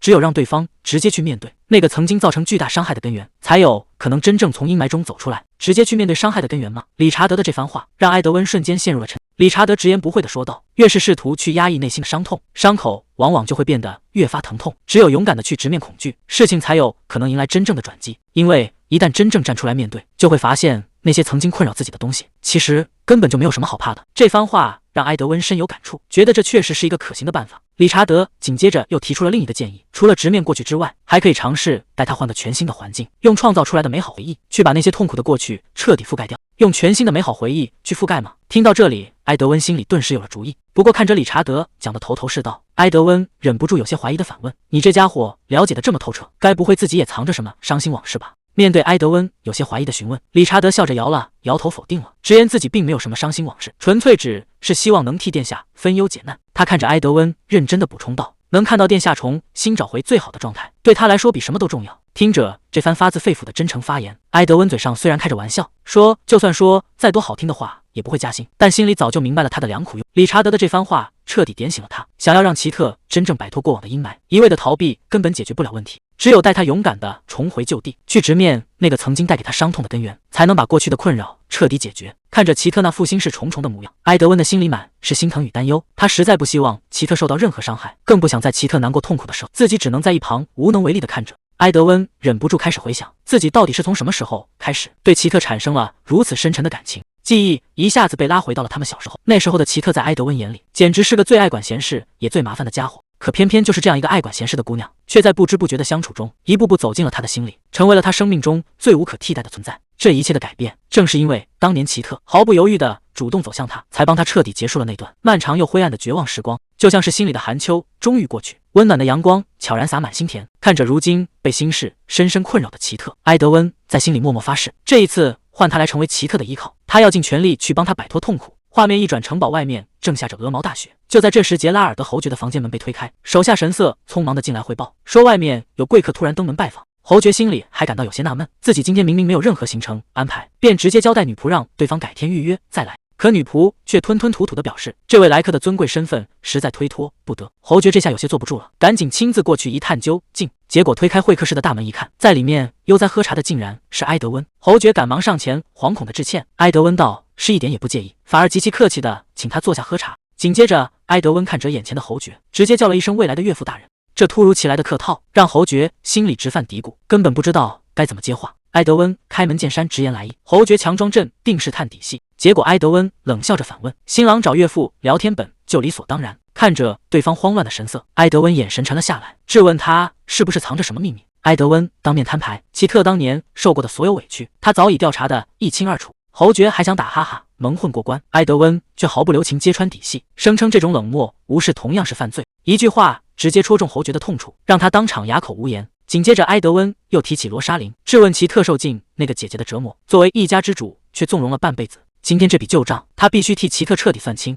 埃德温字字诛心，直接质问侯爵是否因亡妻之死怨恨奇特，甚至觉得他受虐全是活该。尖锐的拷问让对方无言以对。埃德温冷冷发话，自己的爱人受了委屈，他就绝不会坐视不管。侯爵彻底慌了神，近乎哀求的请求见奇特一面。埃德温只觉得无比讽刺，当场断绝了他见面的希望。埃德温步步紧逼，问他是否害怕奇特高价之后回过头来报复这个家族。侯爵面对羞辱只能沉默，这副态度彻底激怒了埃德温。埃德温重重一拍桌子，逼对方立刻给个交代。侯爵半天说不出话，只能卑微的哀求见见女儿。看着这个极其自私的父亲，埃德温心中怒火更甚。当年奇特流下的眼泪，绝不是见个面就能抹平的。奇特直到今日还没能摆脱曾经的阴影，而罪魁祸首正是眼前这个自私的父亲。埃德温猛然站起身，怒斥：正因为你们这群人的存在，奇特的伤痛才久久无法痊愈。遇到这种父亲，是奇特人生最大的不幸。埃德温倒掉杯中圣茶，冷冷丢下一句白费时间，随后拂袖而去。既然要办婚礼，怎么也该邀请家人。说话的正是尤里安。尤里安打趣他之前提起结婚扭扭捏捏，没想到现在动作这么快。埃德温冷冷回应，与他无关。尤里安气地表示自己作为未来的女皇，关心臣民理所应当。埃德温直接当场无情拆台，提醒他现在还没登基少摆谱。尤里安被对得说不出话，转向一旁打闹的奇特与莉亚，还乐呵呵感叹两人感情真好。随后莉亚打听婚礼是否选在侯爵领地，奇特点头确认，表示这正是埃德温的安排。莉亚闻言眼中满是惊讶，听完奇特的回答，莉亚温柔地握住他的手，表示非常清楚奇特受过的委屈。莉亚贴心地开导他，有压力随时可以倾诉，自己绝对坚定地站在他这一边。为了给足安全感，莉亚更主动提出让奇特提早改口，毕竟很快就是一家人了。面对这突如其来的偏爱，奇特感动不已，轻声承诺会努力适应。埃德温在旁看着这一幕，心中无比欣慰，他衷心期盼奇特走出阴霾，借着这份真挚的爱重获新生。埃德温临走前撂下狠话，警告侯爵休想拿到婚礼请柬。奇特如今拥有真正疼爱他的新家人，早已摆脱了阴暗的过去。埃德温严肃告诫对方，若尚有一丝愧疚，余生就彻底消失在奇特的世界里，这也是侯爵唯一的赎罪机会。说完，埃德温摔门而去，只留下对方一人失魂落魄。冷血的偏见终究难逃惩罚，伤透的心又岂能轻易抚平？埃德温独自走在路上，脑海中胡思乱想，他甚至把奇特和讨厌的人做对比，随后立刻拍拍脑袋骂自己糊涂，怎能把宝贝奇特跟那种人相提并论？他叹了口气，急着赶回家。刚走到门前，身后忽然传来熟悉的声音，问他今天是否忙完。埃德温惊觉回头，赫然发现站在身后的正是奇特。本该在领地的他，为何会出乎意料的出现在这里？埃德温心中十分纳闷，问奇特是怎么找到自己的。奇特没有隐瞒，直言是理查德透露了消息。埃德温叹了口气，暗怪这家伙多管闲事。既然人已经到了面前，埃德温便不再隐瞒，将今天去找他父亲摊牌的经过原原本本交代清楚。听到这番话，奇特陷入了长久的沉默。埃德温心里彻底没底，慌忙想要开口解释，说自己无法眼睁睁看他受苦。话没说完，奇特却一把拉住他的手，只轻声说了句走吧，便牵着他向前迈步。这突如其来的举动让埃德温瞬间愣在原地。走在回城的路上，埃德温不断自我反思，是不是跑去见杰拉尔德侯爵，触碰到了他伤心的往事。毕竟曾经的伤害已经造成，现在才站出来维护他，显得有些自作主张。可感受着掌心传来的温度，埃德温的心终于安稳下来。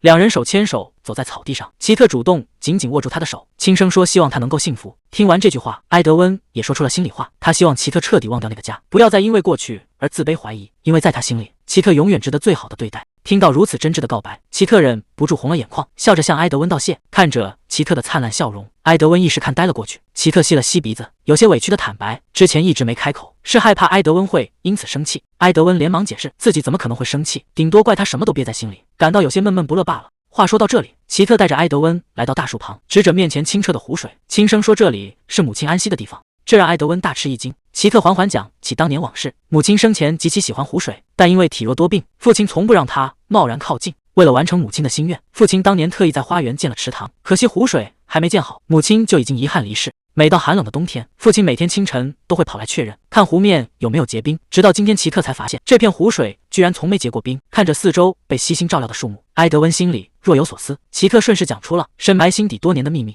原来奇特出生的那天，正好也是母亲离世的日子。每当生日到来，姐姐罗莎琳就会大吵大闹。罗莎琳无法接受给奇特庆祝，甚至把母亲的死全都归咎到了奇特头上。那些伤人的话语像尖刀一样扎在奇特心里，可他偏偏连反驳的勇气都没有，因为他曾亲眼看到罗莎琳独自躲在大树后哭泣，撕心裂肺地喊着想念母亲。那一幕让奇特深受触动，从此他打心底觉得姐姐讨厌自己理所当然，这才忍受了多年的冷落。看着眼前波光粼粼的湖水，奇特终于彻底释怀。他坦言以前被痛苦蒙蔽了双眼，现在终于能看清美好的事物，也不再害怕面对自己。听到奇特走出了阴影，埃德温心里的大石头终于落地，只要他能开心，过去受的罪就都不算什么。可温馨的气氛还没维持多久，埃德温突然话锋一转，问起刚才见面时为什么吓得像见了鬼一样。这下轮到奇特感到尴尬，支支吾吾半天说不出话来。看着奇特吞吞吐吐的样子，埃德温直接玩起了心理战，故意装出一副伤心失落的模样，叹着气说看来自己被隐瞒。接着埃德温越说越离谱，自顾自地感叹起来，说当时自己急坏了，以为奇特受了天大的伤害，甚至动了砸光家里镜子的念头。这套深情牌一答出来，把奇特急得再也装不下去了，直接脱口喊出了真相。原来哪有什么深仇大恨，奇特只是发现自己最近长胖了，觉得没脸见埃德温而已。听到奇特说自己长胖了，埃德温整个人瞬间懵了。奇特红着脸解释，自从误会解除之后，皇宫里的伙食实在太好，大家还天天拉着他吃甜点。前几天试婚纱的时候，拉链居然掐住拉不上了，奇特彻底慌了神。为了在婚礼上展现完美状态，今天才一路走到集市，想多消耗一点热量。看着奇特又羞又急的可爱模样，埃德温心里的担忧瞬间烟消云散。毕竟这是他们一生一次的婚礼，他比任何人都期待这一天。想到这里，埃德温走上前，一把将奇特紧紧搂进怀里。紧紧抱住奇特之后，埃德温坏心思上来了，直接伸手捏了捏他的小肚腩，逗得奇特又笑又躲，边求饶边叫他快点住手。闹够了之后，埃德温把头埋在他肩窝，极其霸道地下了硬命令：从今天起绝对不许减肥。看着奇特愣住的样子，埃德温一字一句地表白，在他眼里奇特全天下最美，不管是大吃大喝还是哭哭啼啼，怎么看都美得不行，所以减肥这两个字想都不要想。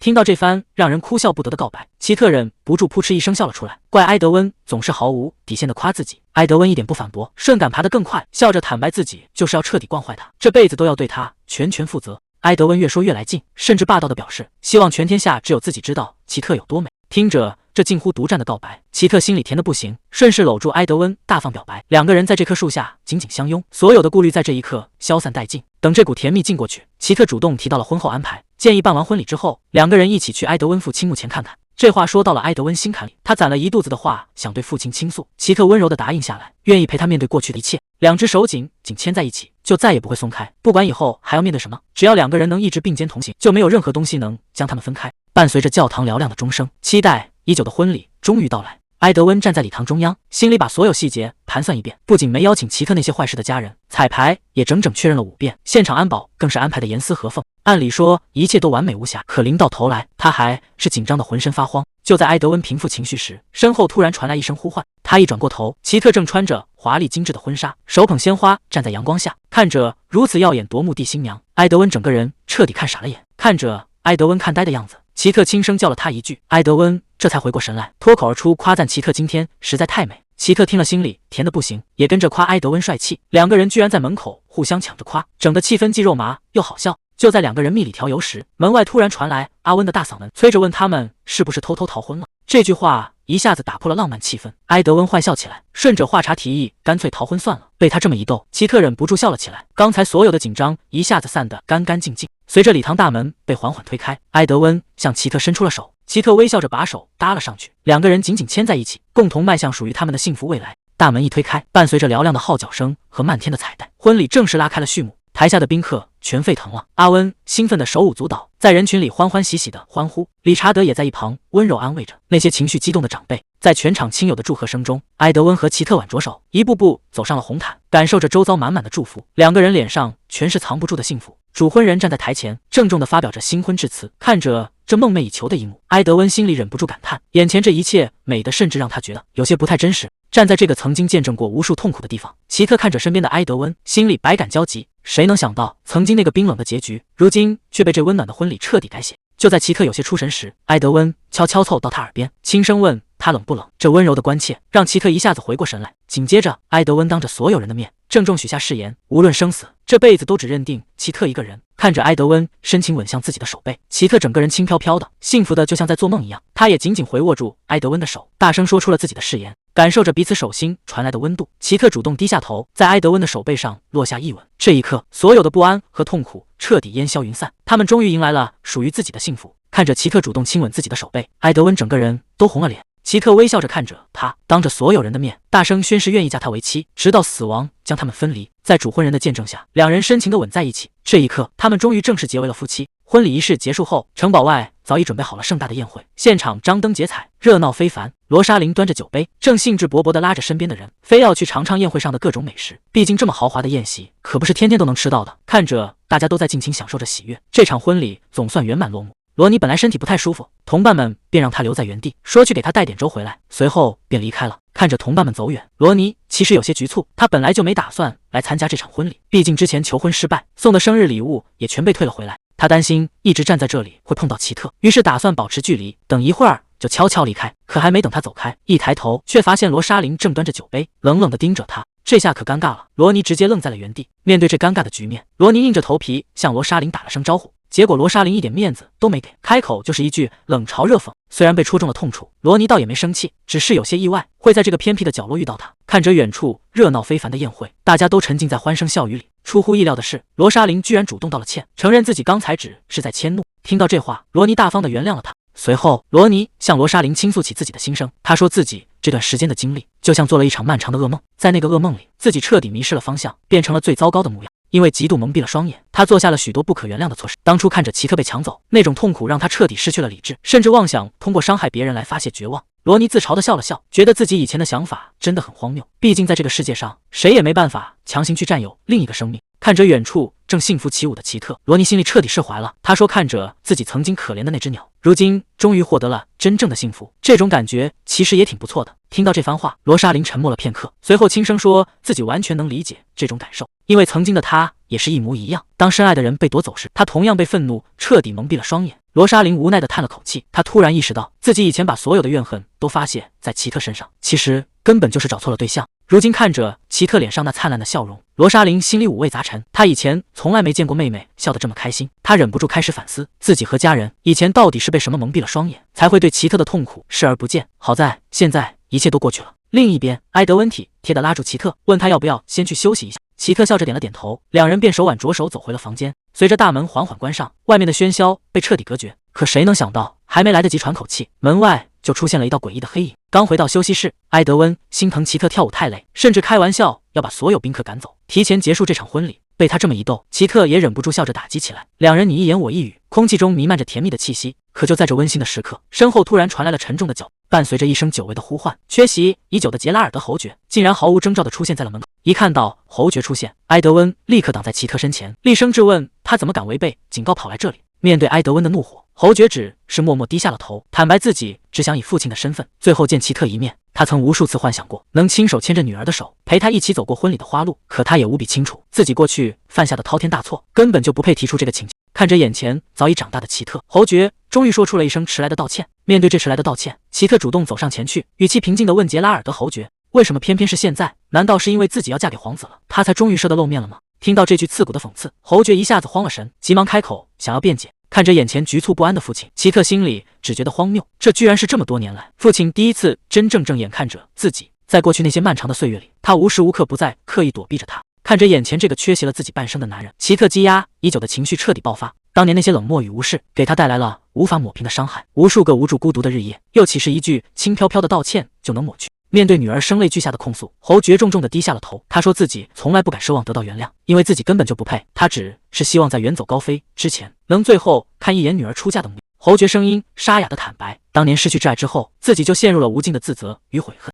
每当看到奇特那张与亡妻极为相似的脸庞，他甚至连直视女儿的勇气都没有，最终只能选择一次次狼狈逃避。其实，在今天的婚礼上，他一直躲在不远处的角落里，看到奇特露出灿烂的笑容，那一刻，他笑起来的神韵，简直和他的母亲一模一样。杰拉尔德这才如梦初醒，就仿佛亡妻在耳边轻声叮嘱，要他赶紧振作起来，面对一切。看着眼前的父亲，奇特心中多年来的一个谜团终于揭晓。他曾经无数次好奇，在用尽了所有重生的机会之后，自己究竟是怎么奇迹般活下来的。直到这一刻，所有的线索终于串联在了一起。原来在绝境中拯救他的，竟然是早已过世的母亲。虽然解开了心中的执念，但面对眼前的侯爵，奇特依然平静地摇了摇头。他坦言两人之间的裂痕深不见底，早已没有办法弥补。奇特紧紧扣住身边埃德温的手，眼神坚定地告诉父亲，自己早已长大成人，不再是当年那个把父爱当成救赎的小女孩了。看着奇特和埃德温牵手离开，侯爵失魂落魄，准备转身离开这场原本属于女儿的盛宴。可就在他即将走出大门的那一刻，身后却突然传来了奇特的声音。奇特背对着他，声音很轻，却格外清晰。他说自己或许会收下他的来信，虽然不知道要收到第几封，他才愿意动笔回复，但他愿意尝试去释怀过往。听到女儿终于松了口，侯爵激动的眼眶湿润，连声保证自己一定会按时写信，而且绝不会奢求任何回应。说完，他就急慌慌地朝门外走去。可因为走得实在太急，门外突然传来了一声沉闷的巨响。这突如其来的插曲让奇特和埃德温瞬间愣在了原地。随着大门缓缓关上，奇特看着父亲离去的背影，忍不住轻轻叹了一口气。埃德温刚想开口安慰，却被奇特温柔地打断了。奇特转过头看向窗外落日的余晖，喃喃自语道：“自己曾经无数次设想过与父亲重逢交谈的场景，但在那些暗淡的幻想里，他们之间只有无休止的怨恨。虽然到了现在，他依然无法轻易抹去曾经的创伤，但至少在这一刻，把隐藏多年的秘密说开之后，沉压在心头多年的大石总算落了地。”看到奇特脸上露出了真正释怀的笑容，埃德温的眼神里充满了疼惜。他没有多说一句废话，只是一步跨上前去，将奇特深深地拥入怀中，在他的耳边轻声夸赞他做得非常棒。埃德温深深地注视着奇特的眼睛，语调极其温柔地吐露心声。他说，在遇到奇特之前，自己的人生就像是一片荒芜的废墟，习惯了被世人冷落与遗忘，甚至做好了在阴暗中苟延残喘一生的准备。正是奇特的出现，如同一束耀眼的光芒，瞬间照亮了他整个原本灰暗的世界。听着埃德温真挚的告白，奇特的双眸中也闪烁着柔情。他紧紧拥抱着眼前的男人，回应到自己又何尝不是如此。曾经的他懦弱而又顺从，可正是有了埃德温的守护，他才终于拥有了直面命运的勇气。两个人紧紧牵着彼此的手，在这个只属于他们的神圣时刻，拥抱着深深地吻向了对方。大殿之外，余晖洒满大地，那些冰冷痛苦的过去，在这一刻彻底烟消云散，而属于他们的崭新未来，正迎着漫天霞光，绽放出最耀眼的幸福光芒。